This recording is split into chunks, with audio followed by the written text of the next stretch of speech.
Survivor Speaks is the name at the end of the day. People love me or hate me, I don't care either way. Breast cancer busted through like a thief in the night. A cancer's ass was knocked out before the end of the fight. A champion coming through, knocking everything out. This is how if you see, I do nothing for clout. Just like cancer, I'll let nothing take me out. So be respectful when you step foot inside of my house. Or prepare to have your ass escorted on out. So hop up out the bushes, wipe your feet, take a seat, and get comfortable and chill with your girl. Survivor Speaks, yeah. Hey, hey, hey. Who, what? I'm Survivor Speaks.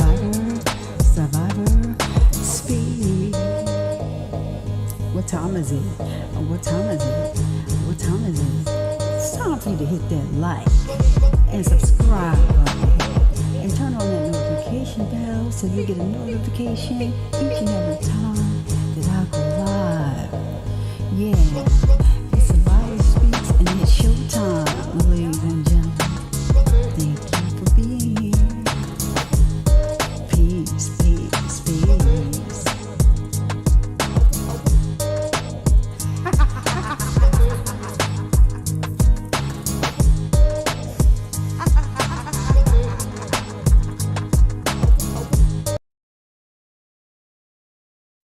This video is being shown to you under Section 107 of the Copyright Act of 1976.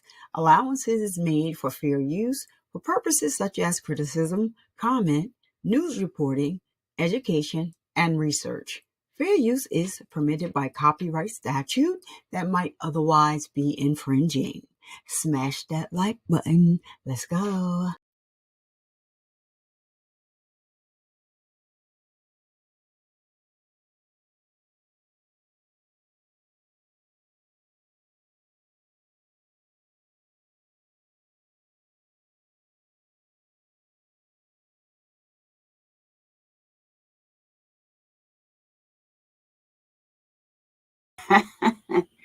Let me do the applause again.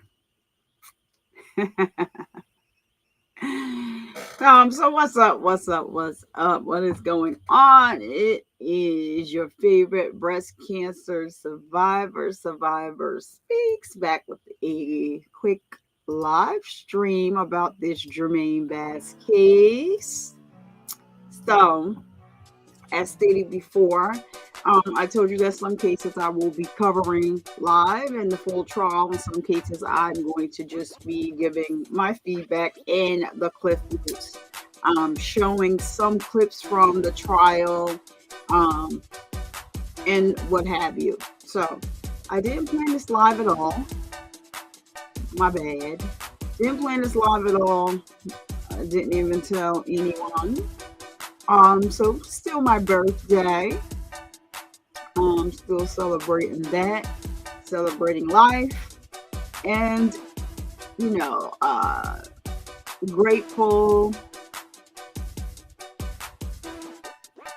and to be able to say that I'm here another year, right? So let's go. So today I'm going to review the Jermaine Bass case. This case has left many stunned with its twists, unanswered questions, and shocking revelations. So what really happened? Was justice served, or is there more to this story that meets the eye, right? So in this deep dive, it's going to be a quick one. We're going to go through some of the story, break down the evidence, key moments, and what could come next in this high-profile case. As you know, or may not know, Jermaine was found guilty, and he's appealing the case. There is just like a strange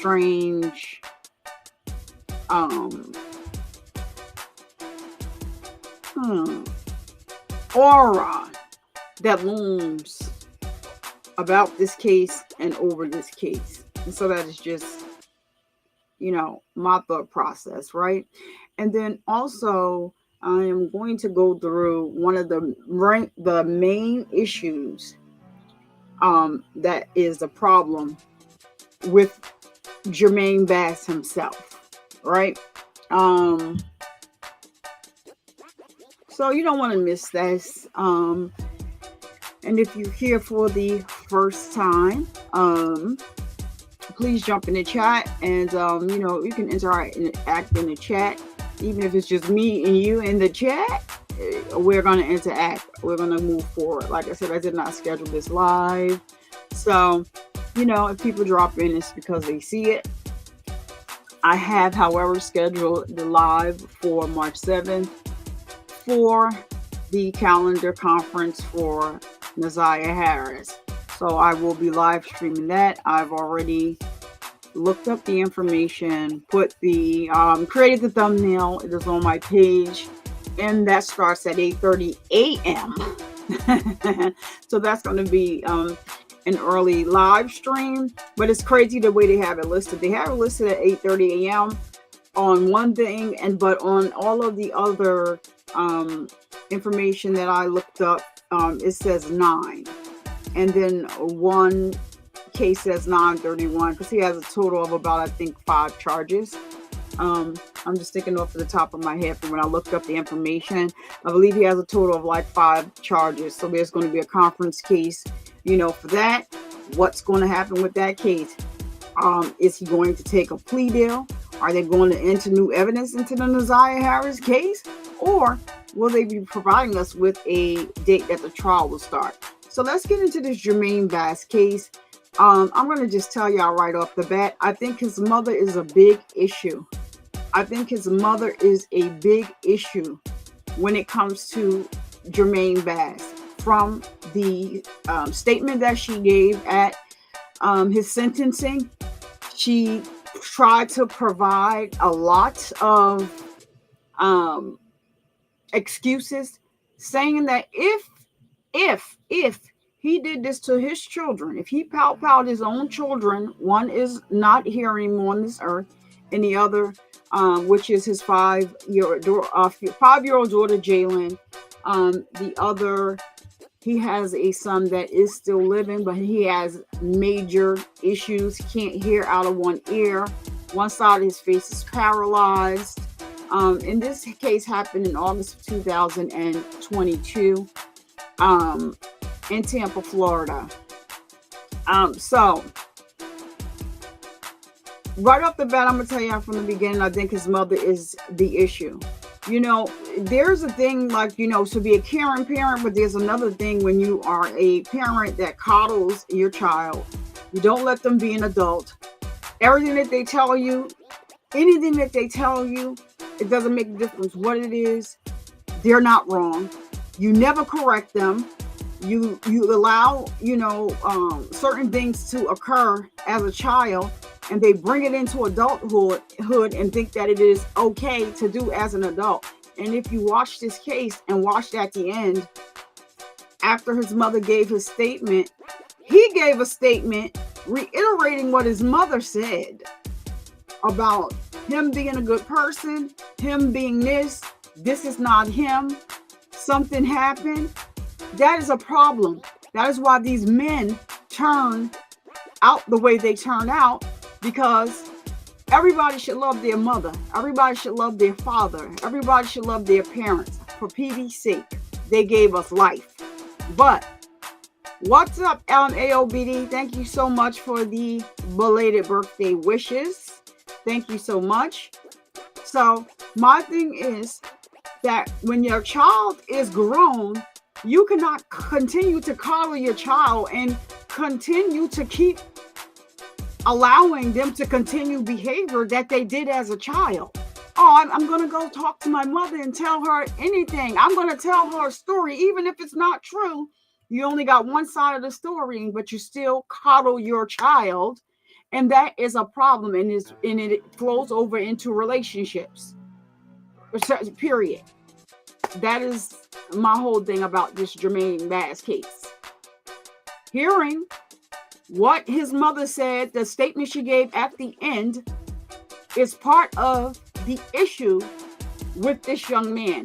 That is my belief, and I'm sticking to it. What up, AOBD? Like I said, this was a not scheduled, the live was not scheduled, but I decided I wanted to just go through this case a little bit. So, for cases, I'm going to start doing the Cliff Note versions of the cases. And for cases that I stream, it'll be the full stream. Like for the Nazaria Harris case, March 7th. Don't forget to mark your calendars. It is showing that it's at 8:30 a.m. is when the court proceedings start. That's in Detroit. I think Detroit is on Eastern Standard Time. Yeah, I believe so. So, right off the bat, and this is why his mother is in the thumbnail, because I believe that she's part of the problem. Yeah, right? I'm not sure with this case, did he do it? There was a lot of questions that I had until the end when they took closing arguments.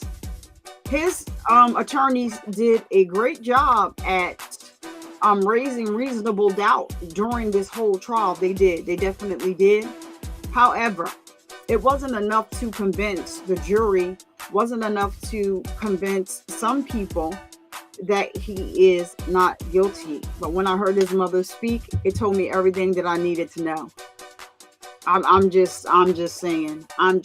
So, we have some people in the bushes. Hey, hello to you. Come in and join in on the festivities if you like. If not, you stay in the bushes. I appreciate you either way. And then we probably have some people that are watching over on Twitter. I have a real problem with this case and don't know why. AOBD, if you see something doesn't sit right between him and Shirley to me. AOBD, I said that in the beginning. There is a strange aura that looms above this case. A strange aura. But then let me play devil's advocate here, because I probably, and tell me if you're thinking along the lines of what I'm thinking, right?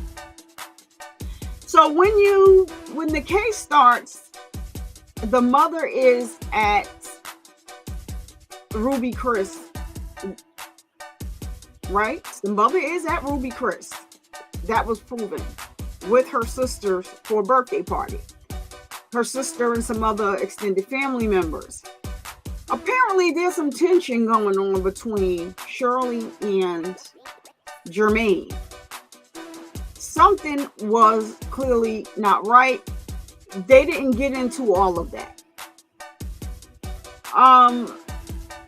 However, they did prove that he did leave the house and followed Shirley and the sister in that car. He left the house.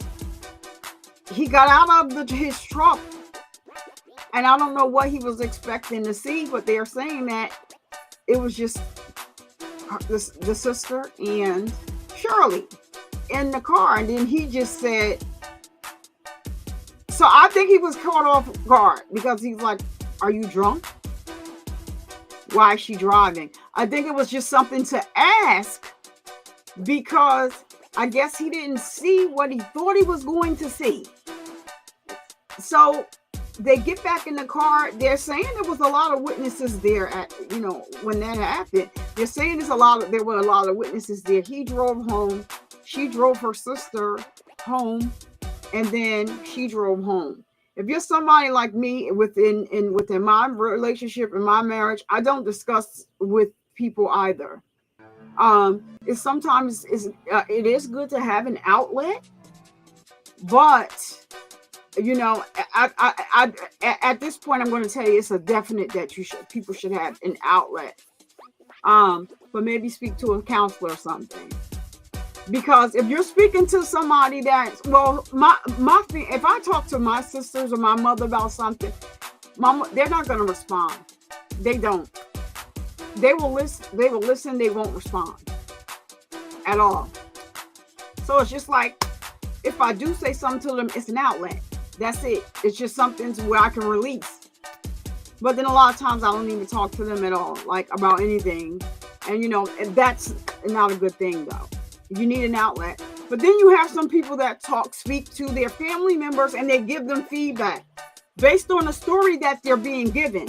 They're not giving the full story because there's 3 sides to every story. There's your truth, their truth, and then there's the truth. So something you can tell there was definitely something going on in a home. Now, the question that I do have, this is the first question that I raised there, BD. When he was out there, and I don't think so. Or maybe when he was out there, was any of the children unalived already? Were they unalived? Or some people say, but I think this is reasonable doubt that the defense brought up, that the son may have unalived the child, and that he's protecting his son. So his attorneys is saying that Shirley could have done it, but when they found the weapon, they found they didn't find the weapon where he told them the weapon was initially. He didn't tell them the truth, and then he told them exactly where the weapon was. But in the pocketbook that was in the children's room that had the ammunition in it, I believe that could have been planted. I had to say, wait a minute, because at first I was like, wait a minute, hold up, Shirley, we need to talk. But I think that it could have been planted though, because it was just off track, off base. Another thing that got me was him saying Shirley too, not just him, Shirley too. All of this commotion is going on. Shirley's out of her mind, according to the police officers, everybody else. She's not, all she's saying is my son, my son, my son. And then they go in the house and he's holding the son, and the son is alive. And it was very hard to listen to the video.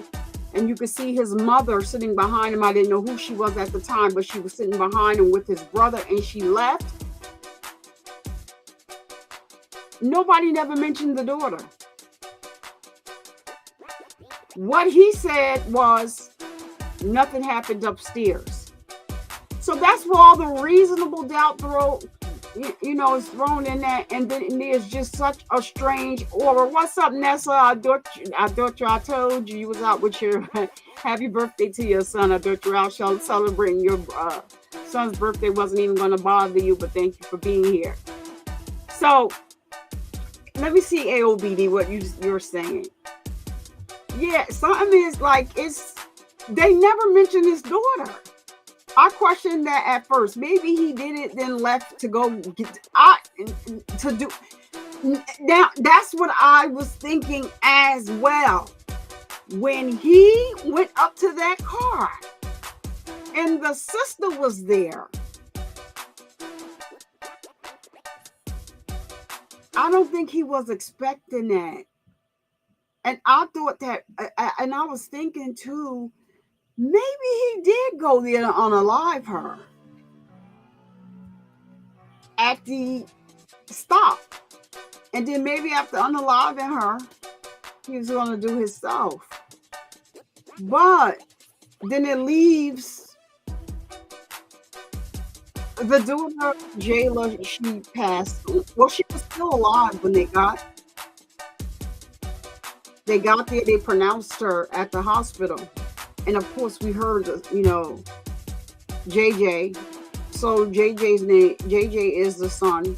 Jermaine, they have the same name, but Jermaine, the defendant, is Jermaine Jr. for anybody that doesn't know.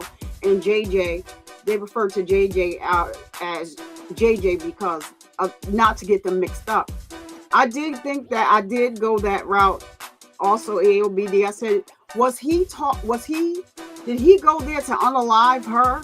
But the sister was driving, and all he could say was, "Are you drunk?" Why is she driving? So that's one thing I thought of. But like I said, I think that his attorneys did a great job with raising reasonable doubt. But there is still something that is so strange about this case. But then hearing Shirley speak at the end, and some of the things that the defense said that didn't happen.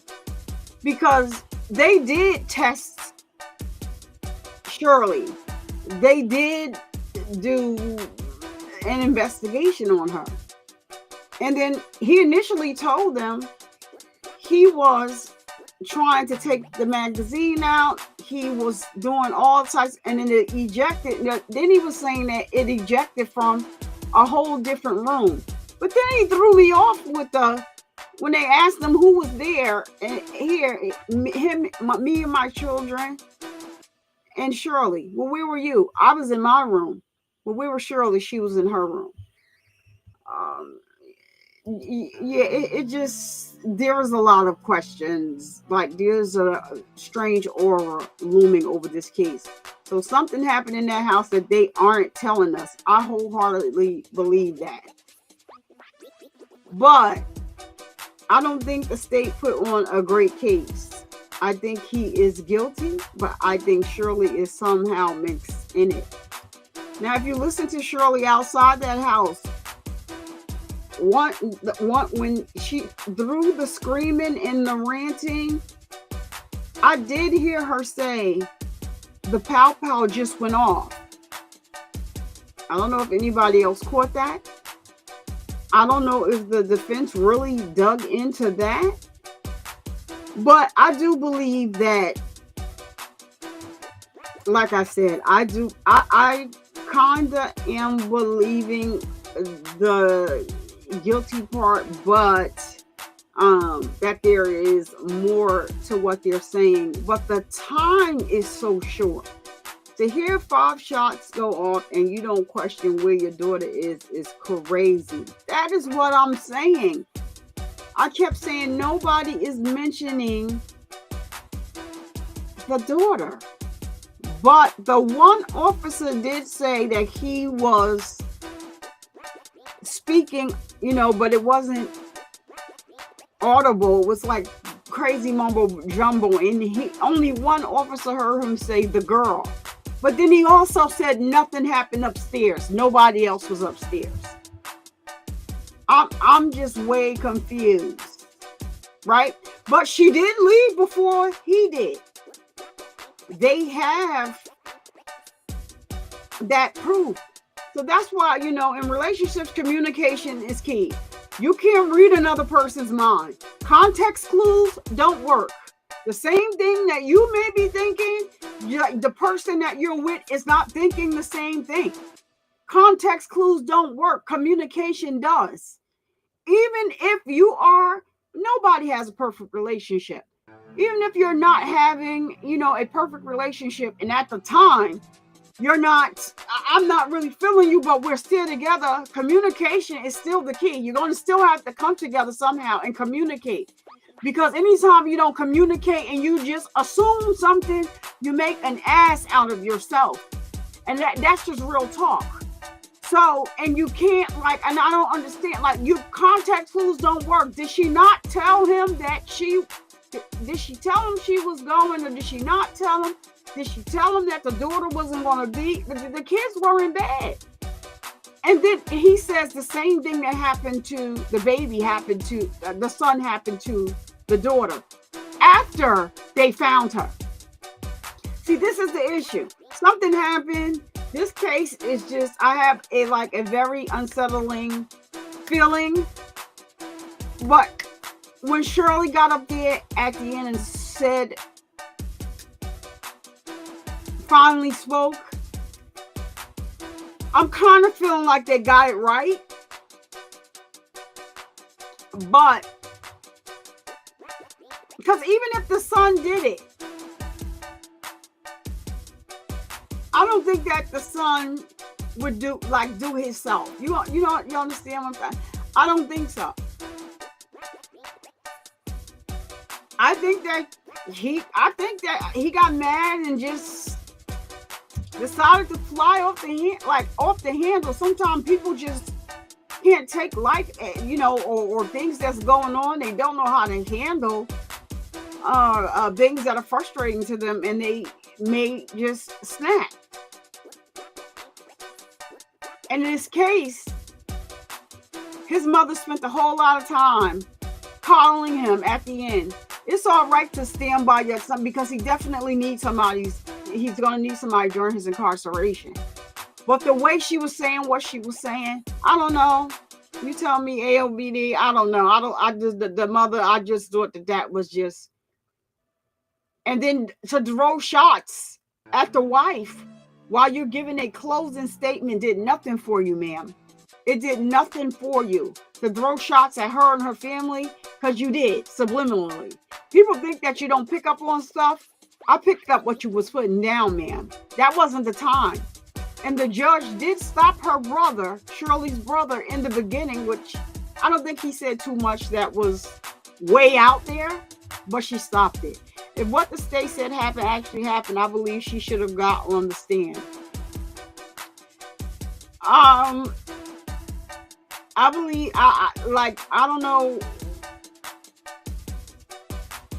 why she didn't get on the stand, or maybe she's thinking that, because the defense was definitely, and that is their job, trying to make it seem like she has something to do with it. So like I said, let me see the time. Oh, it's 8 o'clock because my daughter is at work and she goes at 9. So even if I start this, I may have to just stop it, go get my daughter, and then just Nessa, that's just put AOBD. He got me the first time. he got me for a couple lives before. He's April O'Neil's baby daddy.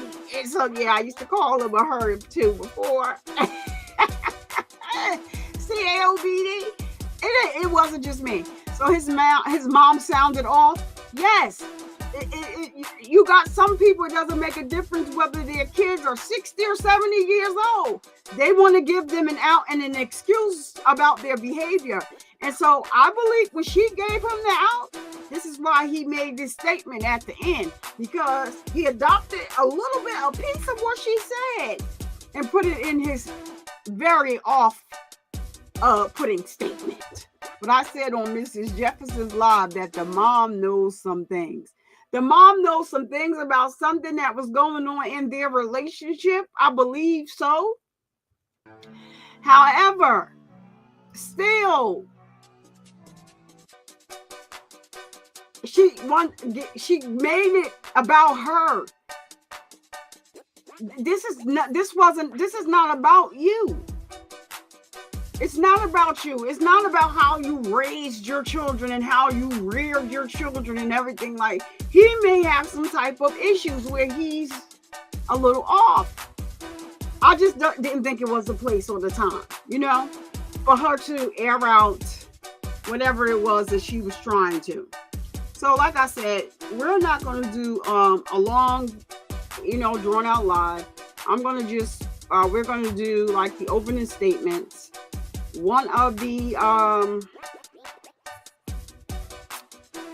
detectives, because they basically, all of the detectives that came to the scene, they basically said the same thing, with the exception of that one who said he heard mumbo jumbo about the girl. He said the girl, and that was it.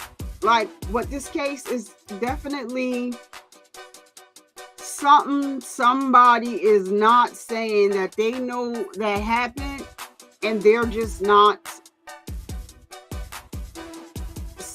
saying what it is. And I think that is sad, and it is disheartening that this young baby lost her life, and this young baby lost her life, and then this young man is handicapped, disabled. He has a disability now. His brain is not functioning correctly. But you know what? He could have been trying to take the whole family out and then do it himself. I mean, why did he go to that? Why did he go to the roof, Chris? Why was he there? And then when they got to a certain point, which was crazy, because they're saying it was the entrance to a highway, there was only one lane. So she was there. He was in the back of her and he stopped. They stopped and he got out of the car. So how was he going to back out of there? Did he leave enough room for him to swerve on out and go around? Or was he going to do her and then get in the car and do him? It's just a lot of stuff in this case that it's just not. I don't know. But let's see. I'm gonna move this up the speed up because I want to get through as much of this as I can. But I want to actually shout out to No One. The music playing in the background is by No One. I'll drop his link if you're a content creator looking for some music for the back of your video. You can reach out to No One and work out the particulars with him. So here is his link here.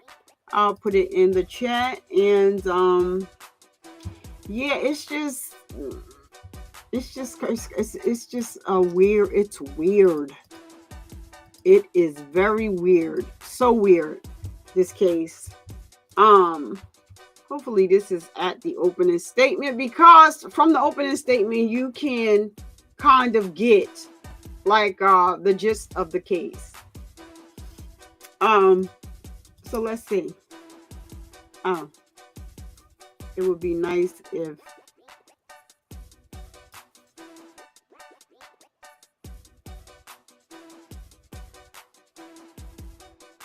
all right, let me bring it on. All right, put me over there, put her over there. Okay. All right. Are you here all week or? I think I'm here all week. Okay. Let's just see what Danny says. Let me turn this down a little more. Hi, good morning. And the way they did this video, and this was so different. Like the black background. Did the music just get louder? Yeah. I think we're, as discussed Friday, is okay. So go ahead and let him go. All right. Let me just, yeah, I'm just going to go back there and tell him. All right. All right, here we go with the nonsense already. So that's Jermaine, and that's his attorney. His attorney she is something else. Let me get this. Like, yeah, we're not going through all that appearances and all that. We're not doing it. Jury instructions, we're not doing. Okay, here we go.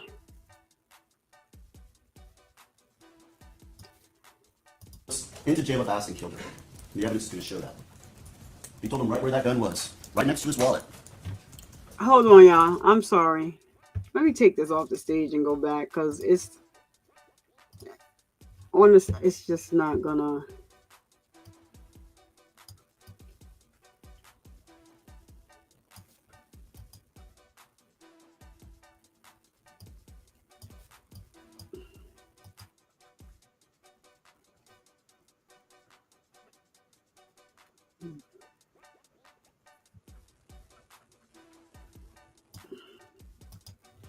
All right, so here we go. So this is the opening statement, the prosecution's opening statement. And I'm playing it at double speed. The gun discharged. It was an accidental discharge.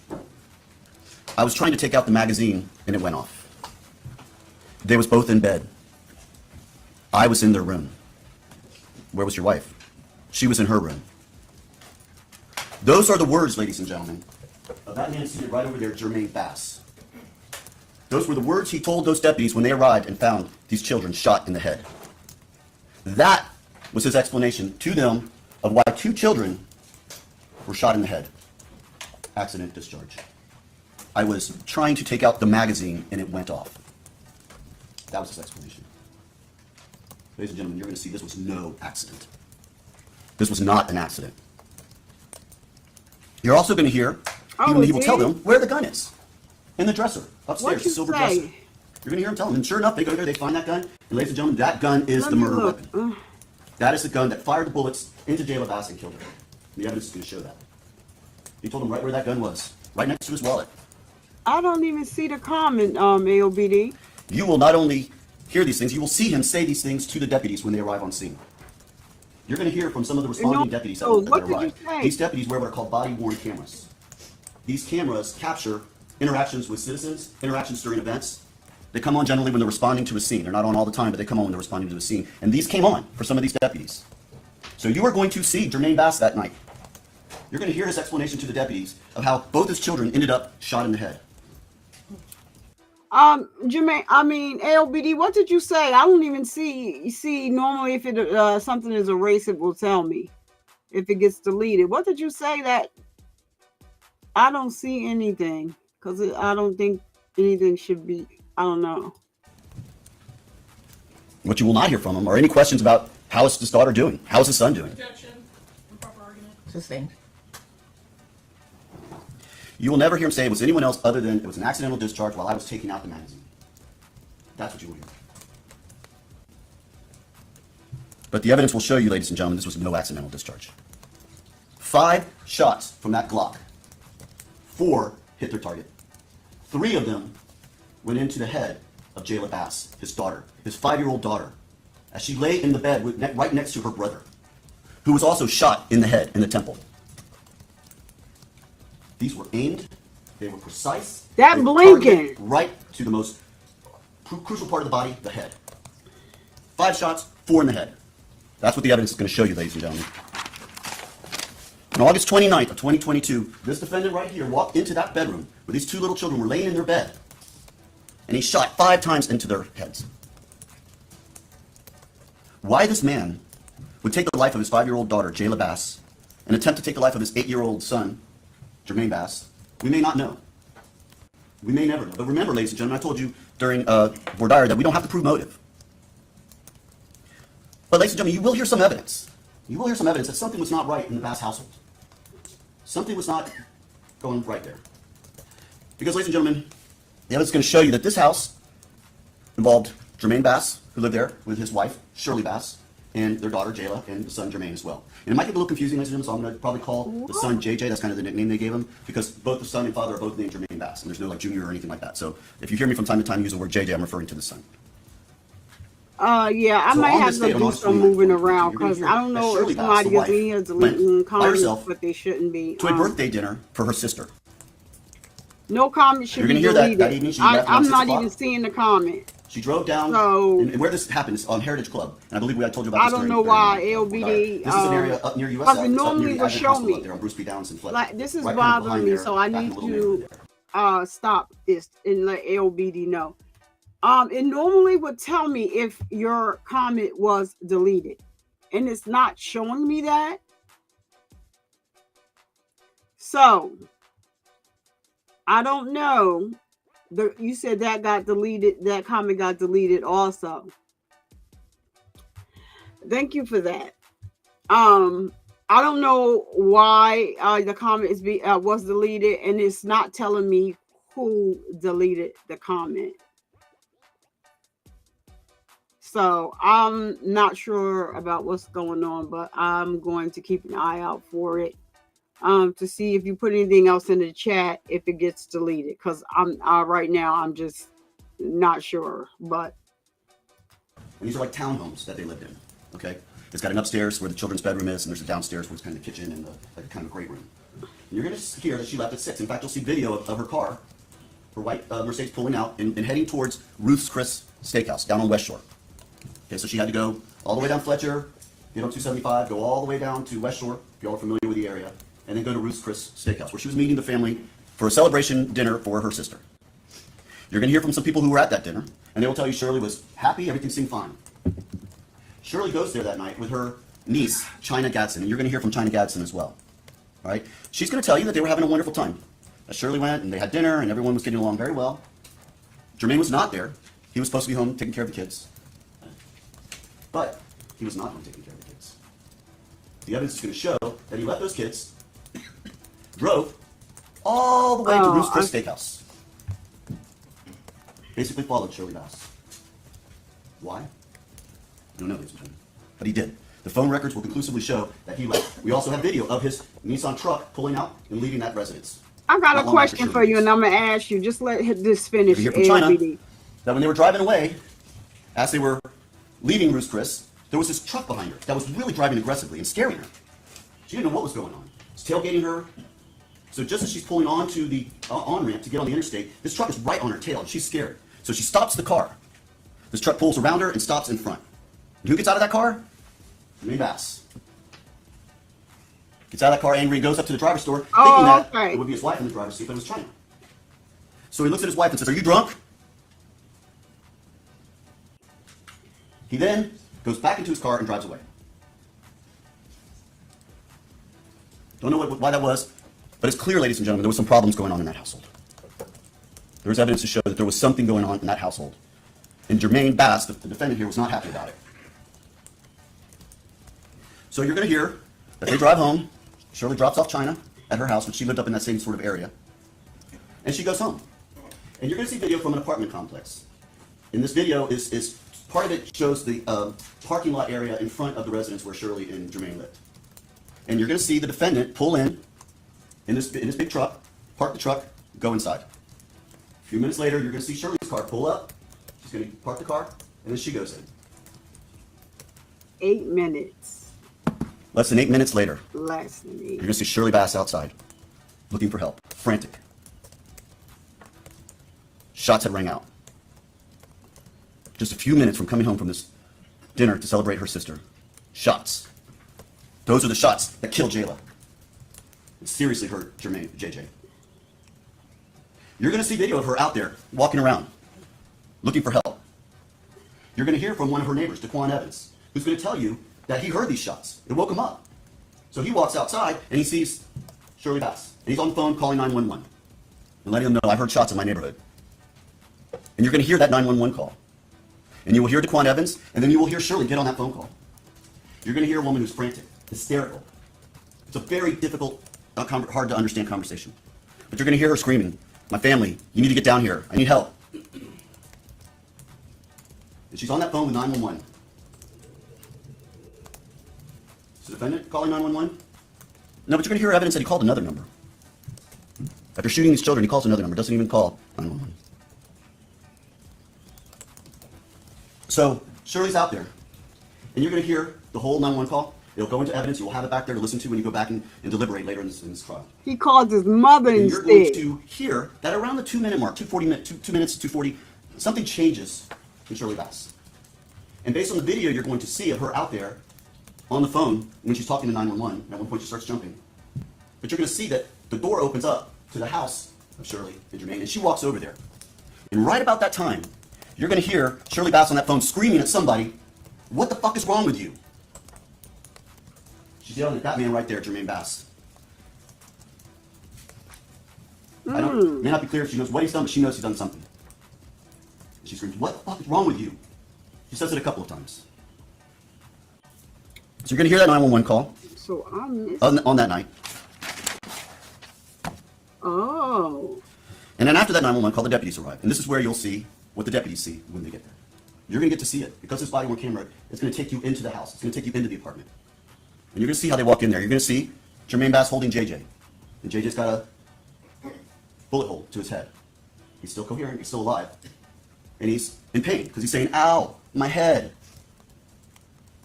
And Jermaine's just holding him. And they ask him, "Is there anyone else here?" He says, "No." So these deputies are clearing the house.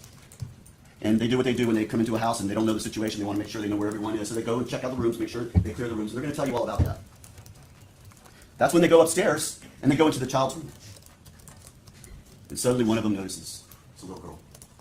And you're going to hear it. You're going to hear the moment you notice her. And you're going to hear him go, "Sweetie." Yeah, but why didn't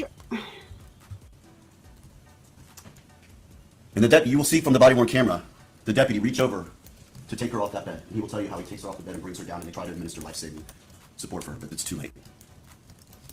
But you will see her So position. that's Officer You will Jones. see her curled in that bed with blood all around her. This is what those deputies saw on that day. So they take her out They take Jermaine away. The ambulance arrives and they get him out of there. And then you're going to see the defendant calmly telling him those things that I told you. I was unloading the magazine and it went off. So at this point, they start to collect the physical evidence, and this is where you're going to see all the physical evidence that was collected in this case. Right, but I missed that part. When he's finished, all I'm gonna 5 just. shell casings were found on the bed, the bunk bed in the room. This is a bunk bed. 4 of the casings are found in the top bunk. 1 of the casings is found in the bottom bunk. So again, this is a crime scene. Children have been removed to hopefully save them, and now they are securing the crime scene and they're reviewing all the evidence. And this is what they find. They find damage hole to one of the walls, where a bullet clearly went through. And you're going to see that it did go through, and it goes into the bathroom, and the adjoining bathroom, and it goes through that bathroom and into the wall. And they're able to obtain that projectile. You're going to see pictures of the condition of the residence at that time. You're going to see pictures of a lot of blood, and I want to warn you that you will, okay? But it's important that you pay attention to those pictures and look at those pictures. You're going to hear from a DNA expert.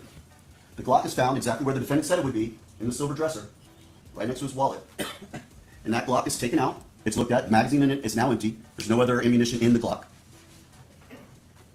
And they take that Glock in, and it gets analyzed.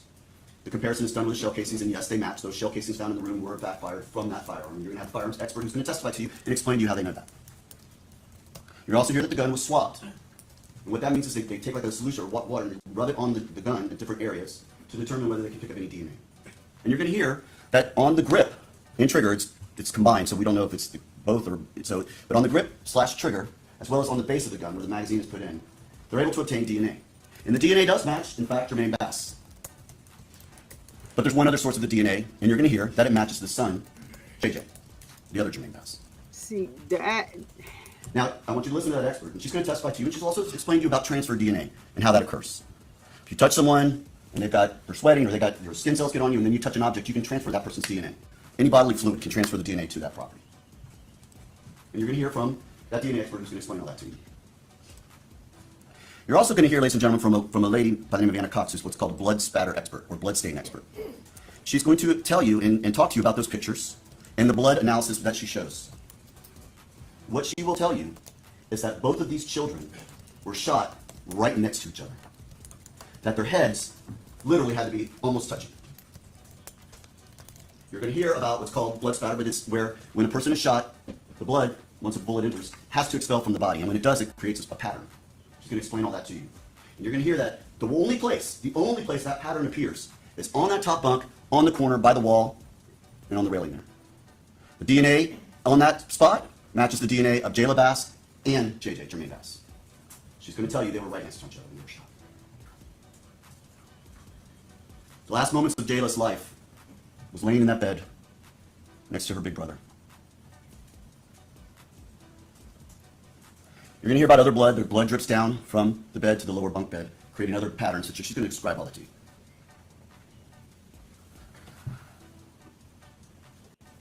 Ladies and gentlemen, her father, the owner of that gun, wanted these deputies to believe this was an accident. Objection, improper argument. Overruled. That is what he told them. In those initial moments when the deputies arrived, that's what he tells them. This was an accident. An accidental discharge of 5 rounds. This isn't an automatic gun where you hold it down and just fires repeatedly. You're going to hear from the firearms expert, every single one of those 5 shots had to pull that trigger. Every single one. It's not that if you hold it down, it'll go off.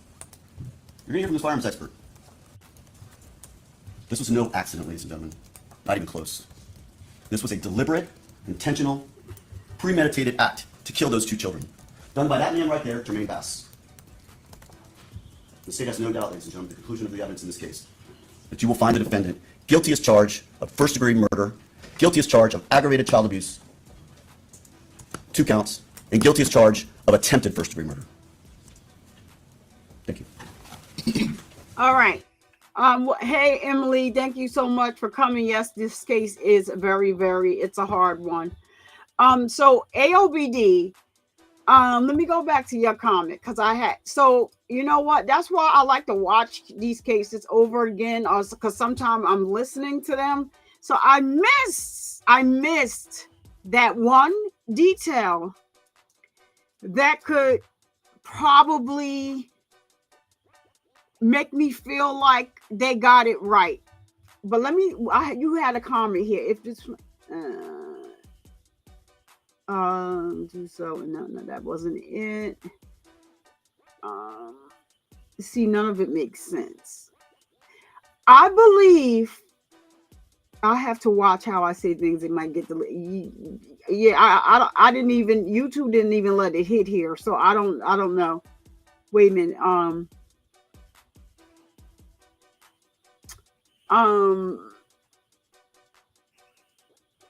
Something that AOBD said, that if this plan was not to have, I had to say, so see, none of it makes sense. I don't know if that what it is, but something that you said. So what I did not hear before that I just heard for the first time was that Shirley said, "What is wrong with you?" And I didn't hear that either. So maybe Shirley was running because if they found 4 casings on up top, right? 1 on the bottom. When he says I was in my room, she was in her room. I believe they only had 2 bedrooms, if I'm not mistaken.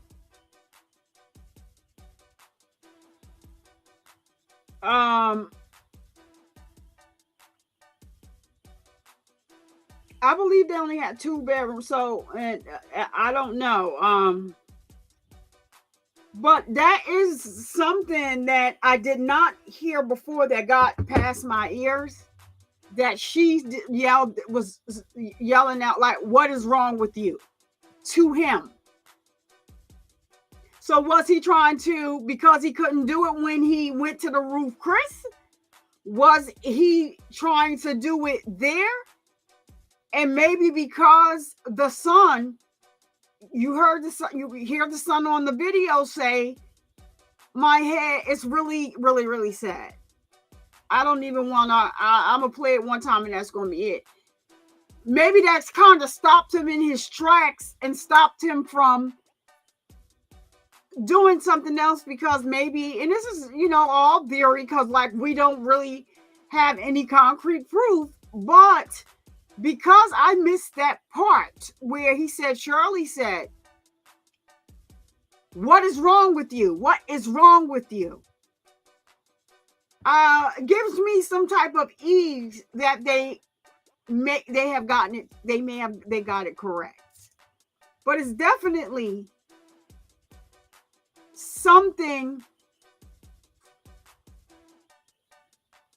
Maybe she came in the house. Maybe he started in on her. Maybe she's like, "Leave me alone. I'm just gonna go lay down." And maybe that's when it all happened. But she was able to, squeeze by. I don't know.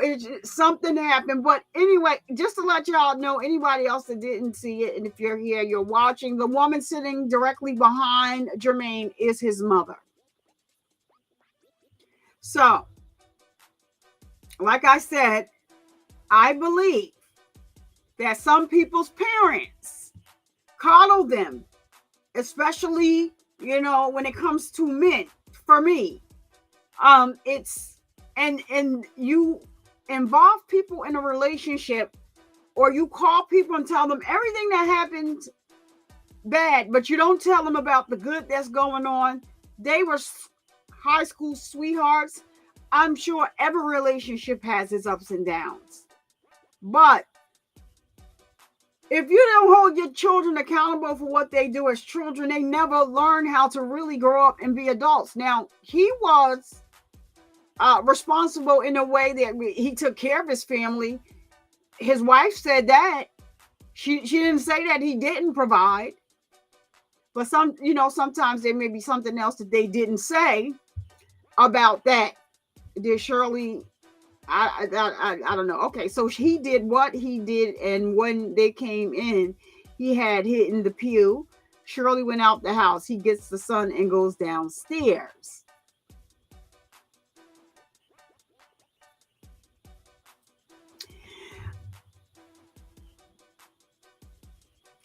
listen, AOBD, this case is definitely, it has a very, like I said, a strange aura that looms over it.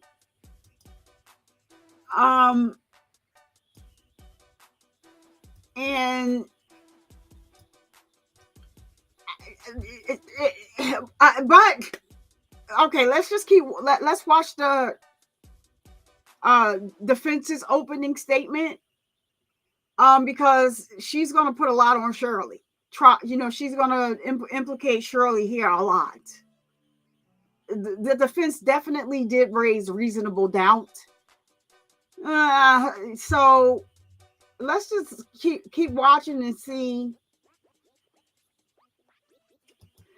Let's see what it do, y'all, because something is just very odd and weird. Me and AOBD, we are definitely on the same page, but like what happened in the house? Don't nobody know. But they're appealing it, so this case is, if it wins an appeal, it's definitely going to go again. Now, if it wins the appeal and it goes again, I'm definitely going to live stream it. Why didn't he use it on her? She obviously had seen the son before she left the house to go to the neighbors. I believe because the son, like the daughter, I don't think the daughter was making any noise like the son was.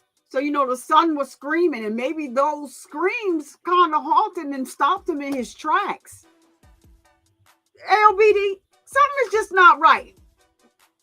Something is not right, irregardless as to whether or not they were having problems and stuff like that. For the mother to keep crying out at the end, this was a crime of passion. That's not a crime of passion. A crime of passion means that you unalive somebody in the heat of the moment. You're so angry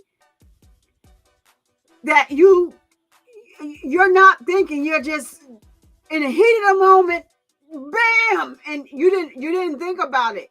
Because if you think about it for one split second, they always tell you, if you think about it for one split second, then it is premeditated. It's not a crime of passion. So maybe his son's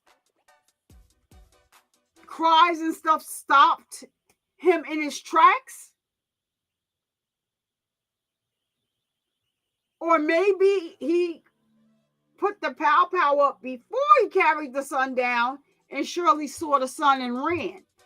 That could be a theory, AOBD. I'm just saying, why he didn't use it on her? The son's cries might have jilted him out of whatever he is in, whatever stupid that he was in. Maybe the son's cries woke him up for that. And maybe he already knew there's nothing I can do for my daughter, but my son is screaming because you can hear him when the cops got there. So maybe she saw him.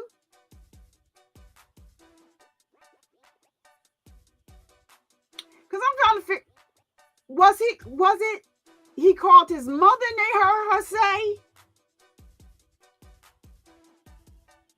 "What are you doing? What are you doing?" Or the 911 tape? Which one is it? Because the 911 tape, she ran and the neighbor had already called because he heard the pow-pows. And she wound up running to where the neighbor was because the neighbor went to look and he wound up handing her the phone to talk to 911. So, if she saw the son and he didn't have the pew, why didn't she grab the son knowing that he did it? I don't know, AOBD. This is just theories. Maybe she didn't know whether or not he put the pew up or not. Maybe he did this to try to hurt her, but what is odd is that he went to Ruth Chris And so we are on the same page with that. And he was driving crazy behind them and stopped, got out that car and went up to the side of her window and said, realized it wasn't her, it was her niece that was driving. And he said, are you drunk? Why are you not driving? That right there means something. So when you said you think that he probably was going to try to do her there, I'm believing in that too, because he was shocked to see that niece in the car, and he was shocked to see that niece driving. He thought that was Shirley driving her car. So it didn't even really have to be about anybody else. But they did collect all of their clothing. So let's listen to Miss Bradley, his attorney, with her opening statement. Morning. Jermaine Bass, my client, did not shoot his children. What happened on August 29, 2022 was tragic.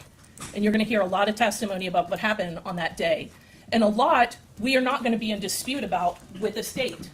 Where it happened, what time it happened, how many shots were fired, things of that nature. You're going to see that there's not a lot that we're going to be disputing about.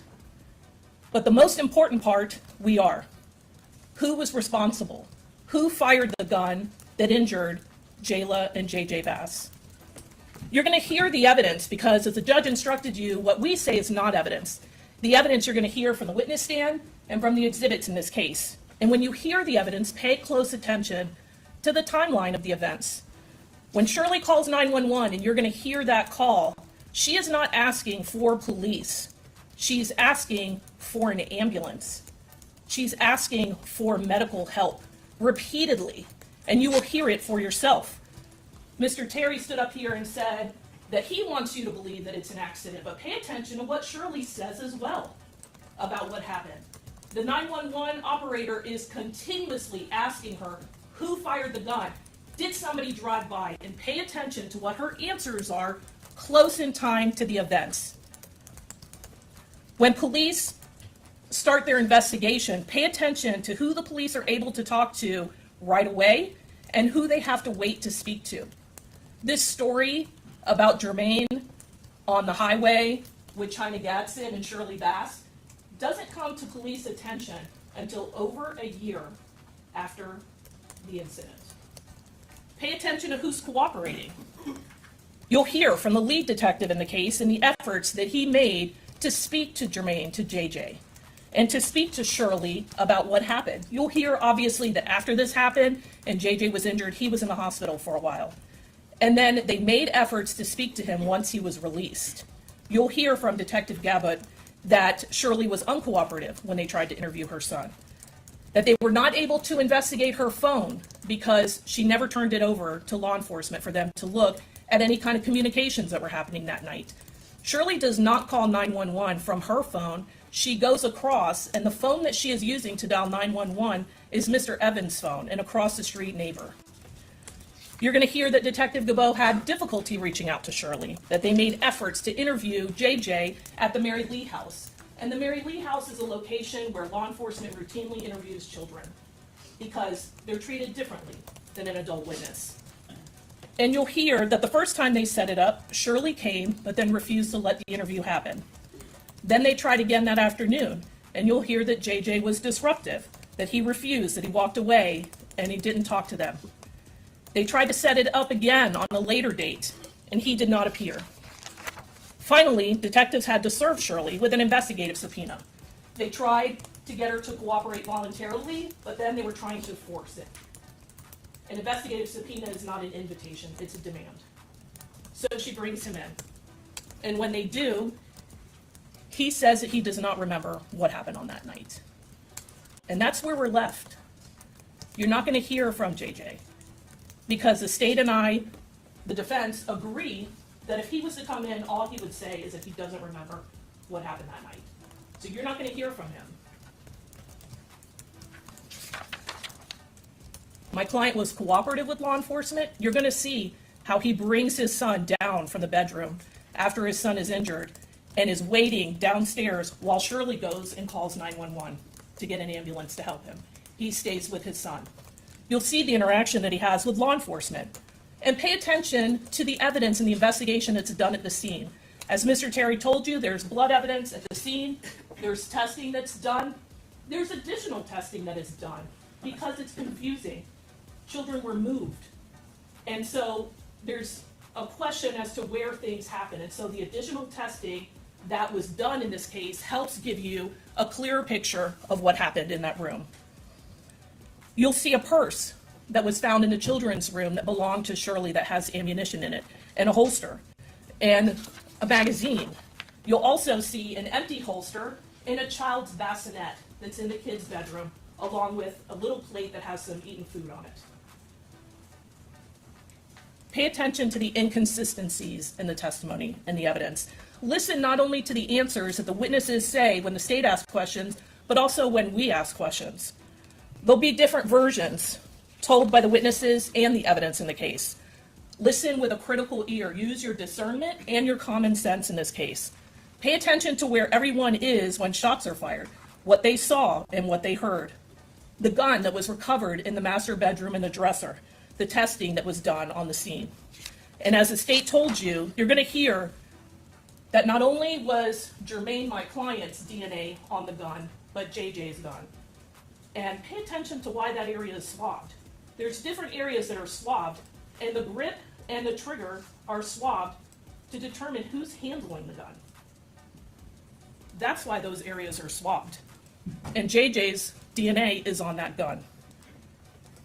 In the end, you're going to have more questions in this case than answers. The state is going to try very hard, as you heard in opening statement, to try to convince you that my client shot his children that night. What they say is not evidence in the case or the true facts. The evidence comes from the witnesses, and you all were selected to determine what the true facts are in this case. Your job is the toughest job in this room. You have to determine what happened on a day that you were not there with people that you do not know. And it's going to be difficult, and it's going to be hard. It's going to be emotional testimony, but you were picked for a reason. You agreed not to base your decision on sympathy or bias. You agreed to hold the state to their burden in this case. And you agreed to presume my client innocent. As difficult as it might be, that is your job as a juror.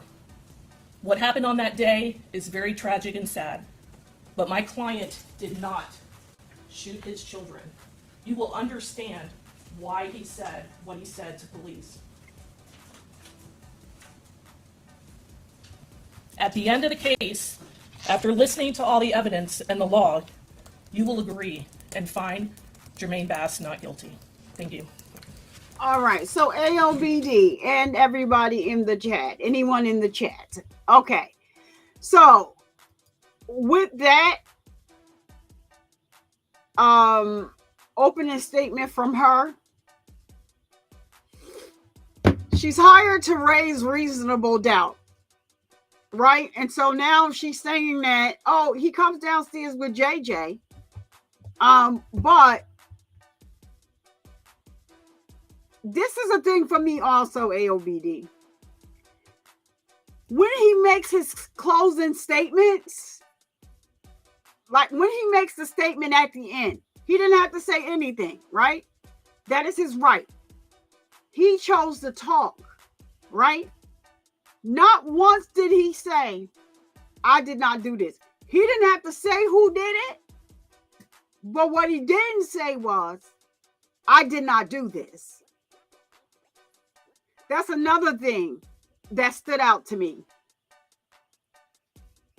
Because reasonable doubt, I'm sure if he would have said to his attorney, I'm going to make a statement at the end, and I'm going to say, I did not shoot my children.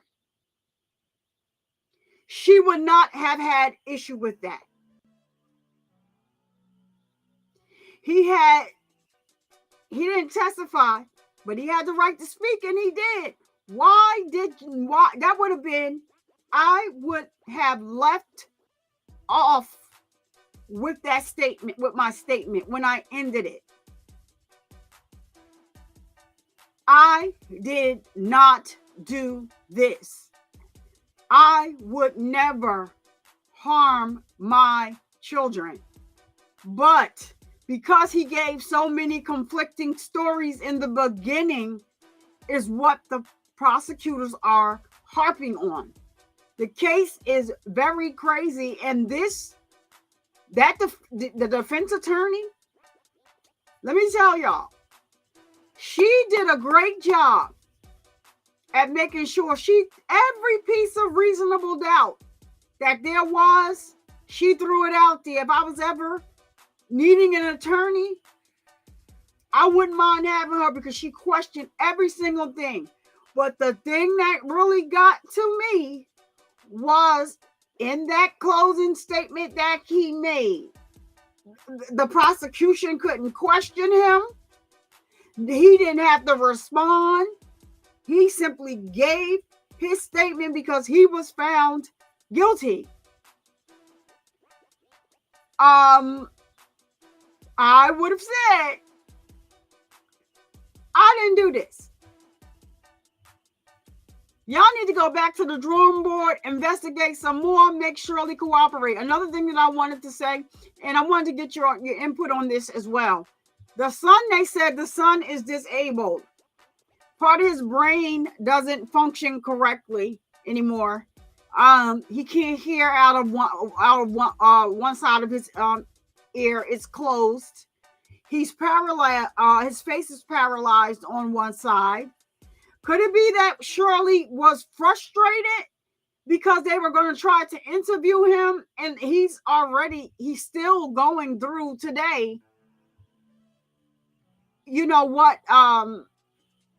The after effects from being powwowed on that day. He's having a hard time. He still has the bullet in his head, in his brain. As a mother or father, would you be like, okay, he's not capable enough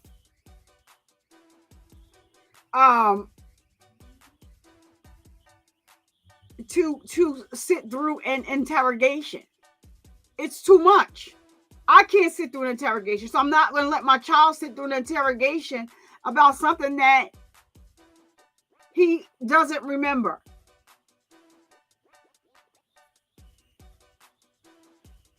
And so another thing that kind of, when the brother speaks and the brother says what JJ says to him, that can also, you can be like, well, I want to hear what his brother said, JJ said again. Because unless he's asking what happened to me, because he didn't say anything when the cops came there. He just was saying, ow, ow, my head, which leads me to believe he was sleeping. They were sleeping when they were pow. So, I mean, it is just, the defense attorney got it right. You're going to have more questions than answers, because we all do. But there's just so much that wasn't said, and something happened. Something else happened that's not being said.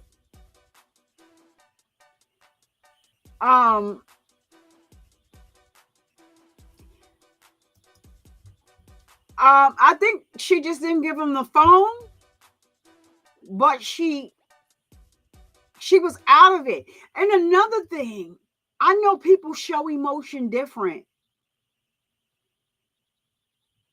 I don't think he just had one flat, and everybody, like I said, everybody's different, but no. I already know we're having an intelligent back and forth because we are confused. So, no, not at all. He didn't do it. It's just, something is missing. Yes, AOBD, yes. Something is not right. Something is missing about what went on in that house. And like I said, him nor Shirley. Because I'm like, okay, Shirley, I understand seeing you outside and they asking you who pow, but you're just hysterical. But you never said my daughter is in there. Where is my daughter? Okay. And this fool never mentioned her either.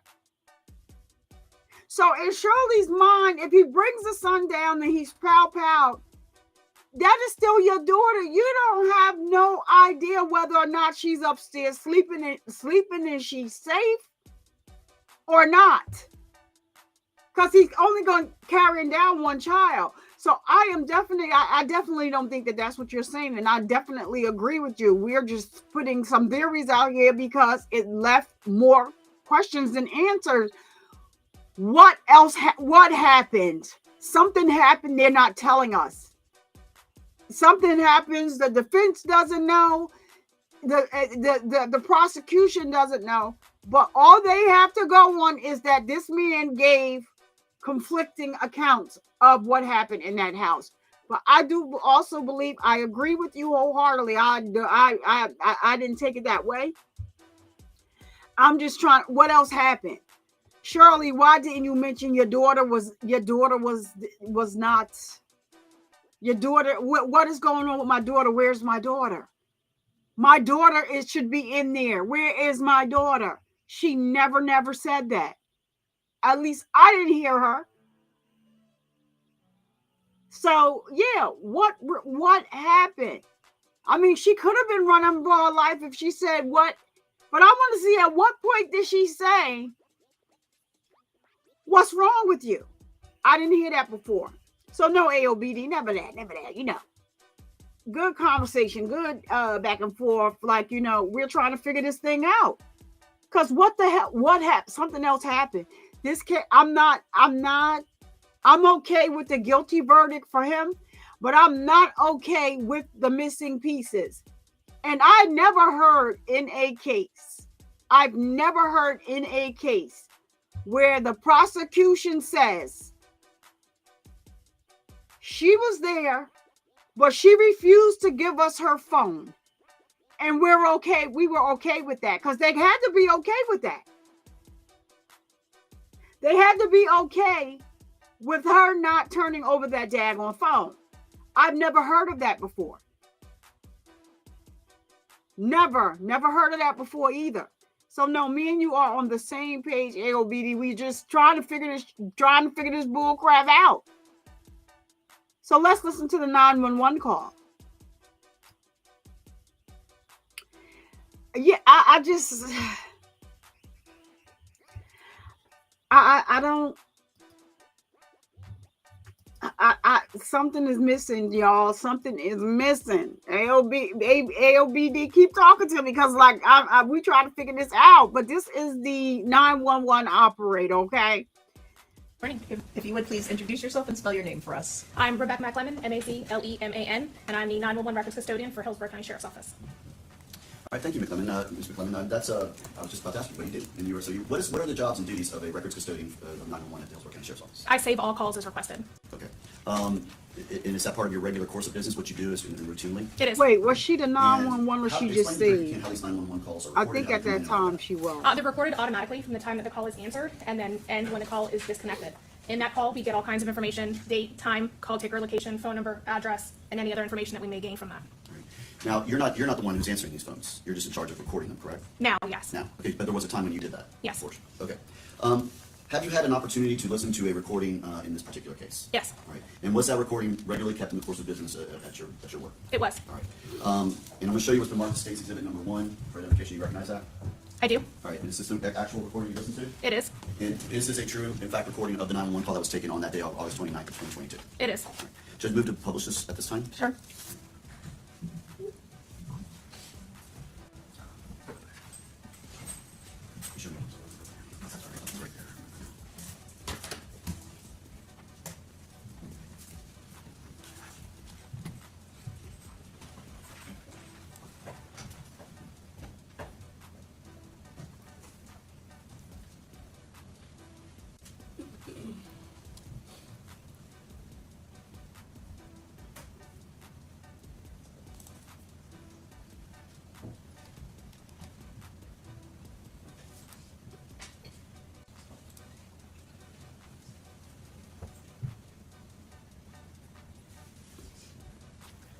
Access is fine.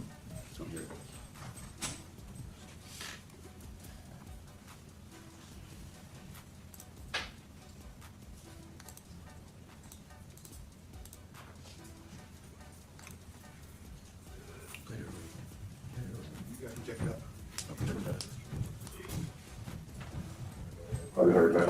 Okay, you know what area it's coming from? Like, is it coming from 137? Monday, August 29, 2022, 22:33 and 42 seconds. I'm confused. Kind of 180 police, fire, or medical. How you doing? It's a reverse separation gunshot in my neighborhood. Okay, let's 13915, Bavarian, Heritage Club Drive, Okay. Florida. This is the house with home apartment? And apartment I heard outside. Okay, how many shots did you hear? I heard a couple, but they downstairs said something bad is happening. I don't know. I just heard gunshots in my neighborhood. Okay, you know what area it's coming from? Like, is it coming from 137, 42nd, any specific area? No, it's in the neighborhood. Okay. How long ago did you hear them? It's like 2 minutes ago. Okay. Now, after you heard the shot, did you see or hear anything else suspicious? Somebody screaming, a car that set off really quickly, anything like that? Oh, yeah, she right there right now. Okay. Do you want to put her on the phone? One minute more. Sheriff's office, can you tell me what happened? Okay, what happened? Yes, I'm getting them on the phone, okay? What happened? Okay, hold on, Dan. I can't understand what you're saying because you're crying. Okay, ma'am, hold on. Take a deep breath. I can't understand you when you're crying like that. Take a deep breath. What happened? What happened? I have to call it. What happened? Did somebody get shot? Someone shot who?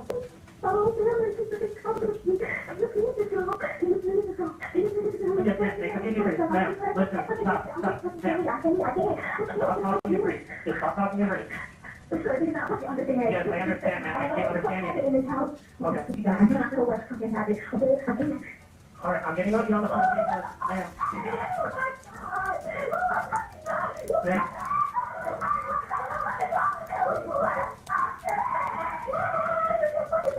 She's saying what's wrong with you to the opera. Ma'am, what's going on?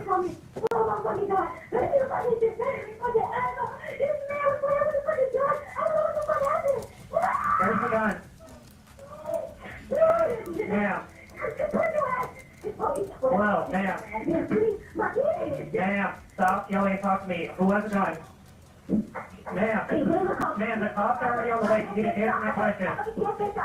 So who has a gun? Ma'am, stop yelling and talk to me. She said my husband. Okay. She said my husband. Ma'am, the calls already in.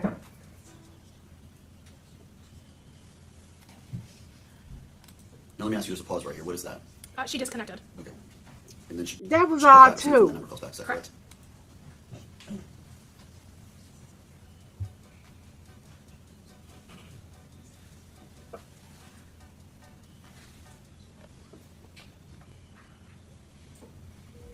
Number one, do you need police, fire, or medical? Hello? Hello, ma'am. Okay, I have deputies on the way. Where is he shot at? Okay. Okay, the ambulance and cops are on the way. But she said she didn't ask. Okay, who shot him in the head? Who shot him in the head, ma'am? Okay, nobody, was it a car that drove by? Okay, is this somebody you know? Somebody from the house? Where did he go? Okay, the person with the gun, where is he at right now? Tell me. Ma'am, I have every deputy on the way right now. I need to know where the person with the gun is.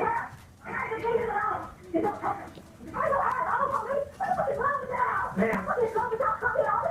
Ma'am, stop yelling. Ma'am, what's the house number that he's at? I have a call in. 139 what? What is it, 13915? Okay. Ma'am, I'm trying to get the guy. He looks like- I need to know where he is with the gun. Ma'am, they're coming. The police and the ambulance are on the way. Okay, well, they're coming. They're coming like the sirens emergency. So where's the guy with the gun? Ma'am, where's the subject with the gun? I got 2 deputies on Brucey Downs right now, so I need to know where the guy with the gun is. They're both coming. The police need to secure the scene so the EMS people are safe. I need to know where the guy with the gun is. Okay, the person with the gun, where is he? And it cuts off there. Was that, who hung up there? She did. Okay.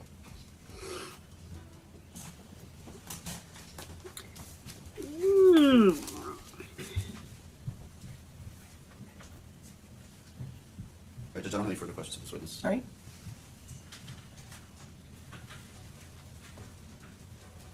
Morning. Very briefly. So this is 2 separate calls because you have the first call, there was a hang up, and then the person calls back. Is that correct? Correct. Okay. Thank you. I don't have any other questions. All right. Is she released? All right, and so like I said, I'm not gonna keep bringing up because I think they have another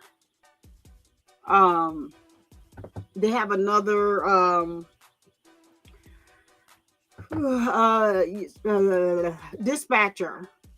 I'm not gonna. So this is the neighbor. The neighbor is next. The neighbor where she ran over to. He had already called because he heard the pow pows, but he already had called. So when she got to him,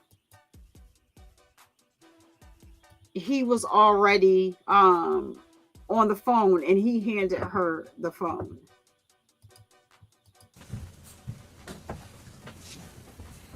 Morning. If you would please introduce yourself and spell your name for us. I'm DeQuan Evans. First name D-A-Q-U-A-N. Last name E-V-A-N-S. Thank you. Good morning, Mr. Evans. If you could, where are you currently living? I live in Ocala, Florida. Back in 2022, in August of 2022, where were you living at that time? I was staying off 1-3. Well, I can't remember the name of it, but I was down here in school as a student athlete in the Sincadonium apartment. What school were you going to? University of South Florida. Right, and you were a student. What were you playing? Football. Right. And what are you doing now? I'm a mentor for Wake Up Mentoring based out of Orlando, Florida. Right. Now going back to August 22nd August 29th of 2022, you were a student here at USF, and were you living in the Heritage Club apartments? Yes, sir. All right. On that particular night, did something happen? Yes, sir. All right. What do you recall? When do you recall the first time knowing something was going on? I heard like 4 or 5 shots. All right. Where were you when you heard those shots? In my house, in my room. All right. And you described 4 or 5. Is that how many you thought you heard? Yeah. All right. What did you do upon hearing those shots? Like back at home, I'm used to hearing those type of things going on, so I just reacted and made sure I was good in the house and just really stayed there until I heard, something else from my Ring camera. And I just went downstairs and ran into a lady. How long after you heard these shots did you see this lady? On my Ring camera, probably like the next 5 to 10 minutes. All right. Could it have been quicker than that, or longer than that? Do you know? No, I don't know. All right. What did you do upon seeing this lady? I went downstairs and she asked for help, basically for me to call, the officers. She asked for the address. And that's what I did. All right. And were you in fact the person who called 911? Yes, sir. All right. And it was your phone she was on during that conversation? Yes, sir. All right. How did she appear to you? Like shocked, like she lost the words a little bit. All right. Now you mentioned a ring camera. So your building had a Ring camera at that point in time? Yes, sir. All right. I'm going to show you Mr. Marcus State's exhibit number 7. Did you have a chance to look at this video? Yes, sir. All right. And this is a video, in fact, from your Ring camera on that night? Yes, sir. All right. And does this fairly inaccurately dept kind of what happened in that moment when she was at your door? Yes, sir. All right. Judge Muda State's exhibit number 7 admitted into evidence. No objection. It's admitted. Yeah, publish your honor. Yes.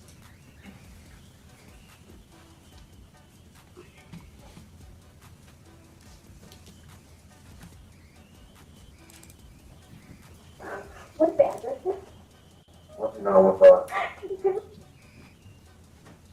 So that's all the Ring camera was able to record on that particular moment? Yes, sir. And that woman out there, that's the woman who you gave the phone to when you were talking to 911? Yes, sir. Now, you said on the 911 call that the shots were about 2 minutes before you called 911. Would that be about right? Yes, sir.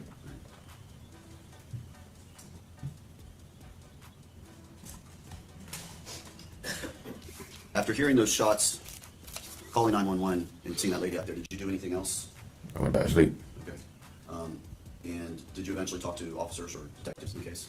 That I can remember, I know the detective came back to my house, I think, a couple days later, and she got the ring footage. That's She all. got the ring footage from you? Yeah. All right. Just let me have 1 moment. Yes.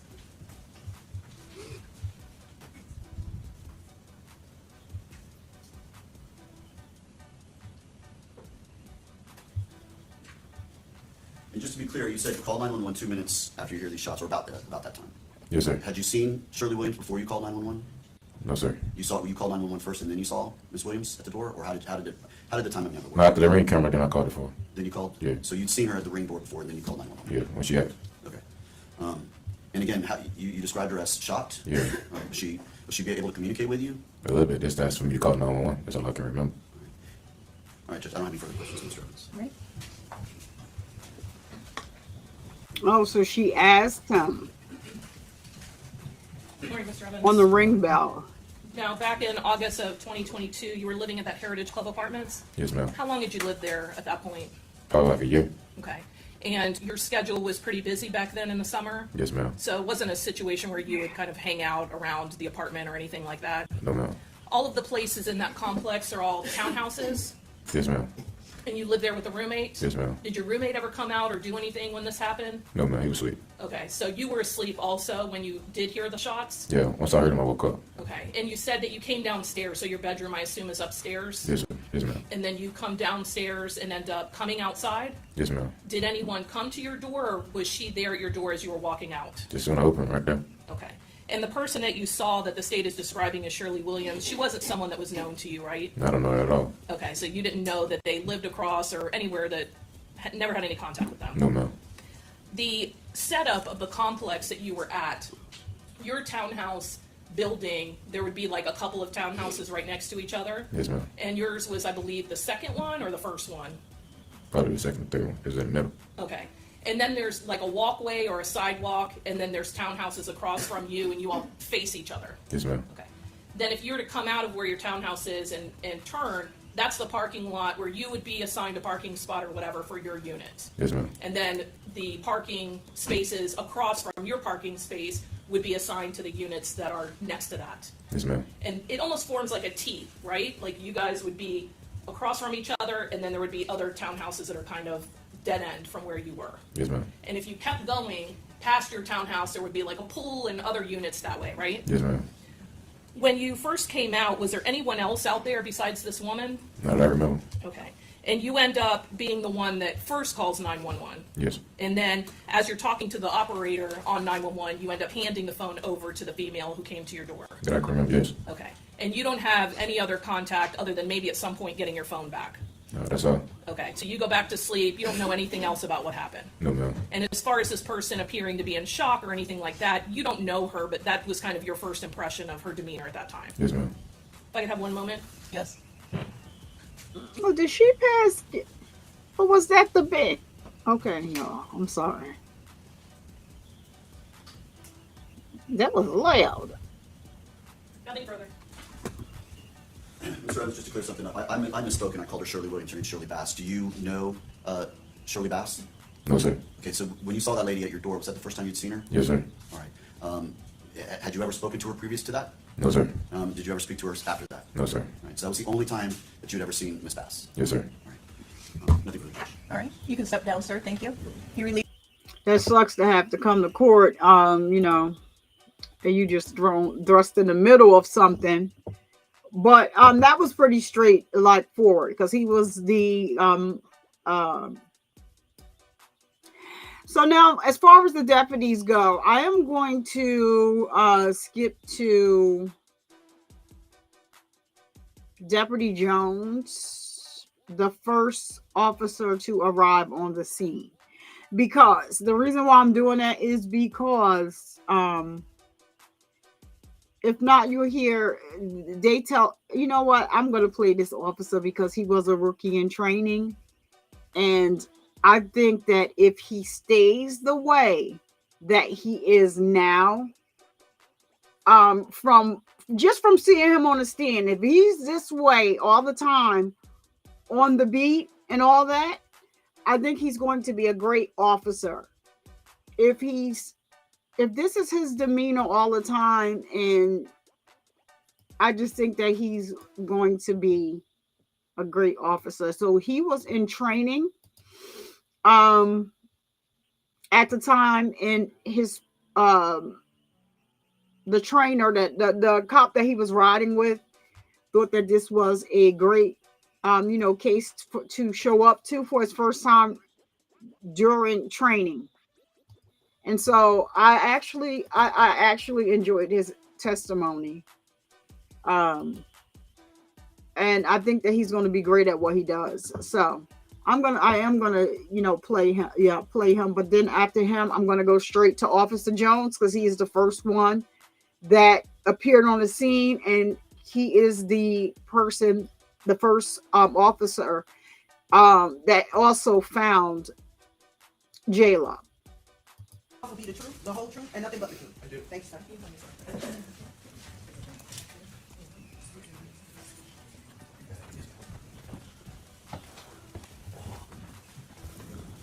Good morning. If you would please introduce yourself and spell your name for us. Good morning, everyone. My name is Deputy Rahman. That's Rahman. Our first name? Adam. Good morning, Deputy Rahman. Where are you currently employed? I'm currently employed with the Hillsborough County Sheriff's Office, and I'm assigned to the Patrol Division, and I work in District 1. All right. How long have you been working with the Hillsborough County Sheriff's Office? Approximately 4 years. Did you have any prior law enforcement experience before that? No, I did not. All right. Back on August 29th of 2022, what were you doing at that time? I was assigned to the Patrol Division that night, and I was completing just one of my normal 12-hour shifts. Okay. What are your general duties as a patrol deputy? We handle various calls for service, we conduct traffic stops, and we do proactive policing to deter crime. Now, back on August 29th of 2022, how long had you been employed as a Hillsborough County Sheriff's deputy? I did approximately 1 year in the academy, and I was finishing up the FTO process, which is approximately 4 months. All right. And what is that? So it's a 4-month process. During that time period, are you assigned to work with someone? Yeah, so I'm assigned to another deputy who's pretty much like he will train me per each shift, and I was finishing it up. I had 2 days left with him, and then I was going to be on my own. All right. And who was this deputy? Who was your field training deputy? Deputy Rainey. Now, as you work with Deputy Rainey, do you all ride together and go to each of the calls together? Yes, we do. I'm typically the one driving, and he's the one sitting in the passenger seat, just foreseeing what I'm doing and making sure that I'm not messing up anything critical. All right. Now, on August 29th of 2022, did you receive a call to respond to a scene out on Heritage Club Drive? Yes, I did. And did you recall what was it that you believed you were responding to at that time? We were responding to a shooting call for service. All right. And were you one of the first units on scene? Yes, I was. What did you do when you arrived? Well, once we arrived, we coordinated with the other deputies that were on scene, and we made a tactical entry into the living room. And then what we observed once we got on scene, we observed a adult male, Jermaine Bass, the defendant, and he was holding his son, who was also named Jermaine Bass, on the couch in the living room. Prior to going into the residence, when you pulled up, did you see anyone outside, or did you observe anyone outside? Yes, I believe I saw it was the mother, Shirley. She was outside, and she was screaming. She was just pretty much just screaming at the top of her lungs. Okay. And could you tell really what she was saying? Not exactly. I can't make out what she was saying, but she was screaming. How would you describe her demeanor at that point? Very frantic and scared, and just horrific is a good word to use for it. Now, when you made the tactical decision to go in, do you all take out your firearms as you do that? Yes, we all did have our lethal weapons drawn. All right. And what's the point of that? Because we don't know what we're going into when we get a shooting call for service. There is the undeniable that there is a firearm located in the house, or there isn't a firearm located in the house. And once we determine that the scene is safe and there is no credible threat, that's when we holster our weapons. Okay. So you described that you went into the residence, you saw the defendant, Jermaine Bass? Yes, sir. And he was holding his child? Yes, he was. And just for the record right now, do you see the person you saw in that room holding that child on that day? Yes, I do. Can you identify him just for the record? He's sitting over there in the gray tuxedo. Record reflects he has identified the defendant. Yes. All right. Now, who all entered with you? Do you recall? Yes, it was me, Deputy Rainey, Deputy Vander Bosch, Deputy White, and Deputy Nathaniel Jones. We were the initial first deputies on scene. All right. As you go in, and you said you saw the defendant there holding his child, what else did you go upstairs? So I did not go upstairs. Once we observed the defendant, Jermaine Bass, holding his son, we observed what appeared to be a gunshot wound to the left side of his head. And immediately we just attempted to render medical aid. Me and my partner, Deputy Vander Bosch, we grabbed our agency-issued medical kit, and we began to wrap his head in gauze to try to put pressure on the wound and stop the bleeding. All right. Did you hear the father saying anything about what happened? Yes, he's made the spontaneous statement that it was an accidental discharge. All right. Were you wearing a body-worn camera on that day? Yes, I was. All right. And have you had a chance to review what's already been introduced into evidence at State's Exhibit number 4? Yes, I have. All right. And does this pretty fairly accurately depict what you saw when you went through on that morning? Yes, sir. All right. All right. Thank you.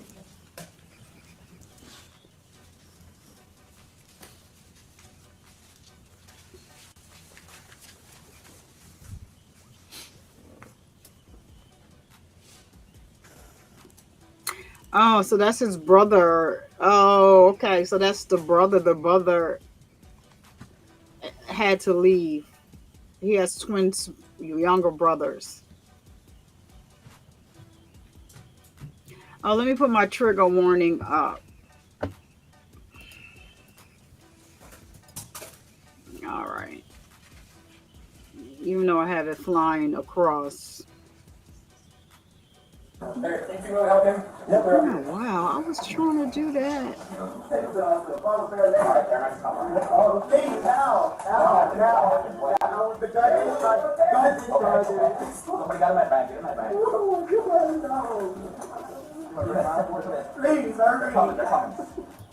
What is the close? Oh, it is on. Can you hear me? They're here. They're coming. Yeah, they're cleared up. They're cleared up.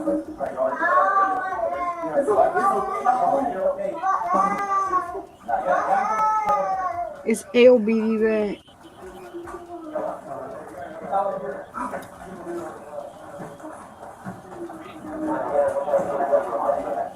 His blink rate is crazy. What happened upstairs? Accident discharge. Even the one upstairs? Yes.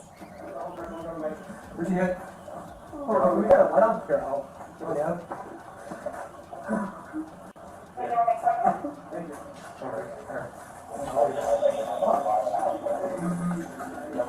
We got the bands right now. Throw this on.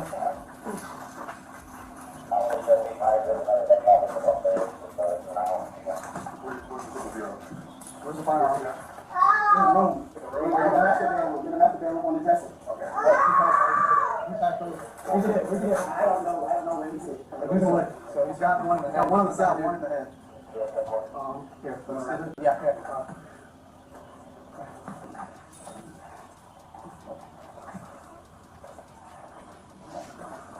Oh, you're here. So good. It was going. I was trying to pick up the magazine and all.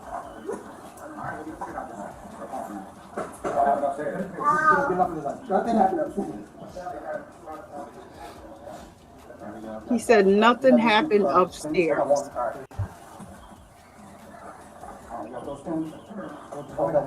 Okay, let's see if we can check him for more injuries.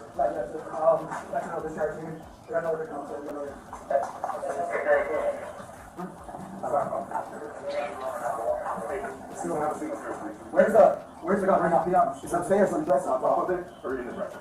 On top of the dresser. Okay.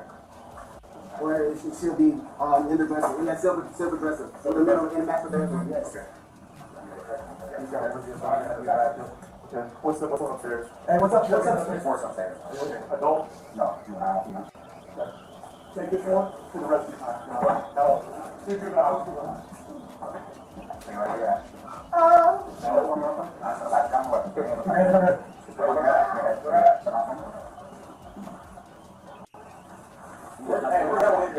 That's all we saw.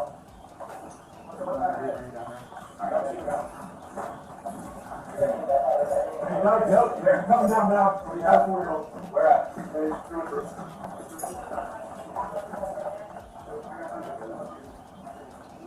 So you're saying that whatever happened to him back son, both of your kids. So you accidentally discharged and hit your son. What happened to your daughter upstairs? The same thing. It was just one round. Both in a bed together? Yes.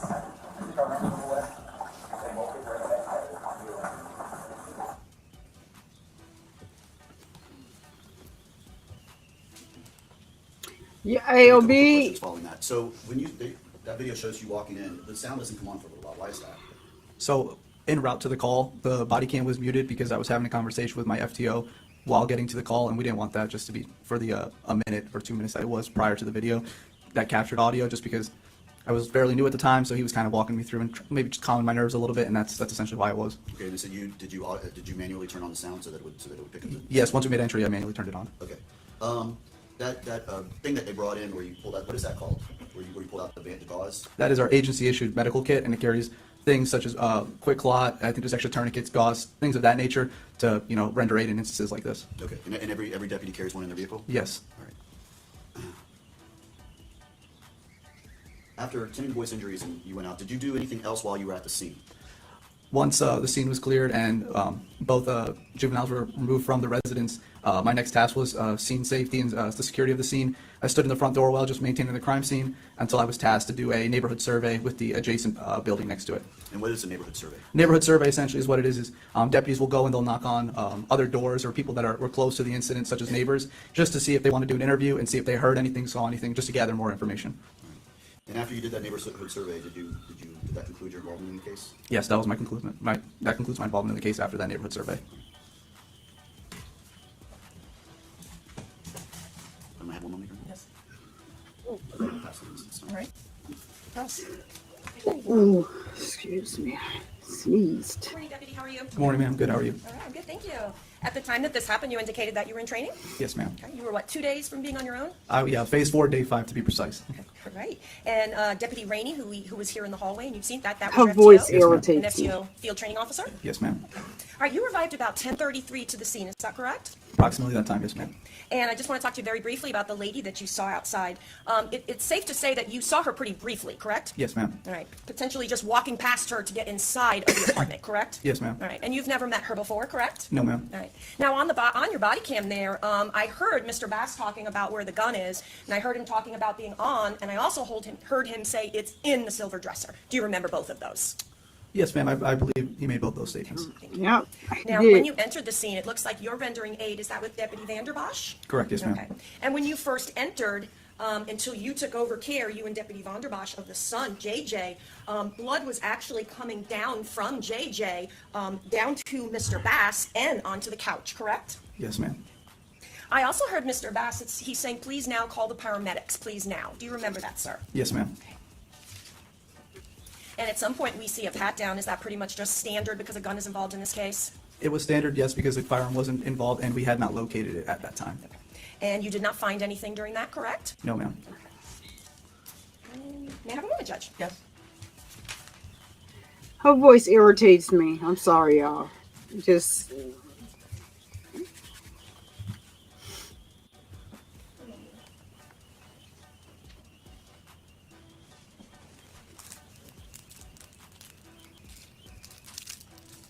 Thank you, Deputy Brown. I don't have any further questions for you. Anything else from the state? There you are. All right, you can step down. Thank you. Be released from his subpoena. I am not going to ask you to remain on this floor just for a little bit. All right. You need to remain here at the courthouse for a little bit. All right. So, I think I'm going to go to Officer Jones because, like I said, I just wanted to play his testimony. I think that if his character is what it was on the stand, being that he was a new officer, I think that he's going to be a good officer. AOBD says she irritates herself. Her voice was irritating. Like, oh my goodness, she sound like that cartoon where the lady says, I forgot, is that Stewie? No, y'all go put on your new shorts. I don't know, I don't remember what cartoon it is, but she got on my nerves also. So they are basically showing like the same thing over and over again through these deputies. I'm not, okay, this is the deputy right here, first on the scene. And so I'm going to play Deputy Jones because he was the first one on the scene. Allie, what is going on, girl? Glad that you can make it, Allie. I didn't, this is something I didn't schedule. I had some other things going. I'm like, you know what?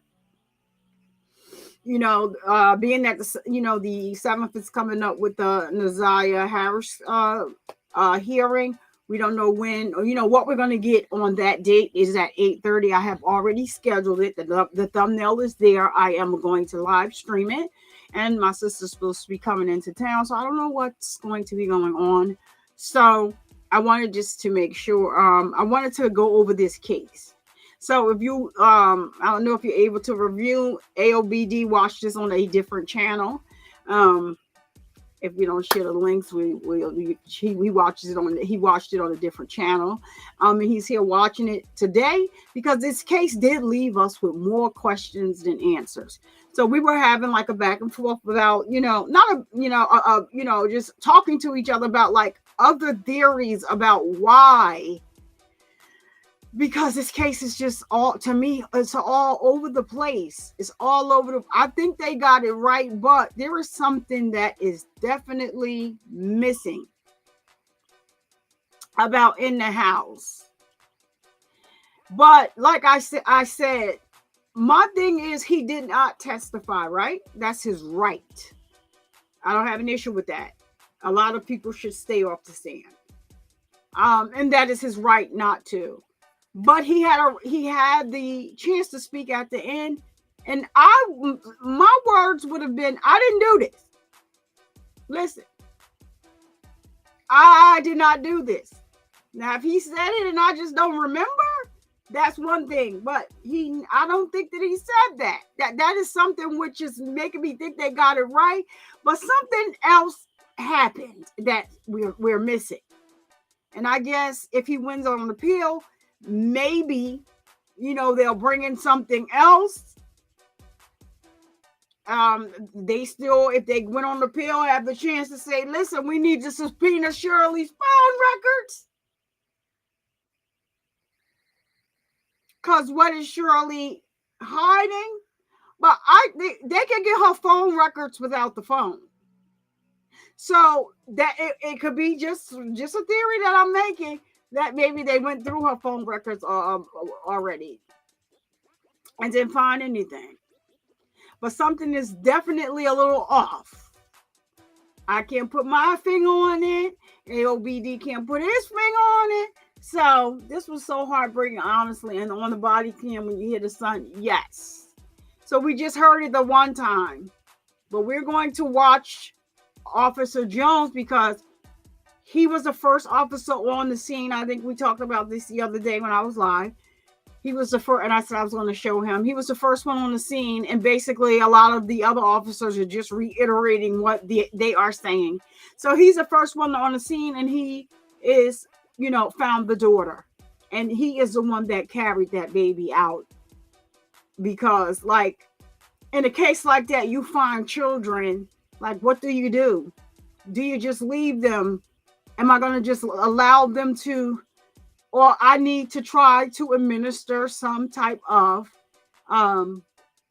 aid to see if I can save a life? So I'm going to play Deputy Nathaniel Jones. Raise your right hand, please.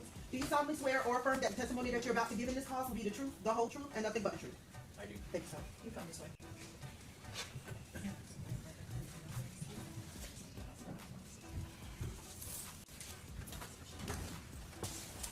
Good morning. If you would please introduce yourself and spell your name for us.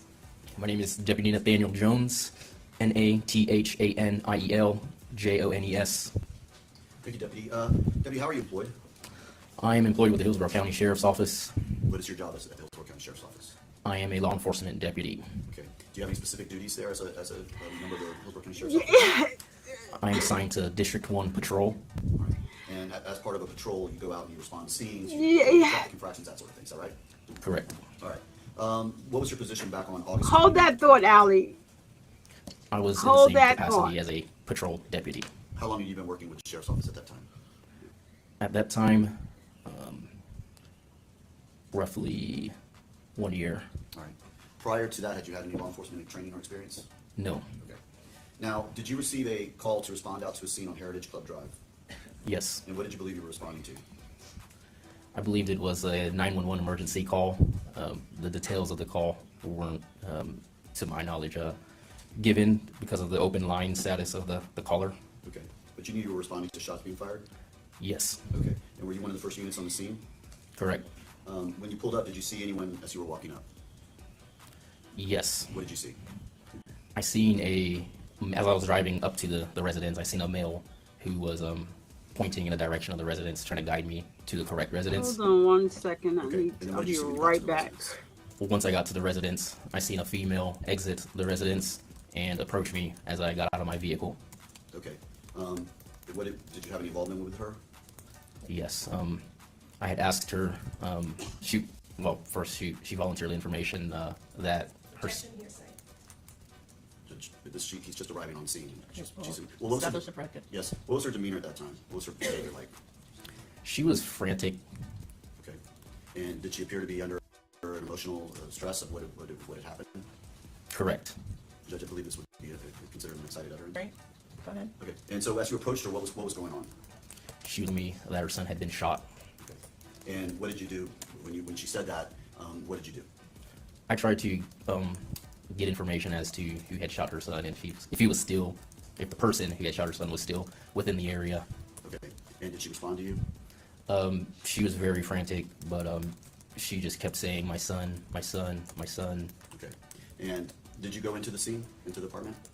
I did. I made that decision once I realized I wasn't gonna get any additional information to try and clear the scene. All right. And were you one of the first ones into the apartment? That is correct. All right. And did you come with your guns drawn? That is correct. All right. What did you see when you went into the residence?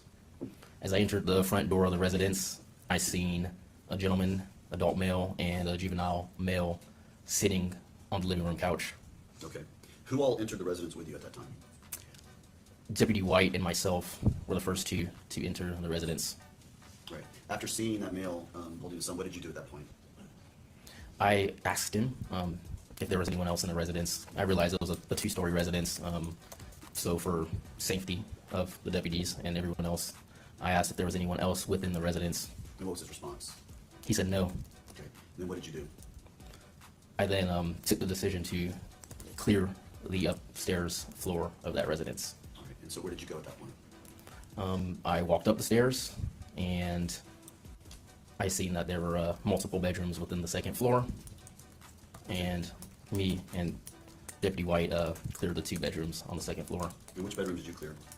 I cleared the master bedroom first, along with the bathroom that was on that side of the upstairs floor. All right. After clearing the master bedroom, what did you do? I walked back to Deputy White's position where he was positioned near the children's bedroom, and I entered the children's bedroom along with Deputy White. All right. And what in the children's bedroom? I seen bunk beds, and on the top bunk bed, we located a victim. All right. What was this victim? What did she look like? The juvenile female victim. Okay. So little girl. Yes, sir. And what was her condition that you saw when you first saw her?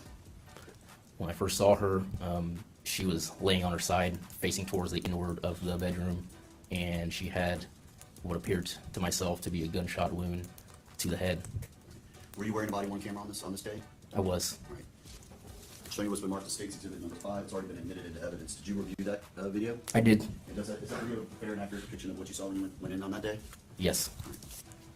Just publish it this time? Yes. Judge, just renewing again any evidence of testimony based on. All right. Thank you. Thank you, Judge.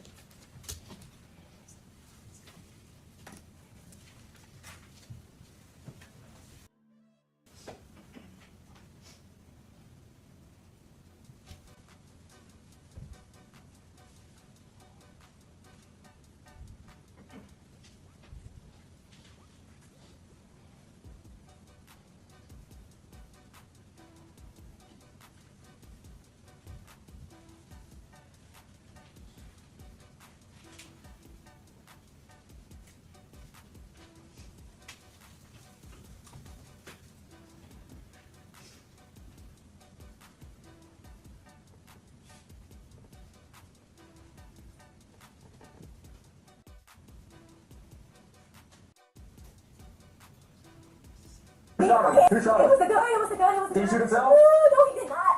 The gun went off. I mean, my son. The ambulance is on the way. What can you Stay fucking hurry outside. up? Stay outside. Sheriff's office. How many people are inside? I'm gonna go around the corner. Is there anybody upstairs?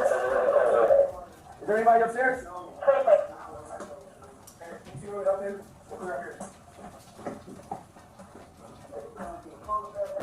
I'll look around this corner, go out there. Sheriff's office, anyone upstairs?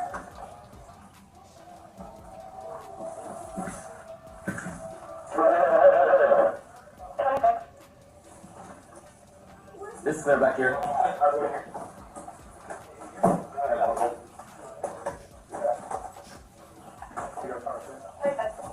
You see your firearm? Sweetie. Hey, we got another one up here. What the? There's a child up here. Signal 0, gunshot wound.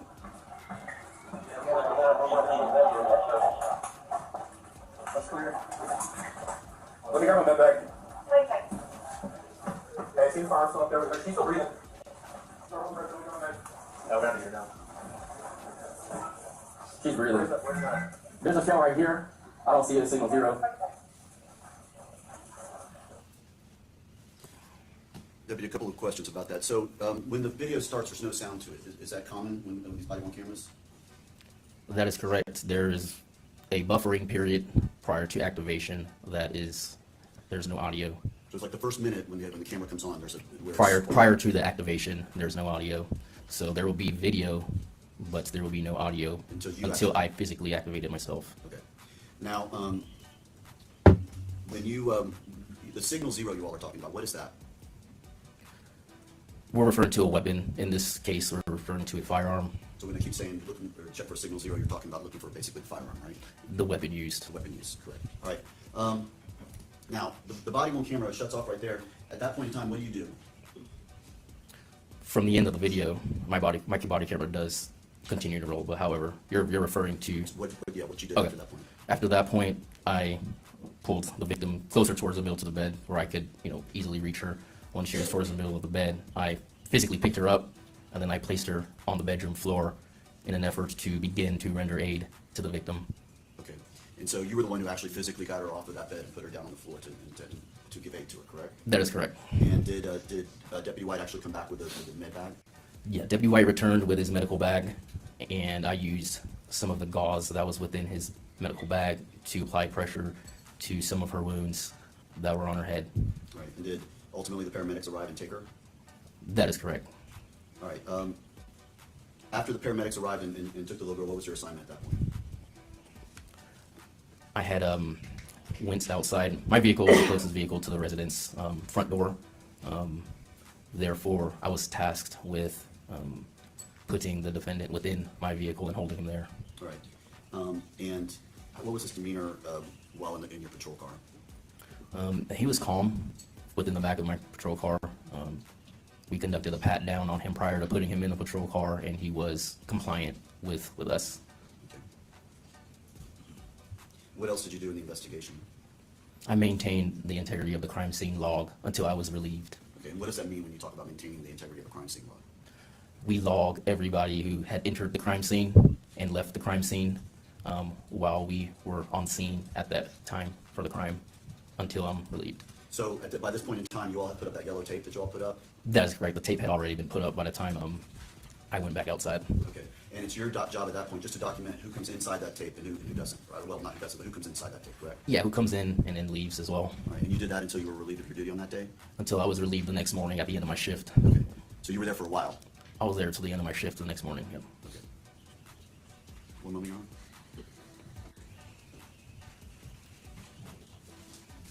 Judge, I'll pass witness at this time. All right.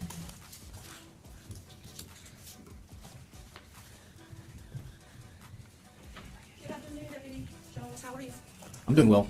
All right, I just have some few additional questions for you. At the beginning of the body cam, we understand you have that time period where you're always, that's policy, how you're always going to have that off, correct? Yes. Yeah, I mean, it's just, you guys, don't, what is it, like a minute that's standard that you do not record? Prior to activation. There's a buffering Right, period, yes. right, okay. And everybody does that. There's no issue with that, correct?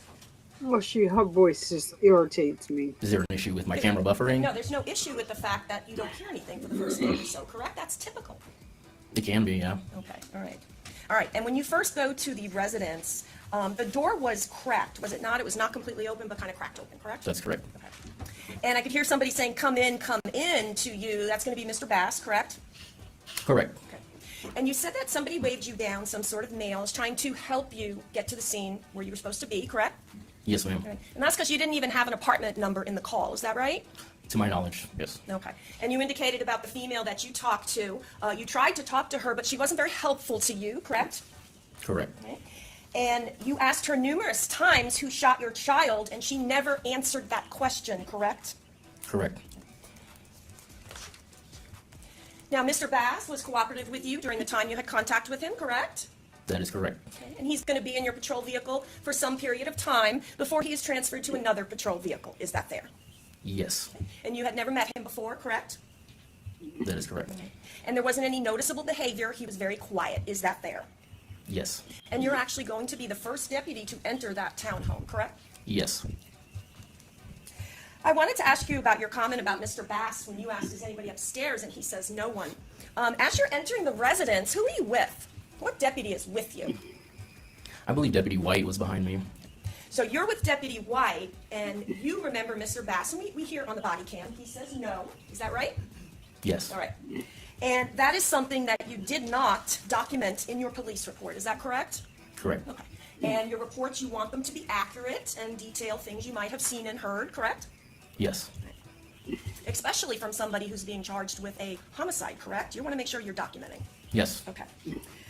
So you're pretty quick, are you not? When you walk past Mr. Bass, you're not standing there to talk to him. You actually never stop walking and just walk past him to go upstairs, correct? yes, And Deputy White is behind you, correct? yes, So if Deputy White had heard something in addition to that, you may not have heard it, right? that's correct. Right, okay. All right, wait a moment.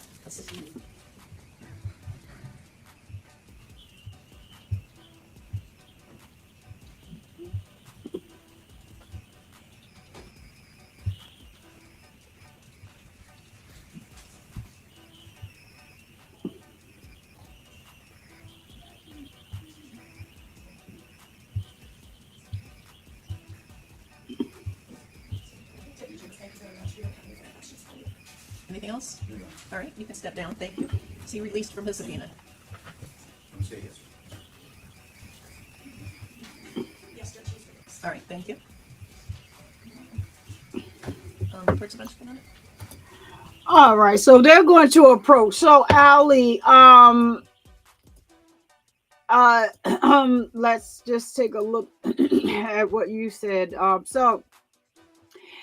Allie is saying that she thinks that when the police showed up, the reason he looked and acted calm was because he was in a major state of shock. Honestly, people in shock do act in a non-expected way.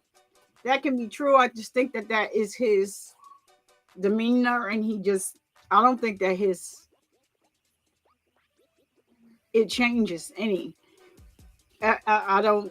They said it didn't change here. It didn't change at the hospital. It didn't change at all. It's just the way he acts. So another thing, it is very odd. The mom. Okay, there it is. Was the mom in the courtroom during the trial? If she was, they didn't show her. And if she was, she probably was sitting behind the prosecution. So I don't know if she was there or not. But the fact she didn't give up her cell phone, that is a little strange. Do I think that they checked the cell phone? I believe they don't need her records to get the cell phone. They just need the subpoena. You can trust and believe that they probably looked at her records. But why she wouldn't give them the cell phone, yeah, it's kind of iffy. So I don't know if she was at the trial and just showed up too. We don't know, because did they ever show the prosecution table? We don't know. So I think, so you truly believe that the mom has something to do with it somehow? Like, why was she so difficult when the police tried to ask her questions?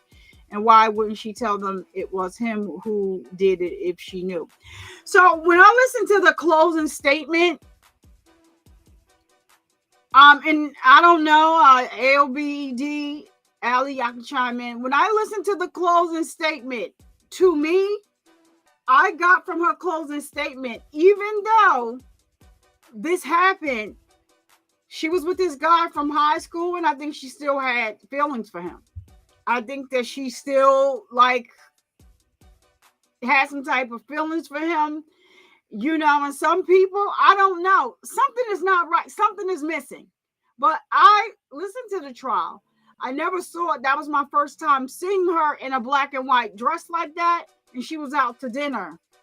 So if she really, really had something to do it with their, well, he didn't have anything on his clothes either. On the clothes from what we see. They confiscated all of their clothing at the hospital. But according to them, his demeanor never changed. So, wait, she wasn't allowed because she was on the witness list. Well, contraire. So she was on the witness list. And so if she didn't want to testify, tell me if I'm right, or LBD for what you're saying. She was on the witness list, and because she's refusing to testify, she was banned from the courtroom, basically. Well, that kind of makes no sense if you let the lady speak at the sentencing. You would think she would be banned from all of the proceedings. That kind of makes no sense to me. She said that her dad had a Rule 22. LBD, is that a joke? Or are you being serious right now?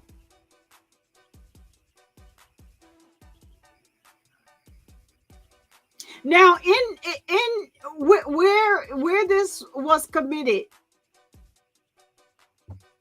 do they have where the wife is exempt from testifying against the husband? I'm gonna have to look that up, because that's something is missing. Something is off with this case. They're not telling us something. Both of them are not saying something that happened in that house. I do believe something is missing. So the way he was acting, and then the way she's acting, it could be both ways. But something is definitely, to me, not clean in the water here. And it's just not adding up. So what I did say earlier, Allie, though, but some of the things that the defense said didn't happen when it came to them investigating her did happen. So, but something is definitely off. Now, I don't want to think that somebody is capable of two parents setting up a case like that, but like I said, in the case of the son and them questioning him, if you are a mom or a dad, right, and your son still has the bullet in his head, he's paralyzed on one side, he cannot hear, he's now deaf on one side due from this trauma, and they go to interrogate him, I might be inclined to tell them, you're not, my son is already too damaged. Like, what are you going to get from him? But then they bring him in, and now he says he does not remember anything. So both sides agree that they're not going to have him get on the stand, because now he's saying that he doesn't remember. But now the prosecution, they do have like specialists that it may be very well that he can't remember. He has a brain injury. Remember that. He still has a bullet in his head. But they do have specialists that they can bring in, because once they subpoenaed her and it was court ordered that he be brought in, at that time, they had the right to do what they needed to do to get the correct answers out of this child, right? And so they do have specialists that can interrogate the child in the way, even if he's saying that he doesn't remember anything, and that could be from the trauma also. I still think the little boy was asleep when he was pow, because he never said anything but ouch, ouch, my head hurts. So I think, we are just, shooting very back and forth here. but so many things can be true at one time. Once she was done testifying, would she still not be allowed in the courtroom? She wasn't allowed because she was on the witness list. But she didn't testify. So I see what you're saying. So the AOBD, so when the proceedings are going on, I read that differently before.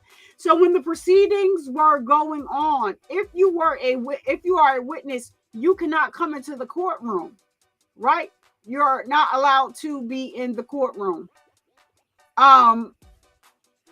But also, do they have, because a lot of states do have it where you, because of the marital status, you don't have to testify against your husband. I still think she had feelings for the man. Not saying that it was right. Something is not clean in the water. We are all saying that. Something is definitely missing from this case. She didn't even testify, ignore my last comment.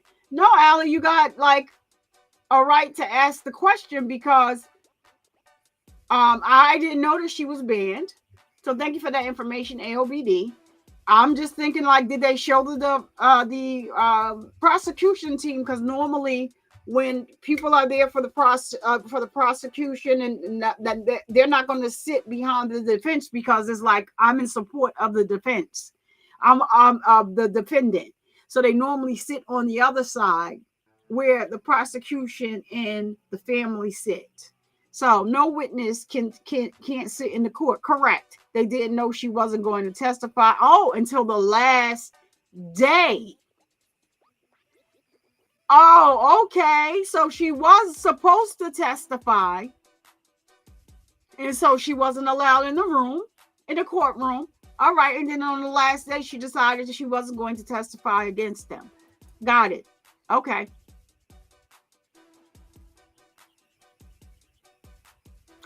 Oh, so you're saying that her father is a reporter. So he had a Rule 22. Shirley's father. I thought you were saying, hey, OBD, see that? I thought you were saying the defendant had a Rule 22. Child. Got it. So Shirley's dad is a reporter. He had a Rule 22. So basically, he was in the proceedings recording. Got it. Rule 22. Got it. Okay. AOBD, as soon as I sent that comment into the chat, right away, I remember she didn't even testify. Way to make myself look like I have no idea what is going on. No, Allie, that's not true because we pick up something. You pick up something new each time you watch a case. That's why sometimes, the majority of the times, I watch more than once. Because I didn't hear in the opening statement before that the prosecutor said that she was asking him, what is wrong with you? What is wrong with you? But that's not what I heard. I heard her say that to the 911 operator. I didn't hear her say that to the defendant. Because when was she ever in the house with the defendant? That's why I was in the beginning. I was like, wait a minute. That's something new that I didn't hear that. She didn't say that to the defendant. Am I right, AOBD? I thought I heard her say that to the 911 caller when she was on the phone using the neighbor's phone. That's what I heard. So I don't, you know, what the prosecution said in the beginning, I don't think that was correct. I never heard her say that to this man. Excuse me. Had to sneeze. I don't think the boy knew who did it or that he had even been pal. Honestly, I agree. I think that he was sleeping with the sister. They have the evidence to prove that they were sleeping side by side. And basically what was dripped down, it's of course, you know, blood runs. So Shirley's father got an AOBD because I'm like, wait a minute, the father? Jermaine? I'm like, wait, AOBD, you pulling my leg. Got it. Okay, so we figured it out. When Shirley's brother got on the stand and he is a junior, and that name matched the reporter. Okay, so we got it. So that was Deputy Nathaniel Jones on the stand. I am not going to play, and I have to take it off to move it because Court TV got some new music, y'all. And listen, this is not what we're gonna do with Court TV with this music they got. All right, so we're going to look at the crime scene investigator's testimony right about now. Okay. So these crime scene investigators, they only report what they see at the scene. And I'm hoping that the other lady crossed this deputy, because that one lady with the blonde hair, Stevie, go put on your new shorts. Her voice irritates me. All right, y'all, let's get it. Do you solemnly swear or affirm that the testimony that you're about to give in this cause will be the truth, the whole truth, and nothing but the truth? Thank you.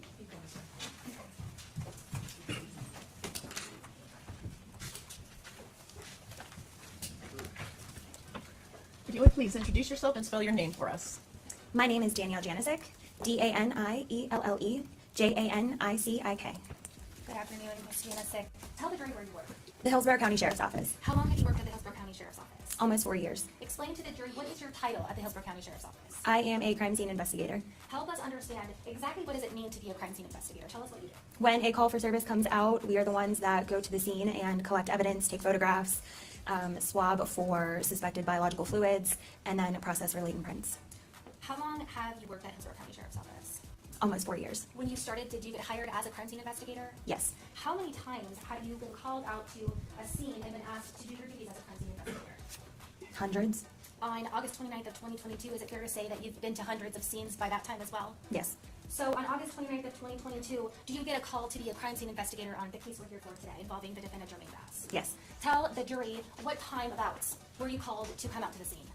I was requested at about 12:20 a.m. to respond to Tampa General. Now, when you get called to come out to a scene to be a crime scene investigator, who calls you to come? Is it like a patrol deputy or is a detective involved at that point?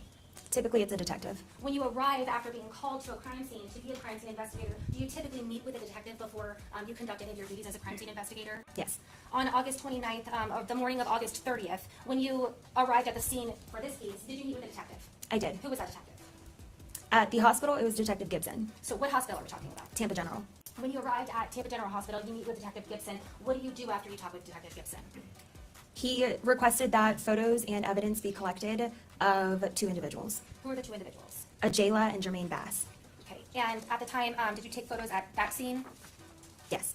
Then what did you do after that? I responded to the Heritage residents, Heritage Club Drive residents, to assist my lead CSI, Shannon Bader. When you arrived at the Heritage Club residence and you were assisting, what does it mean to assist the lead crime scene investigator? Help us understand, what does that mean? So usually the lead is the one that is taking the photographs, the one marking evidence, collecting evidence. I am behind her doing presumptive swabs, assisting with packaging her swabs, or packaging her evidence further and getting it out of her way, or creating a scene diagram. In this case, when you went to the Heritage Club townhome, were you asked to create a crime scene diagram? I was. Explain to the jury, how do you make a crime scene diagram? Do you just look around and sketch it out? What's the process to make that? So we use something called a Faro scanner, and the easiest way to describe it is if you're looking to rent an apartment or buy a home, sometimes they have 3D virtual tours. These scanners are something similar to that. So we create a 3D virtual tour of the scene, and from that I can create a 2D diagram that is computer generated. And did you do that in this case? I did. Your Honor, at this point I'm asking to, or I'm going to show the witness. This has been pre-marked as State's Exhibit 25. Do you recognize this? Yes. Is this a fair and accurate representation of the diagram that you created in this case at the Heritage Club address? Yes. But at this time I'm asking to enter into evidence and publish this with framework for identification as State's Exhibit 25. All right, it's been admitted. Permission to publish? Yes.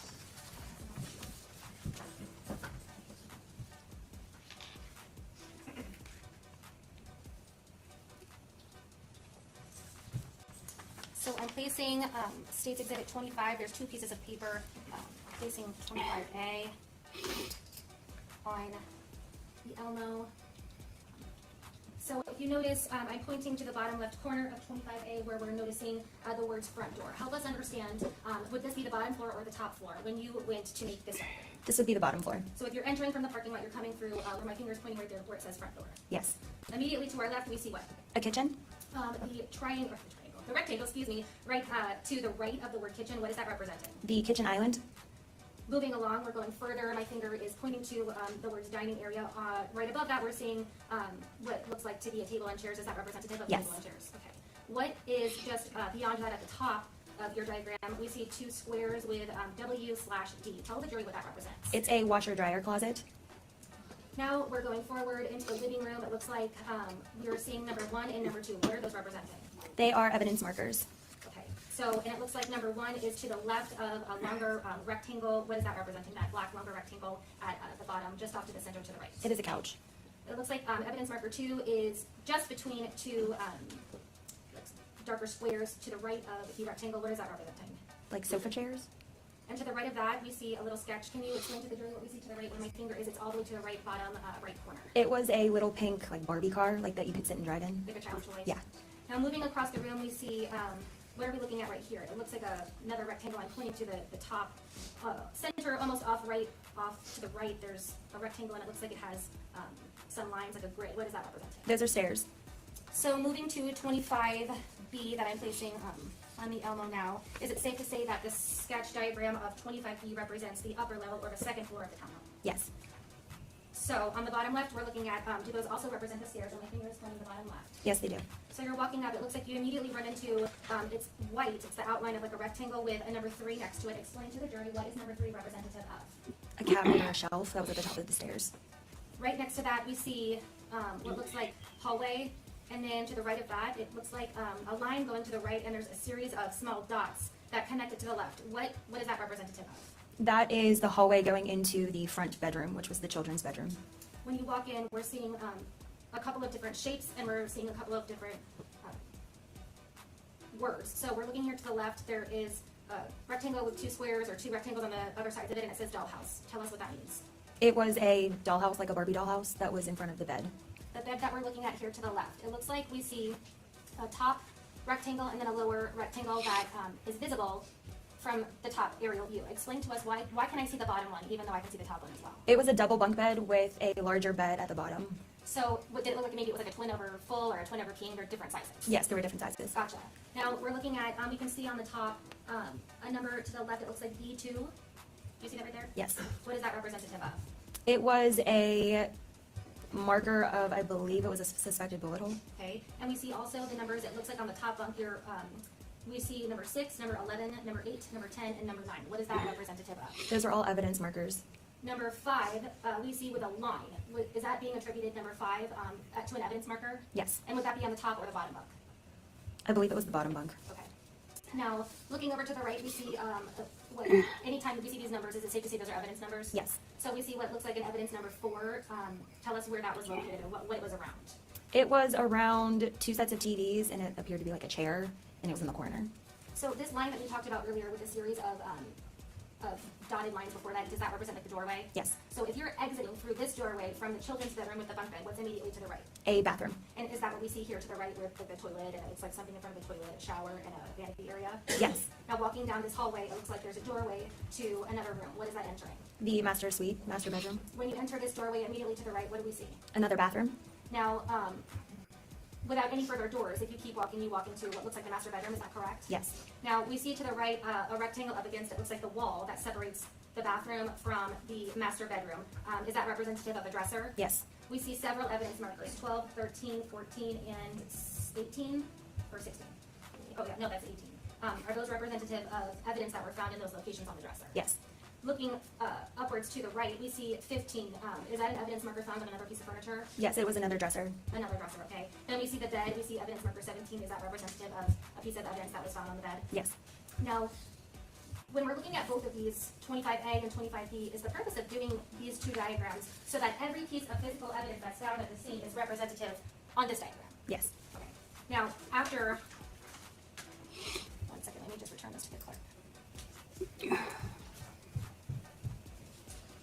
After you're at the Heritage Club address and you document the scene of the physical evidence that's found while you're assisting crime scene investigator Bader, did you have an occasion to go to a hospital where another victim, in this case Jermaine Bass, who we call JJ, was located? Yes. Did you have an occasion to take photographs of JJ and his injuries? Yes. And I'm showing you what's been trademarked for identification as states 27A through D. Do you recognize these photos? Yes. Is this a fair and accurate representation of what the child victim JJ looked like at the time that you photographed him? Yes. Your Honor, at this time I offer into evidence what's been trademarked for identification as states 27A through D as states 27A through D. They're admitted. Do I have permission to publish? Yep. Thank you, Judge.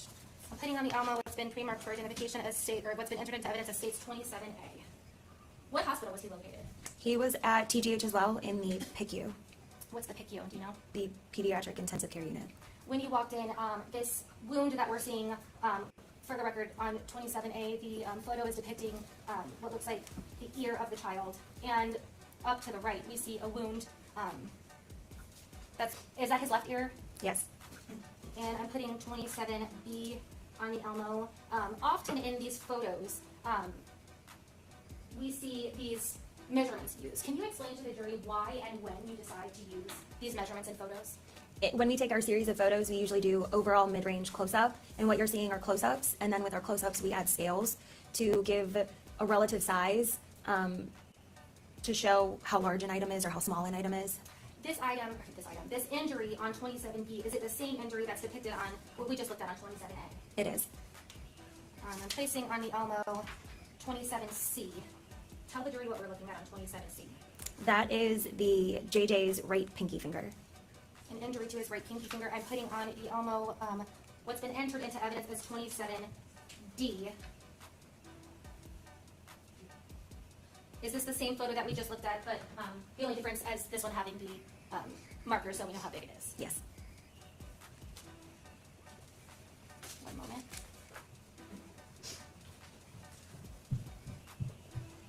So we have the injury to JJ, the left side of his head right above his ear, and then we have the injury to his right pinky that we just saw in those photos, correct? Yes. Judge, may I just have a moment? Yes. I don't have any further questions. All right. Cross? No questions. All right, you can step down. Thank you. She released from her subpoena? Yes, Your Honor. All right, thank you. Call your next witness. Crime scene investigator Shayna Bader. So yeah, what we're not going to do is sit here and sit through the same thing, because basically she's saying the same thing that that crime scene investigator just said, and so it just really makes no sense to double watch it.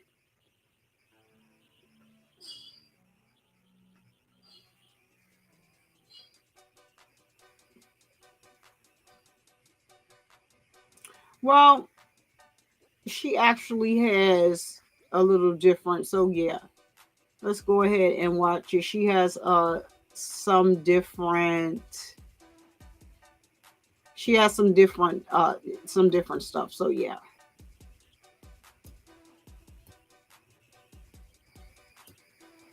All right. So she does have different so I am going to play it. What hospital was he located? He was at TGH as well in the PICU, What's the PICU? Do you know? the Pediatric Intensive Care Unit. When you walked in, this wound that we're seeing, for the record, on 27. Is this, did I put it back? I think I had put it. And up to the right, we see. Hold on. Is that his left ear? Yes. And I'm putting 27B on the Elmo. Often in these Oh, photos, okay, yeah, no. we see these measurements used. Can you explain to the jury why and when you decide to use these measurements in photos? When we take our series of photos, we usually do overall mid-range close-up, and what you're seeing are close-ups, and then with our close-ups, we add scales to give a relative size. Oh to no, show it is how large still an her. item is or how Hold small on, an why item is. do that? This item, I'm sorry, y'all. We just watched her. I thought that my bad. I thought I went back because I was skipping past the other one she does have. All right, here it is. So they're starting, and he has on these earphones because normally they. Oh, the other ones was going. This was all that was there. I didn't want to. So I'm sorry, y'all. they're at a sidebar. So, okay. And that's what it was. They were at a sidebar. And when he puts the headphones on, they at a sidebar, but this is a different detective. Will be the truth, the whole truth, and nothing but the truth. The second one. So we went right past that sidebar. Good afternoon. If you would please introduce yourself and spell your name for us. Hello, my name is Shannon Bader, Shannon, last name Bader, Bader. Thank you. Good afternoon. Good afternoon. How long where do you work? I work for the Hillsborough County Sheriff's Office as a crime scene investigator Tell the jury, how long did you work at HCSO as a crime scene investigator? for about 3 years. On August 29th of 2022, did you work as a crime scene investigator with Hillsborough County Sheriff's Office? Yes. When did you get hired? Well, with the Sheriff's Office in 2019 and crime scene 2021. Okay. So at the time of August 29th of 2022, tell the jury how many times you have been called to a crime scene as a crime scene investigator to document. Probably at least a dozen times. When you go to a crime scene, help us understand as a crime scene investigator, how do you decide what to document and what not to document? Basically, we work with a crime scene detective. When you arrived at the Heritage Grove address associated with this case to do your investigation, did you meet with a detective at that time? Yes. Who did you meet with? Detective Clay Holman. Do you guys walk through the scene together and have some sort of understanding before you start documenting? Yes. Did you do that in this case? Yes, I did. When you arrived, tell them what you saw. So I walked through. It is a townhome that when you walk in, the kitchen is on your left. There's a living room area. Then you walk up the stairs. There's a bedroom to your right. There's a bathroom kind of in the hallway area. There is then a master bedroom in the front, also with a bathroom inside. Tell us what you're doing when you first walk through and during your process of documenting. So first I walk through and I do a walkthrough of the scene. And then what I do is take overall photographs, which are basically photographs of the house and everything as is when I get there. When you walk through and you're working with a detective to decide how to document, what do you use to place next to items that you see that may be of evidentiary value? Evidence markers. What do those evidence markers look like? So I have yellow cones, or I also use green scale markers or yellow scale markers. So tell us the difference between the scale markers and the cones. The cones, are they like physical cones that you can place next to something? Yes. What about the green and yellow scale markers? Are those like the cones or are they something different? They're something else. They're basically like sticker scale rulers. Do they all represent the same thing when they're used in one crime scene? In this case, particularly, I use the yellow evidence markers to document items of evidentiary value of physical items that I was collecting.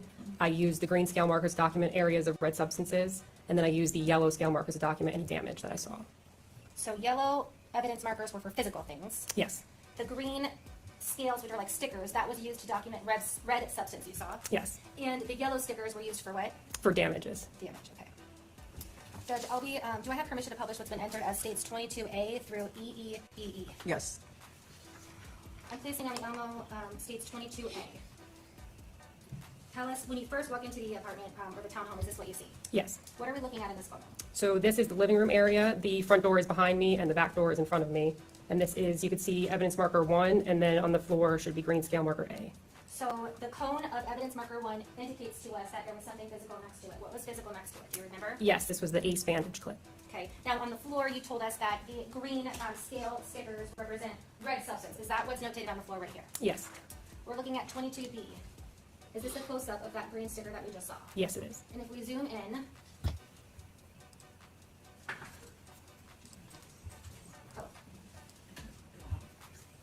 if we zoom in, the red substance that's depicted on the floor, you can kind of see it in like the wood graining.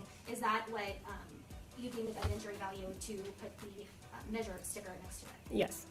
We're looking at 22C. So when you first walk into the apartment, we saw evidence marker 1 was a couch. This evidence marker 2, are these 2 chairs? Was that just on the other side of the couch as you're walking into the room? Yes. Tell us what physical is next to evidence marker 2. This is a blue cell phone. We're looking at 22D.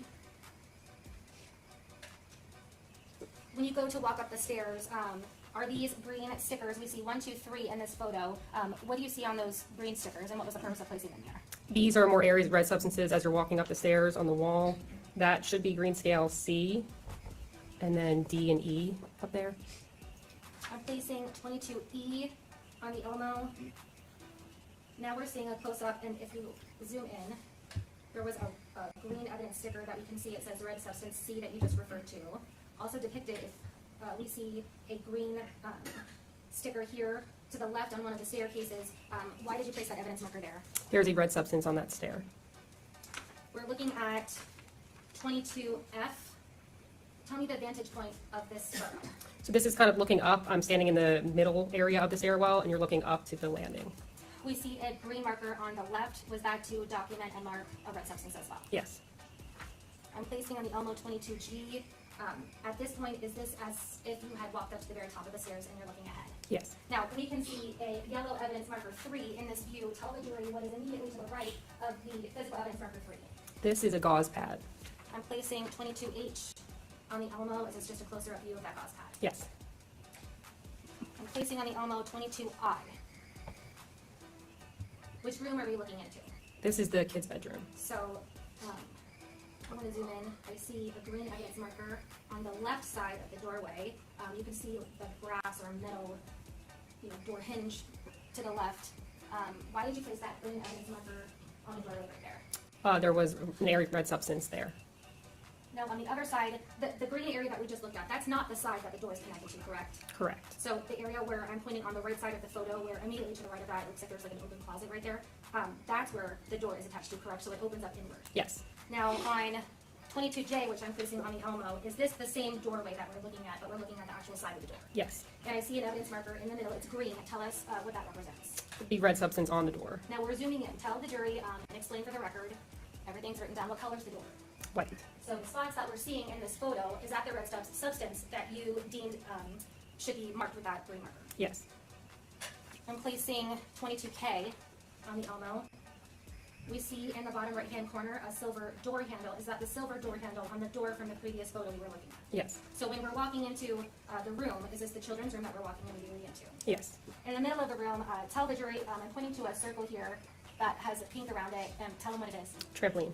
And immediately in front of that, we see a rectangle. What was that? Excuse me, We see a I'll green sneeze. evidence marker. Sorry. Zoom in so that we can see it a Wow. little bit better. What color is the pillow? White. And you can see that there is a red substance on the pillow. Is that why you chose to place that evidence marker there? Yes. Immediately behind the trampoline, it looks like, is that a dresser? Yes. I'm placing 22L on the Elmo. We see on the right side of this photo a brown, it looks like the same dresser you just pointed out in the photo before. Is that correct? Yes. Tell the jury there is what's in the middle where the green marker is that we see that I'm pointing to right now. That is another red substance on the floor. Now we're looking at 22M. Are these the same monitors that we're looking at here in 22L? Yes. So as we walk over and we take a better look at 22, or at the monitors that were on 22L, on 22M, what is the yellow evidence marker signifying? This is marking the red cell phone that's on the ground. 22N, I'm placing on the Elmo. Tell the jury what the purpose of the green sticker is. This is marking the red substance on the ground. I'm putting on the Elmo 22O. What are we seeing here? We see something in the doorway. The dollhouse. Was that there all along, or was that moved during the course of the investigation? It was moved. Where was it originally? Up against that pink house that's against the bunk bed. So I'm pointing to the right where I see gray framing. Is that the gray framing of the bunk bed you're talking about? Yes. Immediately to the left of that, we see like a darker hot pink that looks like some sort of child's house. Are you indicating that the one on the left was pushed up against? Yes. Okay. Now, this marker 7, what is that indicating? There's a piece of a gun holster in the, I guess, baby holder. Like some sort of like baby doll toy. Okay, we're looking at 22F. I'm placing on Elmo. Is this a closer up of the evidence marker you were just discussing? Yes. And once we zoom in, what do we see inside of this baby doll accessory here? That is a piece of a gun holster. A piece of a gun holster. 22Q. What are we looking at here? This is the top of the bunk where the stairs are, and there's 3 areas of red substances marked. So we see one on the left side here of the top of the ladder, correct? Yes. One up at the top corner where you like walk up the ladder, and then one immediately to the left of that. Yes. We're looking at 22R. Tell us what we're looking at in 22R. This is the top bunk where you can now see a green scale marker. You can kind of still see the one in the corner. 2 areas of damage marked, and then yellow evidence marker 6. I think this is the first time that we see the yellow markers. So you said the yellow stickers represent damage. So, for instance, we see damage A. What does that look like to you? Is that in the drywall? Yes, that's the hole in the wall. So we see, I'm zooming in for the record on damage. I just zoomed in on damage A. Now I'm zooming in on damage B. What are we looking at in damage B right here? That's damage on one of the bedposts on the top bunk. And then we see another green sticker right above the bed frame on the far left. What does that indicate? That is marking a red substance on that wall. So on that wall, tell us what color is the wall? White. Any of the spotting that we're seeing right there, is that what you deem to be red substance? Yes. Oops, wrong thing, I'm sorry. Now we see on the right side of this picture, a physical yellow evidence marker number 6. Tell the jury what the physical evidence marker number 6 is representing. That is representing a casing. 22S I'm placing on the Elmo. This is a similar view as the one before, would you agree? Yes. The difference is we see a marker on the mattress. Tell us what the marker on the mattress indicates. That is showing the red substance on the mattress. We're seeing on 22T, tell us what we see. These are 2 red substances on the wall, and this is a view from the bottom bunk. So, and to reference this, I want to put on 22U. So in 22U, what are we looking at? So this is the bunk bed. You could see the top and the bottom in this photo. Explain to the jury so that they can understand. What size were the beds? The exact number I do not recall. But was it a queen over a queen? Oh, a twin. A twin on the top. And on the bottom, did the mattress fit the frame perfectly on top? On the bottom, no. On the top. On the top, yes. Okay, and on the bottom, no. So help us understand. Was the mattress too big or too small for the frame on the bottom? On the bottom, it was too small. Now, what are we seeing in, we're looking at 22U specifically, and I want to focus your attention. You can see that there is a mattress on the bottom, but then it looks like some sort of item behind the mattress, flat up against the wall. What was that item? A giant teddy bear. And what did it look like the purpose of the giant teddy bear being between the wall and the mattress to you? Objection, speculation. Sustain. When you were at the scene looking at the giant teddy bear, did it fit between the mattress and the wall? Yes. Was the mattress touching the wall at that time? No. Now, I want to refer back to 22T. There's 2 evidence markers here. What are they representing to you? We see one that says red substance Q. And it looks like a straight line down. What did it look like to you when you were there in person and had a chance to look at it up close? It was the red substance on the wall, and then next red sub R, also a red substance, both consistent with blood. Now, we just talked about U. So let's go to V. This gives us a better view of evidence marker 6 that we talked about before. What are we looking at that's immediately to the right of evidence marker 6? This is the casing on the bed. 22W. Is this the same casing we just viewed as next to evidence marker 6? Yes.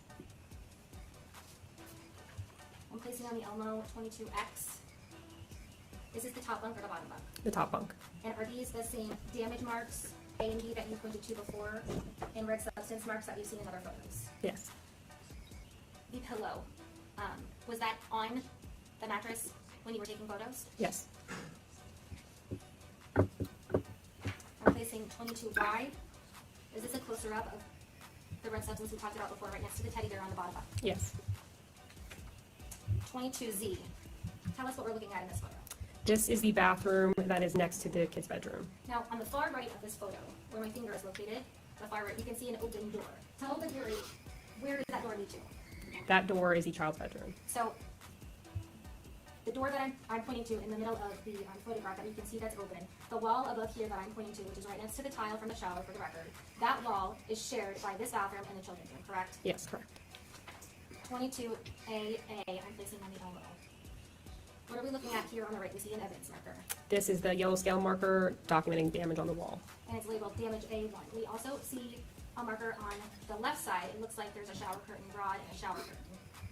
What is documented here on this side? That is documenting damage on the shower curtain. So I'm looking at 22B, I'm placing on the Elmo. Damage A1, is that on the wall that we just looked at in the bathroom? Yes. Damage A2 and 22CC, is that the damage to the shower curtain that you were just talking about? Yes. I'm placing on the Elmo 22DD. Damage A2 that you just discussed on the shower curtain, is that the same one? Yes. Now what are we looking at here on the left? Tell us, describe to us what that damage is and where it was located. That's damage A3, and it's in the shower on the wall. We're looking at 22EE, I'm placing on the Elmo. Is that the same damage you just described? Yes. What's located within the damage that we see on this photo? That would be a projectile. 22FF, I'm placing on the Elmo. So we just left the bathroom, we're not in the bathroom anymore. Where are we right now looking at the damage that is depicted in this photo? This is the top bunk railing. I'm placing on the Elmo 22GG. Tell us the vantage point of this photo. I see a marker that says A1 and damage B2. Where are you standing when this photo was taken? So now I'm standing inside that bathroom that is next to the child's bedroom, and we're looking at the wall that is shared with the child's bedroom. Is this the same bathroom that just showed the damage that was to the shower curtain and the projectile that was found in the shower tile that we just looked at? Yes. Same room. Yes. We're looking at 22HH. We see damage B2. Again, is that the same bathroom that we've been discussing? Yes. 22II. Tell us what we're looking at. Which room are we in now? This is the kid's bedroom, and this is a view of the bottom bunk and where the stairs start. When we're looking at this bottom bunk, we see what looks like a pink and purple blanket. Behind that, we see kind of a big lump back there. Is that the teddy bear you were talking about earlier? Yes. We see an evidence marker number 5. What is that significant? That is another casing on the bed on the bottom bunk. We're looking at 22JJ. What's the purpose of this photo? This is showing the height of how high the bunk beds are. So we see what looks like a measuring tool here on the left, and it looks like the top portion of the railing on the top bunk is 5 feet and 5 inches. Is that fair? Yes. I'm placing on the Elmo 22KK. Tell the jury what we're looking at here. We see 3 evidence markers, 8, 9, and 10. These are marking 3 more casings. Now, this photo, is this of the top bunk or is this the bottom bunk? The top bunk. 22LL. Is this a close-up? We're looking at 8 right here with a casing right next to it. Is this just a close-up of the casing located next to that Yes. marker? What are we looking at 22MM? That is the head stamp of that casing. What about 22NN? We're looking at evidence marker 9 and 10. Also the casings. So this casing that I'm pointing to more in the middle, is that attributed to evidence marker number 9? Yes. And then the casing that's to the left where it looks like the empty cylinder is facing upward towards the ceiling, is that attributed to evidence marker number 10? Yes. 22BB. Sorry. 2200, I'm placing on the Elmo. Is this the head stamp? Hold on. There we go. Is this the head stamp of the shell casing attributed to evidence marker number 9? Yes. 23PP. What are we looking at? That is the casing at evidence marker number 10. 22QQ. Tell the jury what we're looking at. That is the head stamp of the casing at evidence marker 10. You've used the term head stamp a couple of times. I don't want to blow over that. Can you explain to the jury when you're using the term head stamp, what does that mean? So basically the casing, it is the top of the casing that has the imprint and the firing impression on it. We're looking at 22RR and placing on the Elmo. Tell us the significance of the evidence marker. We see 11. Evidence marker 11 is showing the bedding on the top bunk. We're looking at 22SS and placing on the Elmo. Help us get oriented. We've been into the bathroom, we've been into the children's bedroom, we've been downstairs. Where are we now in 22SS? So now we were in the master bedroom. 22TT, I'm placing on the Elmo. Is this the same master bedroom? Yes. Help us understand the vantage point. I see in the middle, I see what looks like an open door right to the right of the silver dresser depicted in this photo. Is that the door that you would use to enter and exit this master bedroom? Yes. 22UU, I'm placing on the Elmo. Help us understand what we're looking at here. This is the dresser in that master bedroom, and there is a live round next to evidence marker 12. I'm going to zoom in. What does a live round mean? It is a round that has not been fired by a gun. To the left of evidence marker 12, there is a silver object that I'm pointing to. Is that the live round you just spoke about? Yes. I'm placing on the Elmo 22VV. What are we looking at in 22VV? That is the head stamp of the live round. 22WW. I see evidence marker 13 and 14. Help us understand what they are attributed to. This is that drawer in that dresser that we just looked at, and 13 is a wallet, and 14 is a gun. So let's go back to, this is 22TT. In the back, we see evidence markers 13 and 14 and a drawer to the top left that's open. Is that what we're looking at, just like a top aerial view here in 22WW? Yes. I'm placing on the Elmo 22XX. Is this a close-up of the 2 items you just described? Yes. So we have 13 attributed to a wallet, and then 14 attributed to the item that we see right here, which looks like the top of a handgun. Is that correct? Yes. 22YY. I'm placing on the Elmo. Is 22YY the same firearm that's right here by evidence marker 14? Yes. In this photo, it's facing the right. I'm placing 22Z on the Elmo. Is this the same firearm? Yes. It's facing the other way? Yes. 22AAA. I'm placing on the Elmo. What are we looking at here? That is a magazine that was also in that drawer. Was it in the drawer because it was in the firearm, or was it separate from the firearm? It was separate. Okay. Now, we're looking at 22B. Orient the jury. Where are we when we find evidence marker 15? This is next to that dresser, and it is a phone inside of a backpack. So are we still inside the master bedroom when we find and locate this backpack that's depicted in next to evidence marker 15? Yes, we are. 22C, I'm placing on the Elmo. Orient us to this photo. It looks like there's a hand depicted in the photo. Is that your hand? Yes. What are you holding in your hand in 22C? A projectile. A projectile. Where was this projectile found? In the wall of the bathroom, sharing that wall that shares the child's bedroom. So we just left the master bedroom, so let's back up. 22C, where this hole in the wall is that from the vantage point of standing in the bathroom where this wall shares the room with the children's bedroom? Yes. 22D, I'm placing on the Elmo. Is that the same projectile we just saw, just a close-up version? Yes. 22D. 22E. I'm placing on the Elmo. What are we looking at? This is the top bunk mattress after we cut it open. What was the purpose of cutting the mattress open from the top up? We had noticed a hole in it. 22FFF. What are we looking at here? Now we ripped away all the foam inside, and now we're looking inside the coils of the mattress. So in this photo that we're looking at right here, it looks as though this mattress is now on the bottom bunk. Help us understand. So because the mattress was on top, in order to just examine it better, we did bring it down to the bottom bunk. What are we looking at in 22GGG? You can kind of see the projectile that it's under all the coiling in the mattress. 22HHH. What are we looking at? That is that projectile. So this projectile was found in the mattress that was located on the top of it. Yes. What are we looking at in 22HHH? This is back to the master bedroom, and it is a security camera on a nightstand. 22III. We see an evidence marker 17. That is marking that Adidas bag. When you first initially walked into the master bedroom, was that Adidas bag sitting on the bed, or was it located elsewhere first? It was located elsewhere. Where was it located? In the master closet. What was the purpose of taking it down from the master closet and onto this bed to photograph it? This was after the detectives had done their search and it had found that it was of evidentiary value. So then I took the photograph of it. Okay, so 22JJJ. What are we looking at in here? What is this the contents of? This is the contents of that bag at evidence marker 17.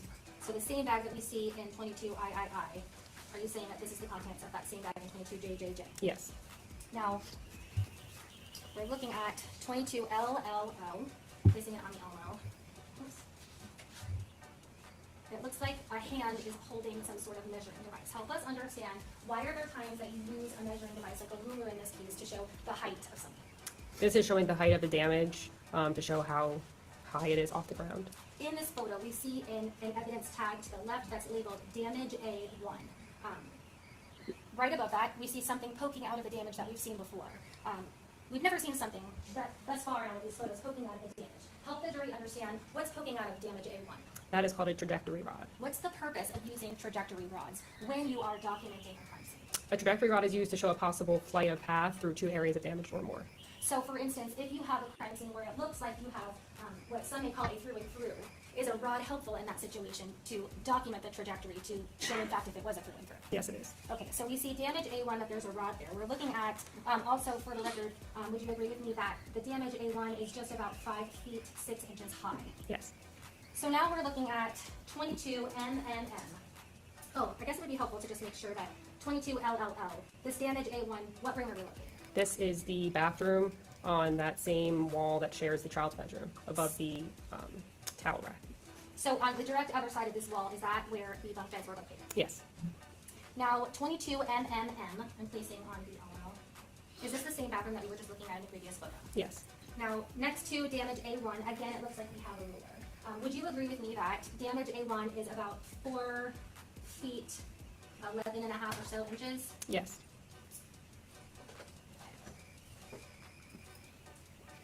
We're looking at 22NNN. What are we looking at in this photo? We see a ruler to the left of what? This is showing the height of damage A3 in the shower wall. Would you agree with me that the damage is right around the 4 foot 10 to 11 marker? Yes. We're looking at at 22000, the green item that we see depicted in the middle of this photo, is that the trajectory rod that you were discussing with Jerry earlier that we saw poking out of damage A1? Yes, it is. What's the purpose of documenting with the trajectory rod, specifically in this photo? So this is showing the connection between the damage that I had marked at the yellow scale markers A. Does using a trajectory rod in a situation such as this one, where the damage depicted shows it could potentially all be caused by one projectile? Yes. Overruled. So in this case, what's depicted in 22000, does damage A1,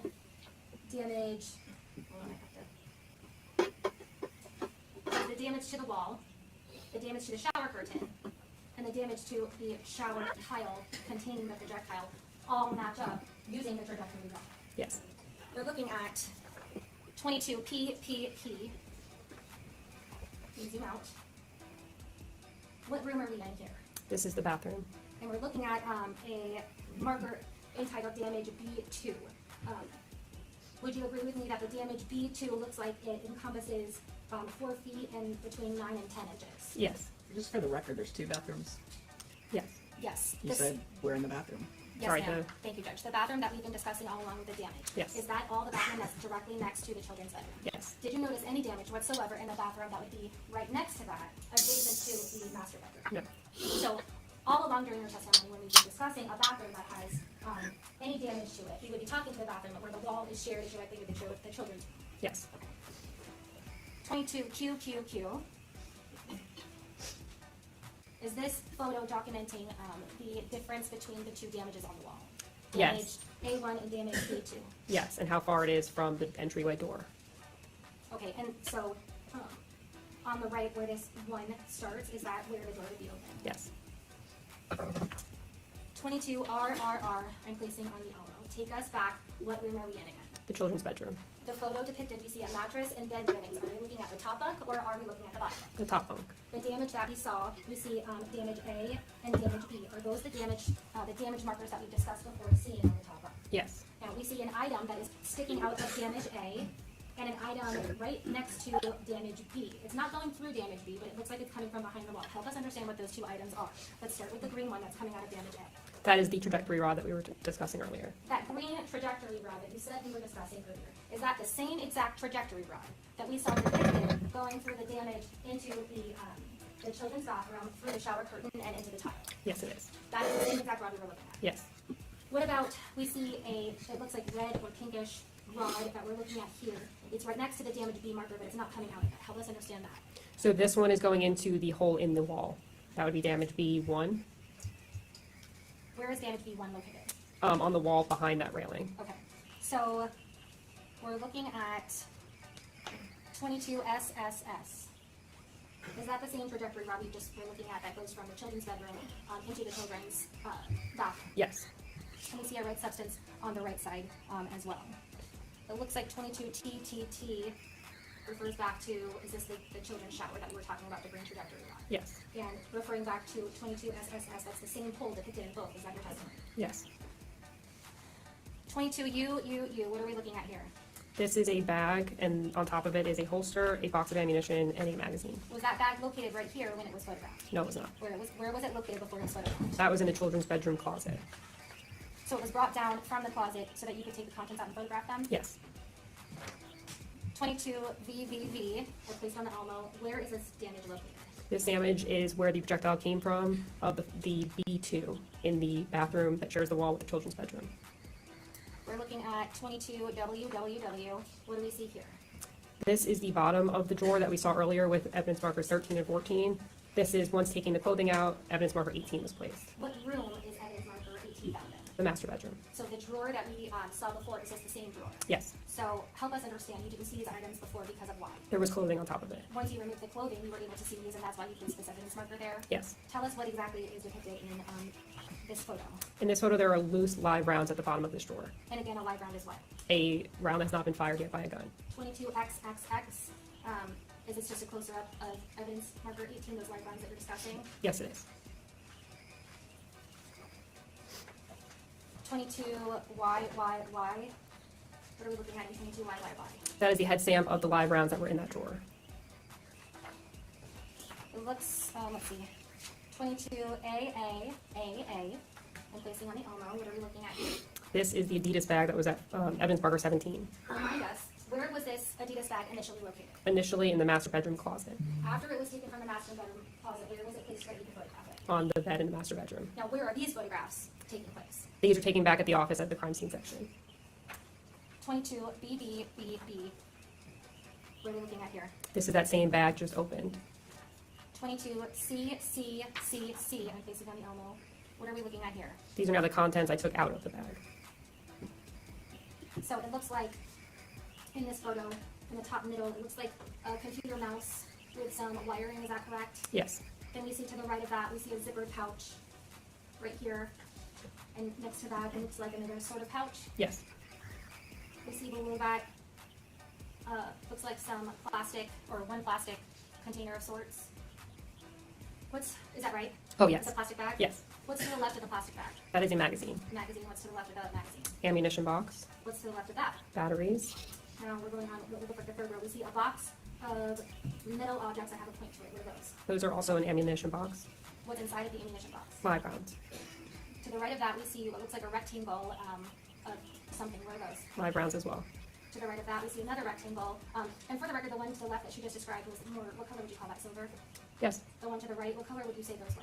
more gold, And what are those gold things? also 5 rounds. Now, next to those gold live rounds, we see 3 items next to each other. They look similar, but they're different things. Tell me what they are. They are magazines, Magazines for what? a gun. We look next to that and we see 1, 2, 3, 4, 5, 6, 7 boxes. What are those? Those are ammunition boxes. Later, did you open up those ammunition boxes and photograph the contents inside of those other 7 ammunition boxes? Yes, Below that, it looks like a cell phone, is that correct? yes. What's to the left of that? It looks like something on its side, I can't tell. I think that is a magazine as well. Okay, and to the left of that, we see 1, 2, 3, 4 items on the bottom of the page. What are those? Casings, Casings. There's 1 silver item above that. What is that? also a casing, There's 1, what color would you call that? A gold item gold. above that? It looks like actually there's 3 of them. What are those? also casings, To the left of that, we see an orange item that is like a U in nature that looks like it has 2 little silver keys on it. What is that? a lock of some sort. Above that, what are we looking at right here? I'm not sure what that is. Okay. And to the left of that on the far left bottom corner, it looks like a circle with something coming out of that. What is that? It's used to hold ammunition, 5 rounds. So, let me exit all the way. 22 D. Is this a closer up view of the contents of those boxes we just discussed? Yes, it is. And remind me again, what are those? 5 rounds. 22 E. We see that circle item that has something coming out of the top. What are we looking at there? These are the live rounds that came from that circular device. So when you photographed the circular device the first time, you didn't see those silver items up top. Did those come from within that Yes. circular item? Yes, they did. Judge, may I have a moment just to make co-counsel to put back in order, please?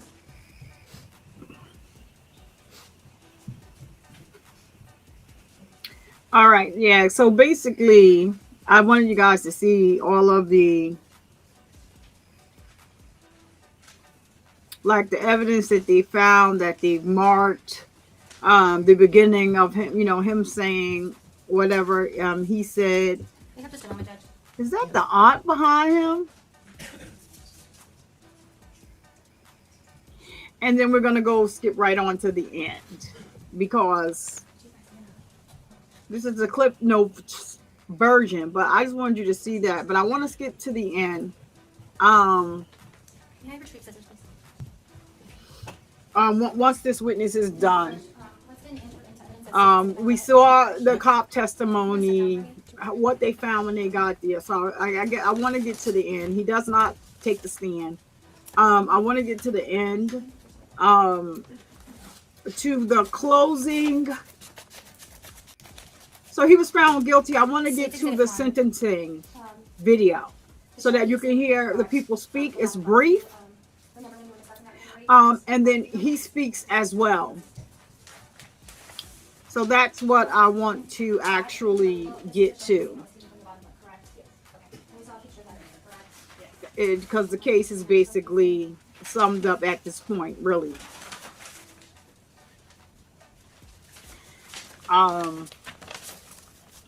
We still have more questions and answers, so they're just going through the evidence We saw the mattress, the bed, and all that. So all those the people that's getting on the stand to testify, what the evidence, experts say. I'm not going to do all that. I'm going to just go to the end.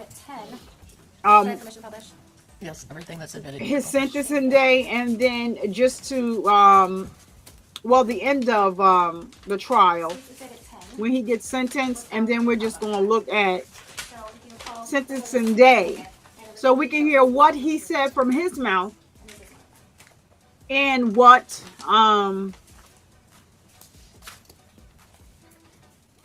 the wife Shirley, her brother,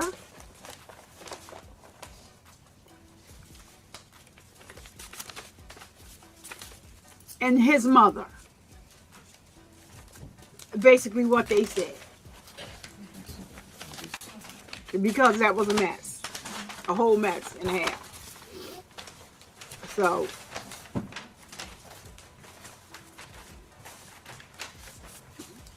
this is 10, sorry. and I kind of told you, like in the beginning, what I think about his mother's statement and how the statement wasn't good. It didn't hurt the case because the case was over, but I think she plays a pivotal role in Which was another one down the top on.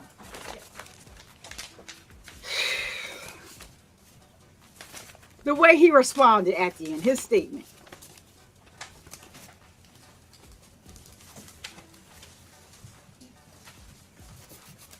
So they're just basically showing evidence.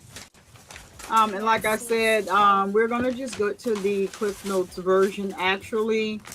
Nessa, I think you're still in here. You can make sure you share your link in here for Instagram. So let me get to the video. Of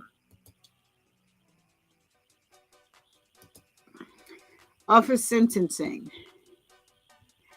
Like I said, it's the Cliff Notes version. Now, when I am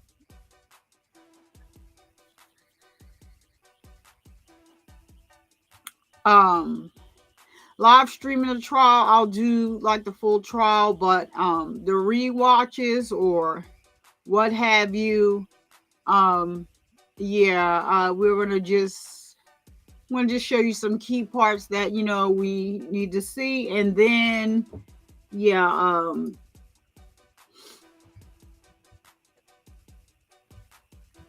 and then we're going to move on from there.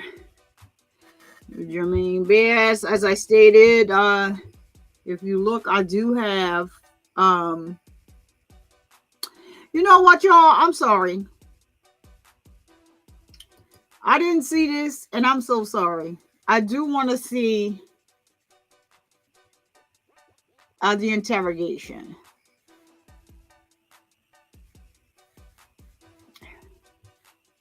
Did they actually...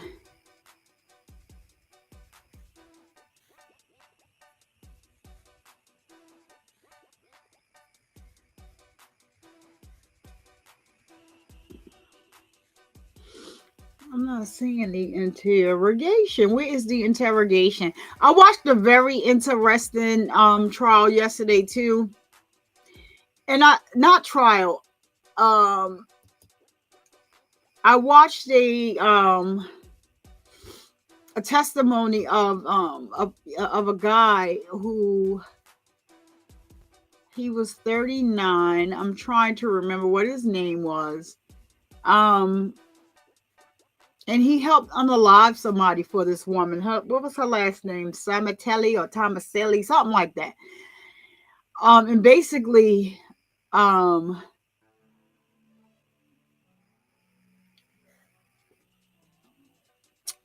thought it said interrogation, but it's not showing me. So I'm going to just go straight on to the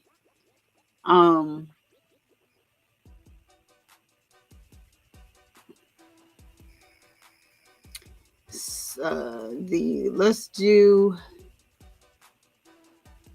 the verdict first, and then I'm going to just go right to the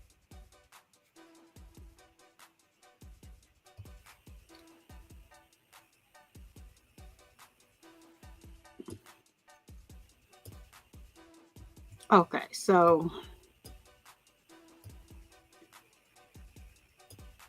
all right, so let me just bring this over here. I'm going to just watch the jury. He basically has the same, like his face has this like flat affect. I think that was his demeanor during the whole thing. Him being arrested, with him on video, while being at his home.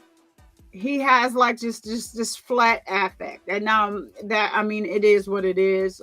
People can draw whatever assumptions they want to draw from it. You know, he could be mentally going through something because of what we don't know. We just know that these things are happening, and we're tired. All right, so here we go. We, the jury, find as follows as to count 1, murder in the first degree. The defendant is guilty of murder in the first degree, Jayla Bass, as charged. The verdict not only included the first-degree murder of Jayla Bass, but also aggravated child abuse of both Jayla and the son, JJ, who survived the shooting after being shot in the head. Defense attorneys for Jermaine Bass had tried to sow doubt with this jury, questioning the investigation and why key pieces of evidence were never submitted for testing. They also tried hard to suggest someone other than Bass had pulled the trigger, but in the end, it was the DNA evidence, ballistics, and Bass's own words, originally claiming the shooting was accidental, that proved too much to overcome. After the verdict, there was reaction from both sides. Jermaine Bass was taken into custody. We are told that sentencing is now set for Monday, 9 a.m. here at the court. So so we got that. He was found guilty. I want to go to the sentence hearing and we're going to get through this as fast as we can. We've been here a while. But I think I do actually want to.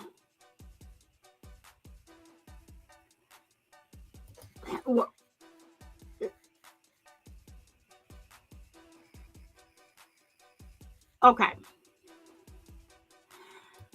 So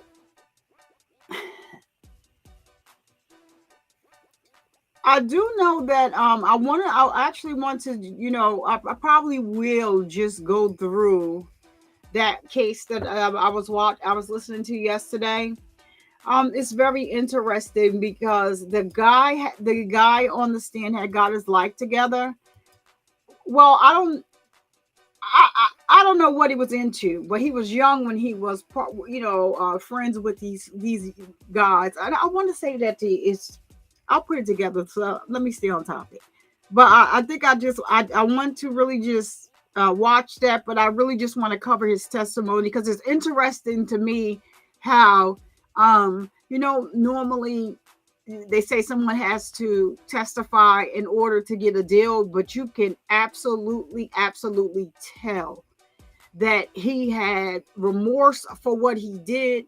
I just wish he had the remorse before he did it. His life was going so well for the 7 years after he was so crazy, did something so crazy, and happened to be working for law enforcement only to now, I guess with the plea deal, he's actually serving 15 to life. So he can get out. Basically, he was never, ever charged with anything before. But they had told him if he lied on the stand that they would give him the max that they can give him. But he actually, you can hear, you could see the remorse. Like it's crazy. I enjoyed watching that. I'm just into true crime. So yeah, that's me. So this is the sentencing. Introduce yourself and tell me what your relation is to the children in the case. My name is Richard Romeo. I'm the uncle. Okay. Okay. Sir, did you want to? This is what. Did you want to make a statement to the court as far as what your family feels, how this has affected you all, and what you'd like to see happen? Yes. Okay, go ahead. I just want to say, good morning. First, I want to address the court and the jury and say thank you for some kind of justice for me and my family. Jay, There's no amount of time that you will be serving to make this right. The trauma that you cause will always be affected, not only for my family, but your family as well. I tossed and turned many nights, thinking, how could someone do something like this to their kids? They do not understand the joy of being a father. I guess I would never comprehend that. His blink Because rate. being a father is the most rewarding thing I ever had to experience. Jay, you will never get the pleasure of hearing, Daddy, I love you. Daddy, Daddy, I need you. And so on and so on. I pray that eats up at you at every night of your life, for the rest of your life. That you will never hear that again. Jay, you're truly the definition of a coward. You took your anger out on your own kids that were very defenseless. You intended to hurt my family without thinking about hurting your family as well. You're not there to comfort your family members. You're not there to do anything to make it right. You left JJ to believe that he has to be my sister protector, when you were certainly not. JJ asked me one night, Uncle, why did this have to happen to me? I replied to him, I'm not sure. I know that you're a survivor, and you was meant to do great things. He said, why did my sister have to die? I replied to him, because she knew you needed an angel to get through this life. And when things get tough, you will ask your sister, what do I do? And she will help you find the answer. He said, you're right, Uncle Richard, because she helped me this far. Jay, you did not win, though. You lost. Not only your freedom, not only the opportunity to be a part of JJ's healing and his greatness, which he surely will be. You lost the opportunity to have that father-to-father talk, to give guidance, participate in school events, sport events, and witness those teenagers and adults first that most parents treasure. You did not succeed. You did not win. My nephew and my sister will heal and will grow and to continue to be great without you. While Jayla's spirit is shining down on us, and we are proudly honoring her memories. You did not win, you loser. Now, do y'all see I hope any? that he gets the max sentencing that he could possibly get. And loving memories of my niece, Jayla. All right, thank you. Now, did y'all see anything wrong with what he said? I mean, I get it. He's there to speak like on behalf of the family and what they think. But in cases like these, like pure emotion, sometimes take over. I think what he said it in a tactful way. I'm just saying. I mean, who am I? I'm not the judge, but the judge sure enough called it out real quick. All right, does anyone else have anything they'd like to address the court with? And the sentencing is for the purpose of the court determining how this loss has affected you and your family. The sentencing is not a time for name calling and attacks on the defendant. So if that's what you're going to do, when you're gonna Blink come up, rate, you need to y'all, is reevaluate that. crazy. All right.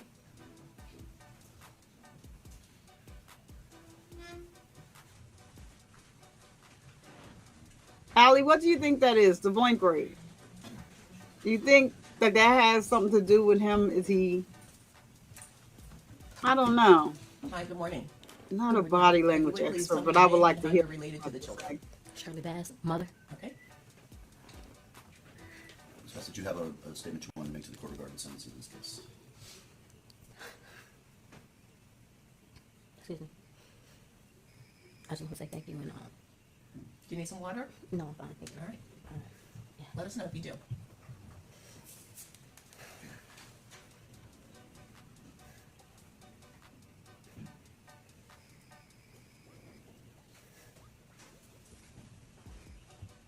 It's never going to be any justice for this, but I pray that we can all move forward while our angel is looking over us all. Life as a mother and wife comes with its challenges. It's not always perfect, and each day isn't filled with sunshine. But with faith and prayer, you navigate through the ups and downs. You embrace your role as a football and cheer mom. And despite financial hardships, nothing compares to the joy of witnessing your children thrive in activities they love. You focus on their happiness, content with your daily routine of work and family life. Yet in an instant, everything changes. Your husband and children are taken away from you, leaving you to question, how could he? How could he hurt them, putting them in harm's way, knowing he's supposed to be their protector? What could drove him to such actions? No longer is it about why, but how. How could a person choose to harm their own child? A little girl who just begun to experience the world, who started kindergarten 19 days before, and who will not lose not only her first tooth, but her entire life just 13 days later. How could you? How could you take away the life of such an innocent, joyful, promising child? How could you? She will never get to experience her first dance or celebrate her sweet 16, and she'll never become the cheerleader she was destined to be. How could you? As a mother, the thought of the experiences I wish to share with my daughter is heart-wrenching. Those moments were stolen from me by someone I trusted, who I thought I loved, in our children. Understanding that no sentence you receive could ease the pain or bring her back is a harsh reality. You think of your son, who looked up to his father, loved playing video games, and dreamed of being a football player. How could you attempt to take your own son's life? How could you? You ripped away your son's dream and deny him of a fair chance. Yet through it all, I feel blessed to witness my son's healing journey. Tears of joy filled my eyes the first time he stepped onto that field again, knowing that what he has endured. He proudly declared that he will wear the number 5 to honor his baby sister, Jayla. In the weight of this tragedy, it is now my responsibility to ensure that my son, JJ, is protected. I am determined to create a safe and loving environment for him, one where he can thrive and continue to grow without fear. Jayla is now with the Lord, resting in his arms. She walks with us every day. Those we love may leave us, but they remain in our hearts forever. Jayla is deeply loved and very much missed. We cherish the 5 years we shared with her and the beautiful memories we created. She brought us the best 5 years of our life, and our heart knows the sweetness of the angel she was here on this earth. I hope that you live your best life, experience the pain, knowing what you took from this world. A bright, loving cheerleader, an awesome daughter, cousin, niece, granddaughter, and an amazing sister. How could you make the choice to end her life? JJ is a warrior, and he has an angel looking over him every day now. It's Double J forever, and Mommy loves them both.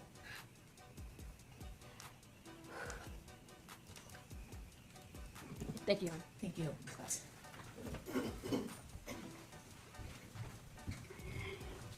I hope she didn't have anything to do with it, Allie. I mean, if she did, she deserves to get an Oscar. I think that one can say she didn't cry. Was she being strong for the children, or no? Was she being strong for JJ? Or wasn't allowing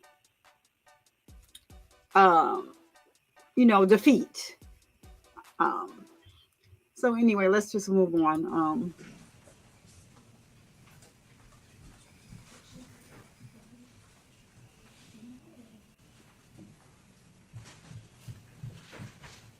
We also have a statement, Judge, provided by Shirley's sister, Marlene. All right. I stand before you today with a heavy heart, with grief and a soul shattered by the loss of my beloved niece, Jayla. At just 5 years old, her life was taken far too soon by the very person who was meant to protect her, her father. The pain of her absence is a wound that will never fully heal.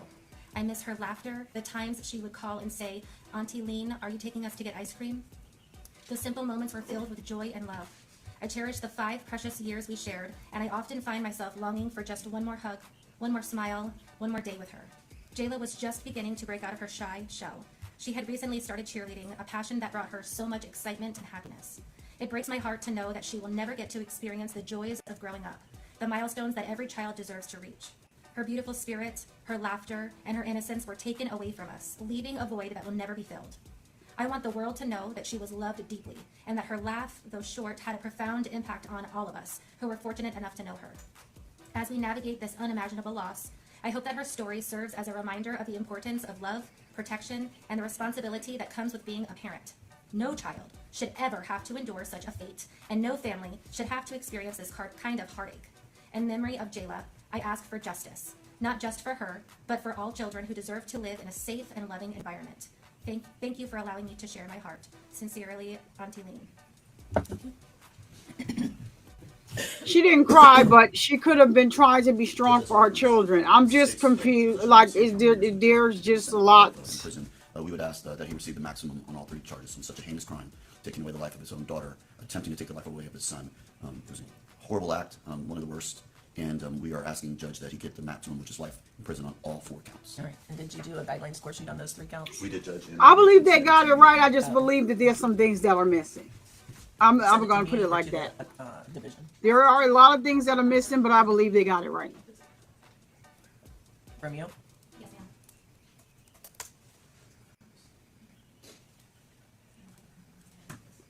And so now his mother is going to get up here. And this is the point that I wanted to, that I made. I think, Allie, you weren't here when I said it. I think his mother is part of the problem. Because you'll hear, listen to what she says, and then he adopts a piece of what his mother says. So you can be a mother, right, and never teach your children accountability, because everything that they do is right. For her to say, if he did this, this was a crime of passion, makes absolutely no sense. I don't care who you are. A crime of passion is not to pick up a weapon and unalive your children. I believe both of those children were asleep, and that is why JJ just was saying, ouch, ouch, my head hurts. He don't know what happened to him. But the defense sure did raise a lot of reasonable doubt, and that is their job to do. I did not see, because I listened to the case at first, but what she was wearing, that white and black dress, I don't think she did anything in that. I do believe and agree with AOBD though. Now, remember, she went to the steakhouse with her to celebrate the sister. Remember, he left those kids in the house. We don't know in what condition. But remember, he stopped. That he was driving emphatically behind them. They stopped. He stopped. This is a theory. AOBD said it could go this way. Now, when he got out the car to approach her, he was not expecting her niece to be sitting in the driver's seat. So the fact that he was so thrown off, all he could say was, "Are you drunk? Why is she driving?" He may have had the weapon on him then. He may have went there to unalive her when he was driving crazy behind her and she stopped. That is a theory, but it is one that could make sense. So I do agree with that. Now remember, he went home. The niece drove herself home first, and then the mother came home. So why was the pow put back in the drawer where it was? He had time to do that. It makes sense to me. I think that the ammunition was planted in that pocketbook in the children's room. It was so much ammo in there. Come on now. Something is just not sitting well with me and a whole lot of other people that have watched this case and listened to this case. And it's just something that's just not sitting well with me. It's just that the key players are just acting weird. Something is missing. But set all of that aside, right? I'm a mother and I have a son. And my son knows that if you do something, you have to, whatever the consequences are, that's what they are. Am I going to stand by my son and try to get to truth? I am.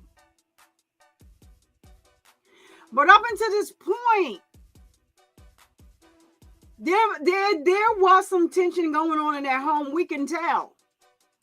But the fact that this is an unaliving trial, this is your son's sentencing. I don't think that this was the time for you to take jabs at anybody. And I'm just saying that. The judge stopped the brother. He didn't say much, but before anybody else went off the scales, if they thought they were, she stopped it. But for her to get up there, for the mother to get up there and personally say what she's getting ready to say, like, oh, you could tell the mother didn't like the wife. You could tell that. And so in some circumstances, depending on how strong of a mind the person is, like her son, if she doesn't like the wife, a lot of mother-in-laws come in between marriages on purpose, always throwing their theories into someone else's marriage. This is why I don't believe in bringing outsiders into your marriage. It does not work out well. And then you have some mother-in-laws that everything the person, their child tells them, they believe that is golden. You're only getting one side of the story, though. There's always three sides. His side, her side, and the freaking truth. So if a person that's your mother, I'm going to tell you all the good things, blah, blah, blah, blah, blah. But I'm not going to tell you that I'm in my house reigning terror or acting like a fool. I'm not saying any of this applies to this case directly. I'm just, speaking. I'm not going to tell you that I'm at home acting a fool, but I'm going to just tell you I'm a good husband. I'll provide. I do X, Y, and Z. I do this. If anything goes wrong in the house, it's because of her. It's because of her spending. It's because of, so the mother can build up this animosity. I raised him. He was never like this. And then, so this is what you should do. This is what, you shouldn't be taking direction from anybody outside of your marriage. That's a lot of people's problems. That's a lot of people's issues today. When you sit down and really talk about it, the issues that you had could have been talked through, but there you was, listening to your girlfriend, listening to your boyfriend, listening to your aunt, listening to your mother, because back in 1966, your mother's ex-husband did this to her. So yeah, to her. So yeah, this is what it is. Well, in 1975, your father's wife did this to her, and this is how I handle it. And no, sometimes parents give you information and it's jacked up because of the times that they lived in, the stuff that they believed that was normal that is not. And they still live that way today. And it's just not. That's what you have a husband for. That is why communication is key. When communication is shut down, more than likely you're nearing the end of a relationship. If it's something that you can't repair, if you cannot repair that communication, everything is going to fall apart. And that's a lot of issues, with a lot of different couples. Your failure to communicate. People don't communicate. I know I don't, through context clues. I could think you could be doing something that is a context clue. You think, oh yeah, I'm gonna do this, and she has it. No. I could be thinking something totally different than what you're thinking. It's called communication, not context clues. So I'm just gonna say that, and I'm gonna play the mother's getting ready to get up there and talk. And the fact that she kept saying over and over and over again, if he did this, this was a crime of passion. Ma'am, I'm here to tell you, no, it's not. Because in the court of law, if he had these thoughts and for one split second he said, wait a minute, what am I doing? Then it becomes premeditation. Because now you premeditated. You thought about it, but then you thought for one split second, this is not right, but you went ahead and you did it anyway. So now it's premeditation. So I'm just saying, listen, it is what it is. So let's get back to this. We're going to hear the mama, and then we're going to hear what he said, because he adopted a small piece of what his mother said on this stand. I wouldn't have got up here and did that. Not one of my grandchildren is in the ground, and the other one, basically, He's on the field, but he cannot be tackled. So he cannot really play basketball with a bullet in his head. That's just not how this works out. Sorry. So people have to think about that. When you are in a relationship, you're in a relationship with your other partner. Not, I'm going to go and call my mother and go and call my father, grandmother, whoever you call it, and tell them what I'm going through. But I'm only giving them my part of the story. And so you can hear what soothes your ego, because that's all that it is. You want somebody to soothe your ego. But you may be wrong in some cases.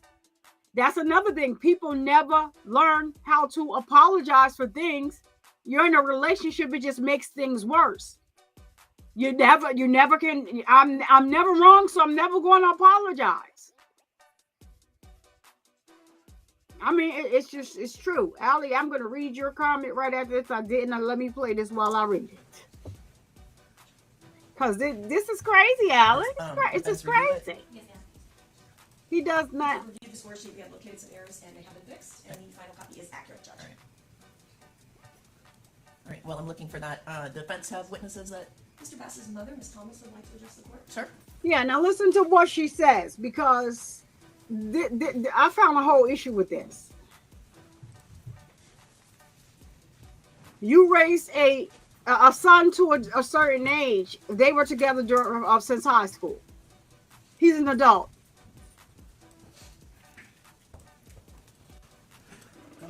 Good morning.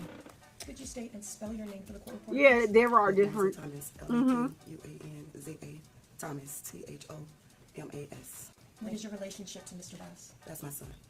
Yep, it doesn't. Tell her this morning. This has been a journey.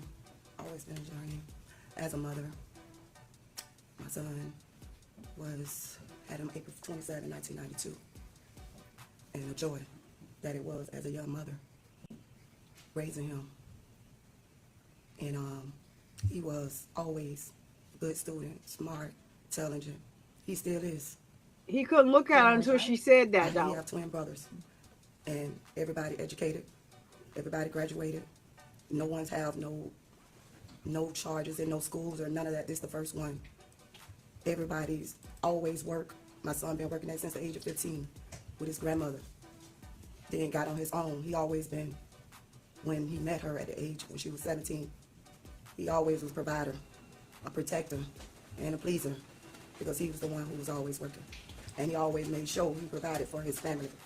And he always made sure that no matter what, they was all right, I'm going to stop her right there. See, she didn't have to throw that dig. When he met her when he was 17, he was the only one working. He always provided for her. See, all of that, you didn't need to say all of that.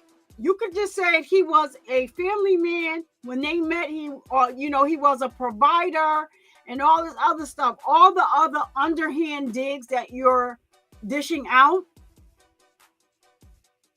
that's something that he probably complained to his mother about, where he should have been talking to his wife. Good, even before I was good. He went back because he wanted to be a husband and he wanted to be able to take care of his kids. But sometimes you have to learn to separate yourself, love yourself more. Because sometimes you will be on a journey and that you can't see because you're not used to it, because it's your first love. You didn't have all those experiences. And as a mother, I couldn't give you of who you was going to love and end up with and what the journey you would have had to go on. But I'm always here. And one thing about it, all the men at the cruise ship, because he was a welder building cruises. His last job. They know what everyone said, nothing but good things about you. You hold your head up. I don't know, I still don't know the answer. I don't know why. I don't know none of that. But one thing that I will say, if it happened, if you did do it, it's a crime of passion. Because of the stories that I know, and they say, why? Why he called his mother? Because I'm always that mother that's going to be there, that I'm going to come. Mama have the answers. That's what my kids know. And maybe I went and did protect them too much. My kids work and they be at home playing the game, even at this age. But maybe I don't know how to stop a little bit. See, she admitting it. But I love my grandkids because I'm just like I was about my sons. I was that grandmother. If nobody else was there, I was there. I made it happen. So you hold your head up. I love you, and I'm on this journey with you because I know if you did this, it was a crime of passion. Nothing else. And I thank you all. Thank you for being here. So see what I'm saying? And he looking at her like, I let you down. I did this. I'm just saying what he looking like here on the picture. And like she tried to throw jabs at the girl family. You gotta listen to what was in between there. When nobody else was there, I was there. I love my grandchildren just like I loved my sons. Nobody else was there. I was there. I made it happen. She wanted to say more than that, but she knew she would have been extra wrong. But I picked up everything she was putting down. And that is the problem. If he left and then he went back, that is on him. And that is on his wife. But what he should not have been doing was running to his mother, telling his mother about his quote unquote issues with his wife. Period. Because now they're here and now she's on the stand talking all types of sideways. It wasn't called for. There were 2 children that matter here. 2 children. I don't care about Shirley at this point. I don't care about her. Because if something happened, foul play, and she had anything to do with it, it will be found out. So that's Shirley's cross to bear. I know the story is missing some elements or something. It's just the aura over the story is not right. And we did leave with more questions, but that is also because the defense attorneys did their job. They raised that reasonable doubt and tried to put Shirley in there. But listening to Shirley's statements on the witness stand, regardless as to whatever it is that they're going through, it appears that she still has some type of feelings for this man. Regardless as to what she got up there and said, it appears that she still had some type of feelings for this man. Because I wouldn't have called him a husband up there on the stand. I don't care what the judge said. You are supposed to be a protector to your children. You was my husband, but you wasn't my protector. You was their father. I mean, I would have the judge probably would have kicked me out. So I think she still has feelings for him. That's just my opinion.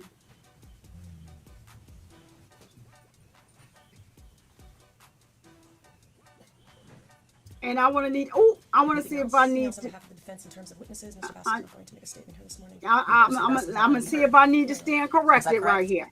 Hold on. Do you need a second with them? Oh, I'm sorry. Yes, I do. All right.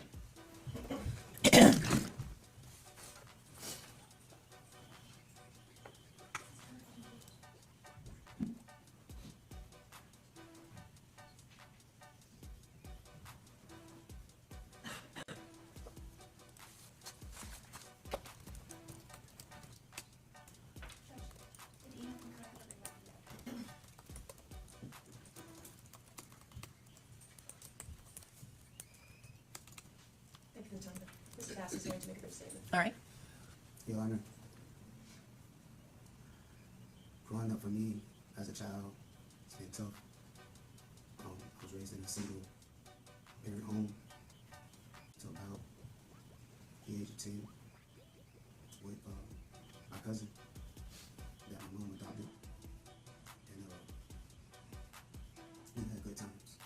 We had some bad times. I always gone to school.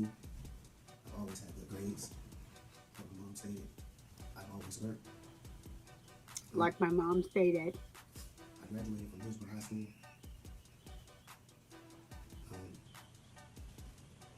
I'm a good good person. I work. I've always provided for my family. I've always been a good spirit, a good cheer. I was always the favorite cousin, the favorite brother, the one who was, some people may say, the privileged one.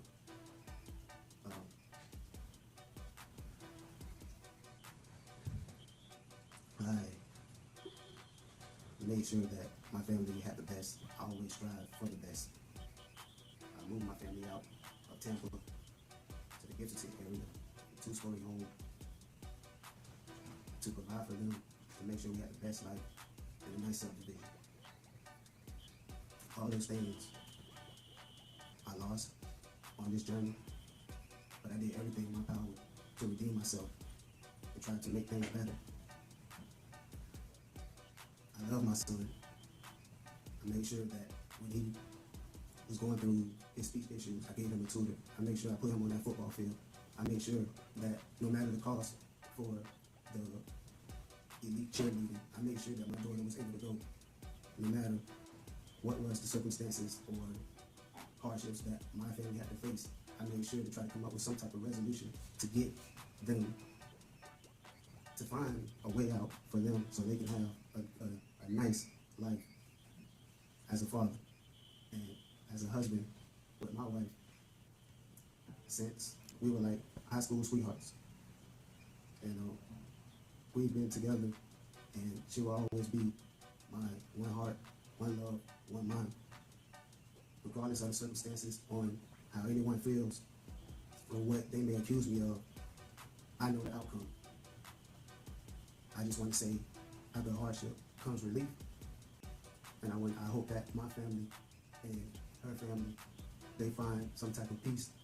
And I know that it may be difficult because the accident, but I hope that God guides them and give them strength, as the same strength that He's given me, and the courage and the protection from all evil. And also, I know that God has a plan for everything, and I know He works in mysterious ways. But in the end, I know God will always watch over me. La ilaha illallah. I got nothing else to say, yo. And the accident that you're referring to is the death of your children in that statement? That's what you're referring to as the accident? Yes.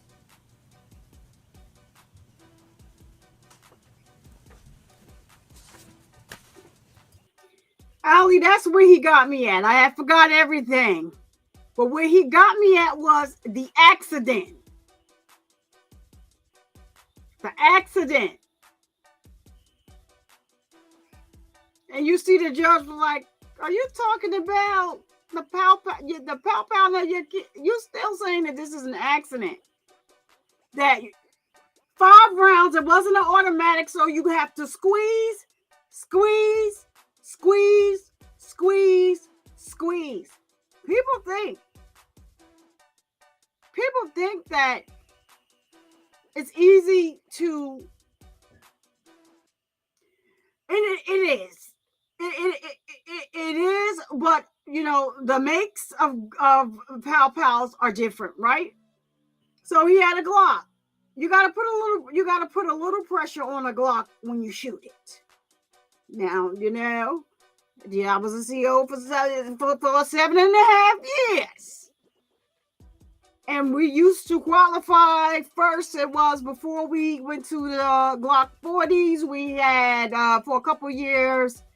God dang it! What did we have? Never a revolver, girl. It was never nines. We had nines, and then you know, they upgraded everything to a Glock 40. So we had to qualify with, you know, those. We had qualified twice a year, and the shotgun. Right? So it's not like you just go ahead and you know, like you got to pull each time. It's not like it's a rapid succession. It's not, no, it's not that. It's that you got to have a certain type of gun. You got to actually pull, and that's a Glock. You got to pull that trigger each time.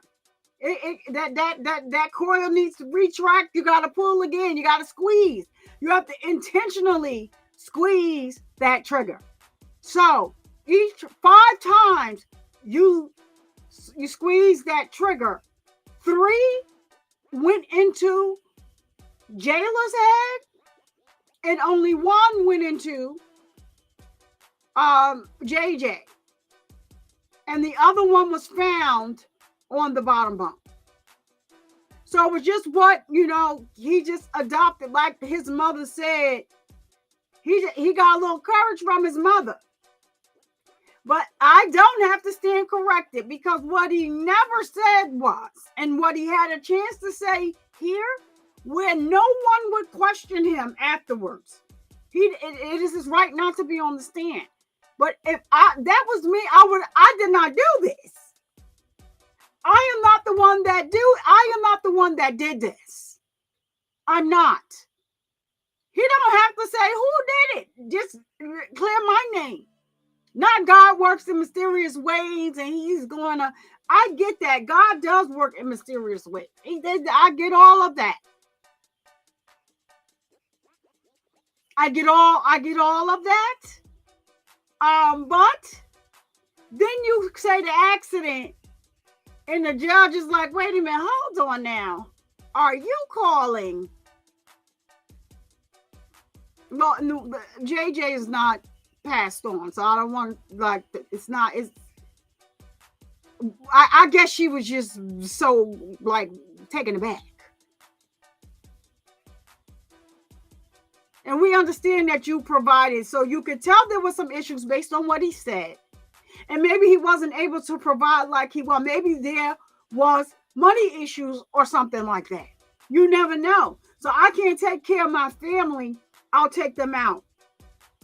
And I want people to also realize that at the end, he has converted. I'm not sure what his religion was before he went in. He could have very well been, a follower of the Islam faith. But a lot of times when people go to jail, I'm telling you from experience, a lot of times they adopt, Islam. Some people cling to the Bible and adopt Christianity, but a lot of people cling to Islam. And so it appears, and that he's claimed, he's embraced the Islamic faith, because what he said at the end of that statement before he said he doesn't have anything to say, that is an Arabic that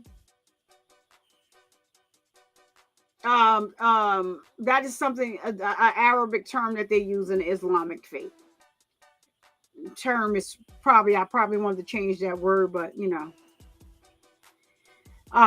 it'll come to me. Disclaimer, I got chemo fog brain, and sometimes stuff don't come to me right away like it should, but it is of the Islamic faith, the term, the Arabic term that he just used before he said he has nothing else to say.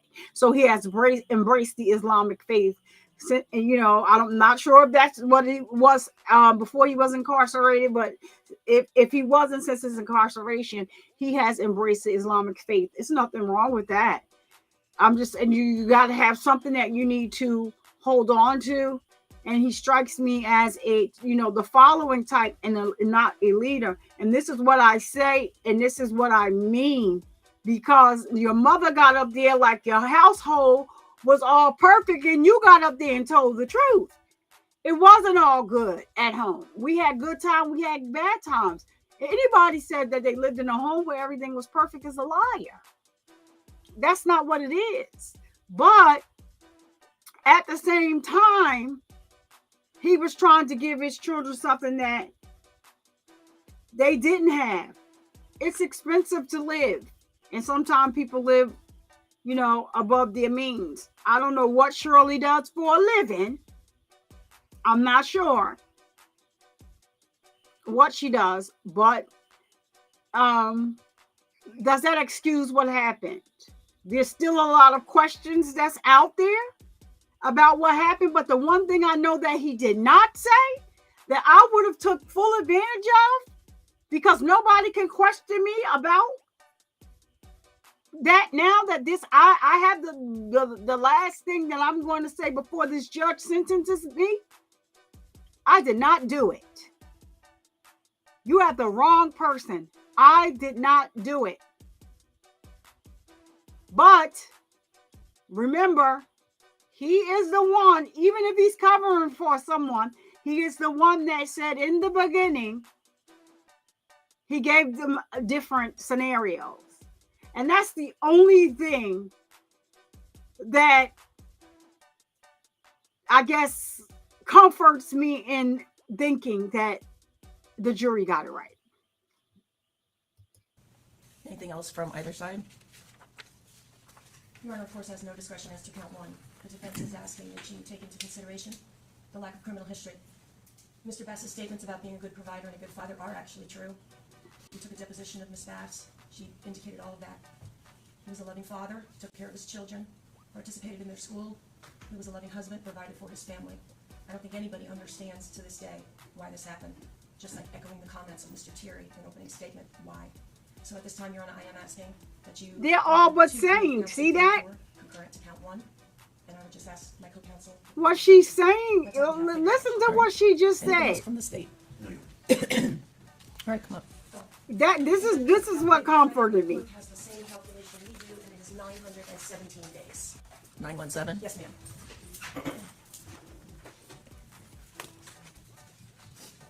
State requesting cost of prosecution? Yes, Your Honor. And any objection from the defense? No, Your Honor. All right.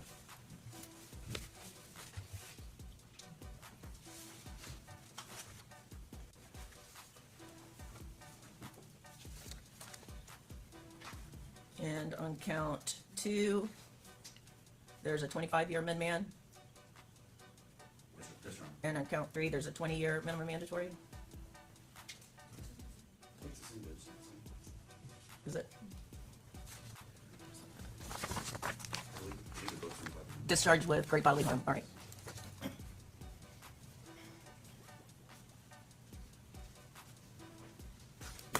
All right, based on the jury's verdict, Mr. Bass, on counts 1, 2, 3, and 4, you're adjudicated guilty, sentenced to life in Florida State Prison. Counts 1, 2, 3, and 4 each carry a 25-year minimum mandatory sentence. Count 1 is life without possibility of parole. That's for the first-degree murder of Jayla Bass. Impose all mandatory costs as a lien against you. That includes the $150 for the cost of prosecution. You have credit for 917 days. Is that your understanding of your credit time? Yes, Your Honor. All the counts are to run concurrent. All the minimum mandatories are to run concurrent. Any questions about this sentence? You have 30 days to appeal the verdict of the jury and the judgment of the court. If you cannot afford the services of an attorney for the purposes of appeal, one will be appointed for you. I know the Office of the Public Defender will perfect the appellate paperwork before they withdraw from representation. And Judge, may we send you an order today appointing us? Yes. Thank you, Judge. All right. So, there we go. Right? There we go. There we go. There we go. So basically, I think the defense attorney at the end, when she just made the statement that she made, she should have thought about it some more. I think she should have gave it more thought, because what you just stood there and basically said was, I guess, was Shirley uncooperative or not? And this is why I believe that Shirley still has feelings for her husband. They said that they spoke with Shirley, and Shirley said he was a loving husband, a caring father. He took care of his family. And she said, nobody knows why this happened. Which almost took back everything that you fought for during trial. You're going to make it make sense. You got to watch and listen to what you say when you're saying it. Just because the case is over, he's going to try to appeal this case. And if I picked that up, I don't know who else picked it up. But I don't think that she could have said, we spoke to Shirley. She said that he was a loving husband and father. And so based on that, we want you to take that into consideration when you hand down your sentence. Not you echo the prosecution and y'all want to know why. Y'all still trying to figure out why. You didn't say y'all trying to figure out why this happened, and you didn't say at the end why or who actually pulled the trigger. You just said why this happened. So to me, that is you just at the end just gave it all up. Am I wrong? So that comforts me in knowing that I believe that they got it right. What may be missing is, like, what actually ticked him off to bring him to the point that he was at. Was he mad because Shirley was going out the roof Chris? Because they kept trying to figure out who set up the roof Chris dinner. Did Shirley go out there like she was baller shot caller and said the roof Chris dinner is on me? And he just like, listen, I'm here struggling to pay all these bills. What the fuck you mean? What you mean? Your sister just had a party yesterday. What the fuck you mean? You getting ready to go out and take your sister out to the roof and the Chris. Roof Chris is expensive. And the food ain't even all that good. That could just be what's missing. It doesn't necessarily mean that Shirley has to be involved. I think that Shirley, just as well as he was, they were together since they were in high school. She still had feelings for him. So now at the end defense, you tell us, after saying that Shirley was evading this and evading that, you had a conversation with Shirley. Shirley didn't have to speak to them, y'all. Shirley didn't need to speak to the defense.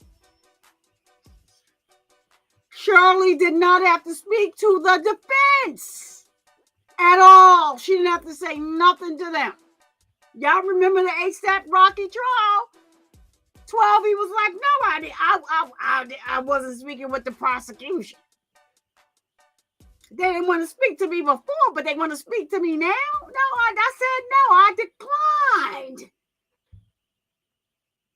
So Shirley didn't have to speak with his attorneys at all. I think she still had feelings for the man. And now that I'm listening to it again, and now yeah.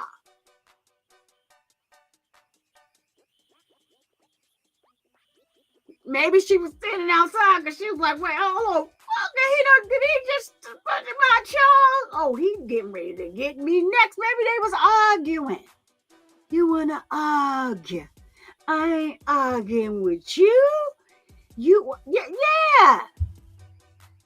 Because the defense, like, I don't know what some of these attorneys or, I'm going to give it to them. If they were public defenders, I think they did an excellent job defending him or trying to, raising that reasonable doubt, making it seem like, maybe Shirley had something to do with this. Y'all looking over here, Shirley was uncooperative. Shirley just keep throwing Shirley in there because Shirley was at that address. But then they also threw little JJ in the mix, which I think is disheartening. I do. I believe it's disheartening. I believe that little JJ was asleep. And he didn't know what happened to him. That's just my belief. That's what I'm getting.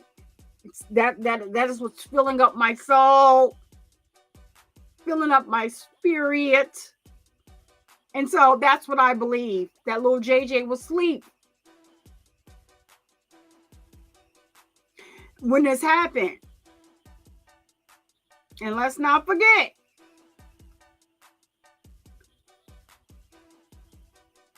Jayla was alive as well when the cops got there.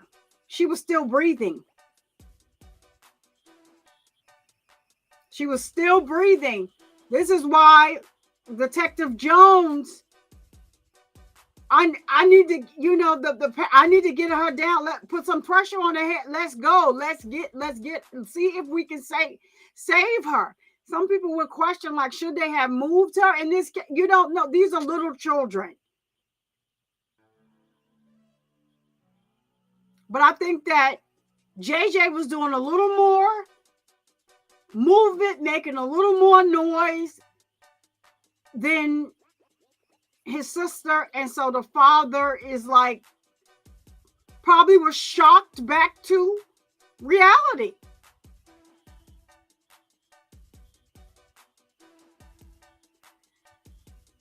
Yeah, Allie, I believe that. And I believe, but now listening, like I said, to the defense attorney, again, I think at the end, she just said, F it, you know, she may have thought that she was helping him, but you still need to watch what you're saying because they're going to appeal. So, like, to me, you just dropped it at the end. Oh, because you brought Shirley back in, the person that you said was uncooperative. Oh, we did speak to her. She said he was a great husband, a great provider. He was a great father. We, you know, we're going to go ahead and basically agree with the prosecution. We just don't know why. What happened to we don't know who pulled the trigger? Come on, y'all. Come on, y'all. What happened to that? That's what she should have left off with. She said these are the stuff, this, that, and the third, but we don't know who pulled the trigger. Not basically you're echoing what the prosecution said in the opening. We don't know why.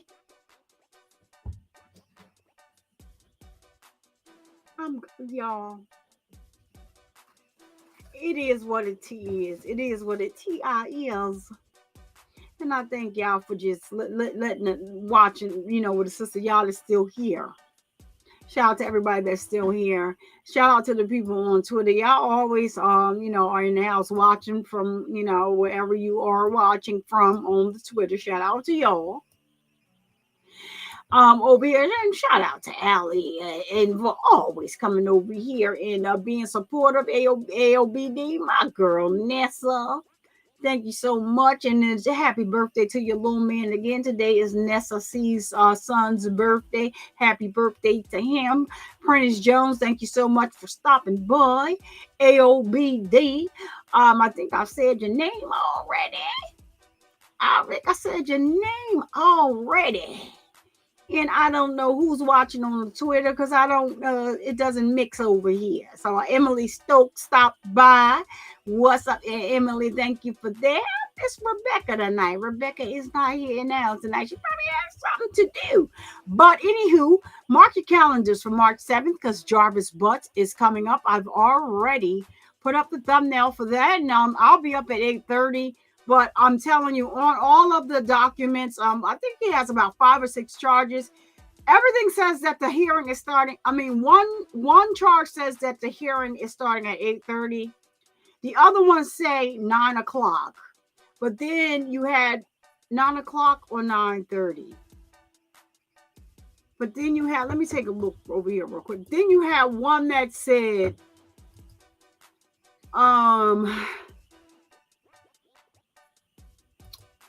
you had one that said 1 minute after, and that's how they did the last one when they wind up canceling it. But they actually canceled one of the hearings for the 7th, but then they rescheduled it with the other ones. But it was still, it's just weird the way they have their paperwork set up. So at 8:30 a.m., excuse me, it's not 8, it's 8:30. So all of the other paperwork says 9 o'clock, but then there was one of the charges saying that the hearing is starting at 9:01. And it could just basically be that they're saying that, okay, well, one of these charges we're going to talk about at 8:30, but then you got like 3 charges scheduled at 9. Basically, I'll be here at 8:30 because that's when they're saying that they are That's when they are saying that the calendar hearing is starting. So I'll be here at 8:30 a.m. right here live streaming. I'm hoping that Law and Crime does cover it. Court TV, I hope they cover it, because Court TV at least covered not the preliminary hearing, but they did do a piece on it, which was excellent. I loved it. So either one of them, I hope that one of them will. I did reach out to Law and Crime on Twitter after the preliminary hearing was over. I reached out to them. I'm going to go find my tweet on there to see if Kathy read it and if she responded to me. If not, I'm going to give her a little nudge to say, hey, I don't know if it's too late, but you guys need to be covering this case, because it is definitely it definitely has pulled on the heartstrings of the people in the United States of Americas, and it is a big deal, and it does need to be streamed on a larger platform. If not, Detroit Channel 7 did an excellent job with the stream last time, so we'll check and see there. And I'm gonna go over to Law and Crime, because they normally try to schedule their stuff in advance to see if they have something upcoming, so I'll know where I want to stream it from. But even if Detroit 7, streams it, they did a wonderful job last time. So we'll be here, and I just wanted to make sure I gave y'all that update on Naziah Harris. Hopefully, we will see whether or not the PDF takes a plea. Whether or not they're going to add some more charges, which I think they should. They need to add CPS to the docket 3 or 4 times, because this baby could still be alive had they listened. Or if he does not take a plea, and with anything else that they let us know, they should be letting us know when this trial is going to start. Once they let us know, I'm gonna be right here letting you know, and we are going to be streaming that thing, okay? Because this is not okay. So, y'all know it wouldn't be me if I didn't end the show by raising awareness that men can get breast cancer too. So because of the stigma associated with the word breast, we have changed the term to chest and or pec cancer over here on the Survivor Speaks channel. So let's continue to break the stigma and spread awareness about men being able to get breast cancer as well. Okay. And to my ladies,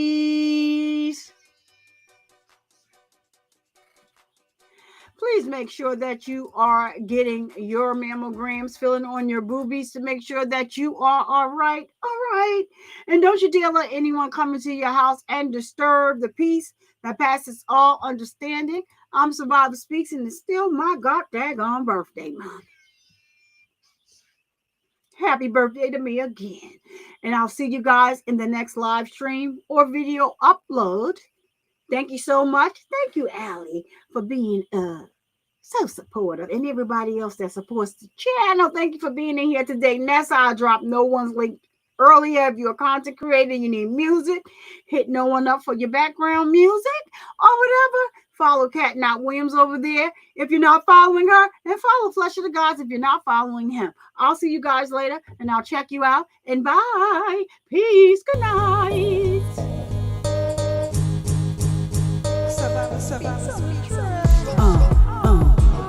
Survivor Speaks is the name at the end of the day. People love me or hate me, I don't care either way. Breast cancer busted through like a leaf in the night. A cancer's ass was knocked out before the end of the fight. A champion coming through, knocking everything out. It's just hard if you see, I do nothing for clout. Just like cancer, I'll let nothing take me out. So be respectful when you step foot inside of my house. Or prepare to have your ass escorted on out. So hop up out the bushes, wipe your feet, take a seat, and get comfortable and chill with your girl. Survivor Speaks, yeah. Hey, hey, hey. Who, what? I'm survivor, speak. What time is it? What time is it? What time is it? It's time for you to hit that like and subscribe button and turn on that notification bell so you get a notification each and every time that I go live. Yeah.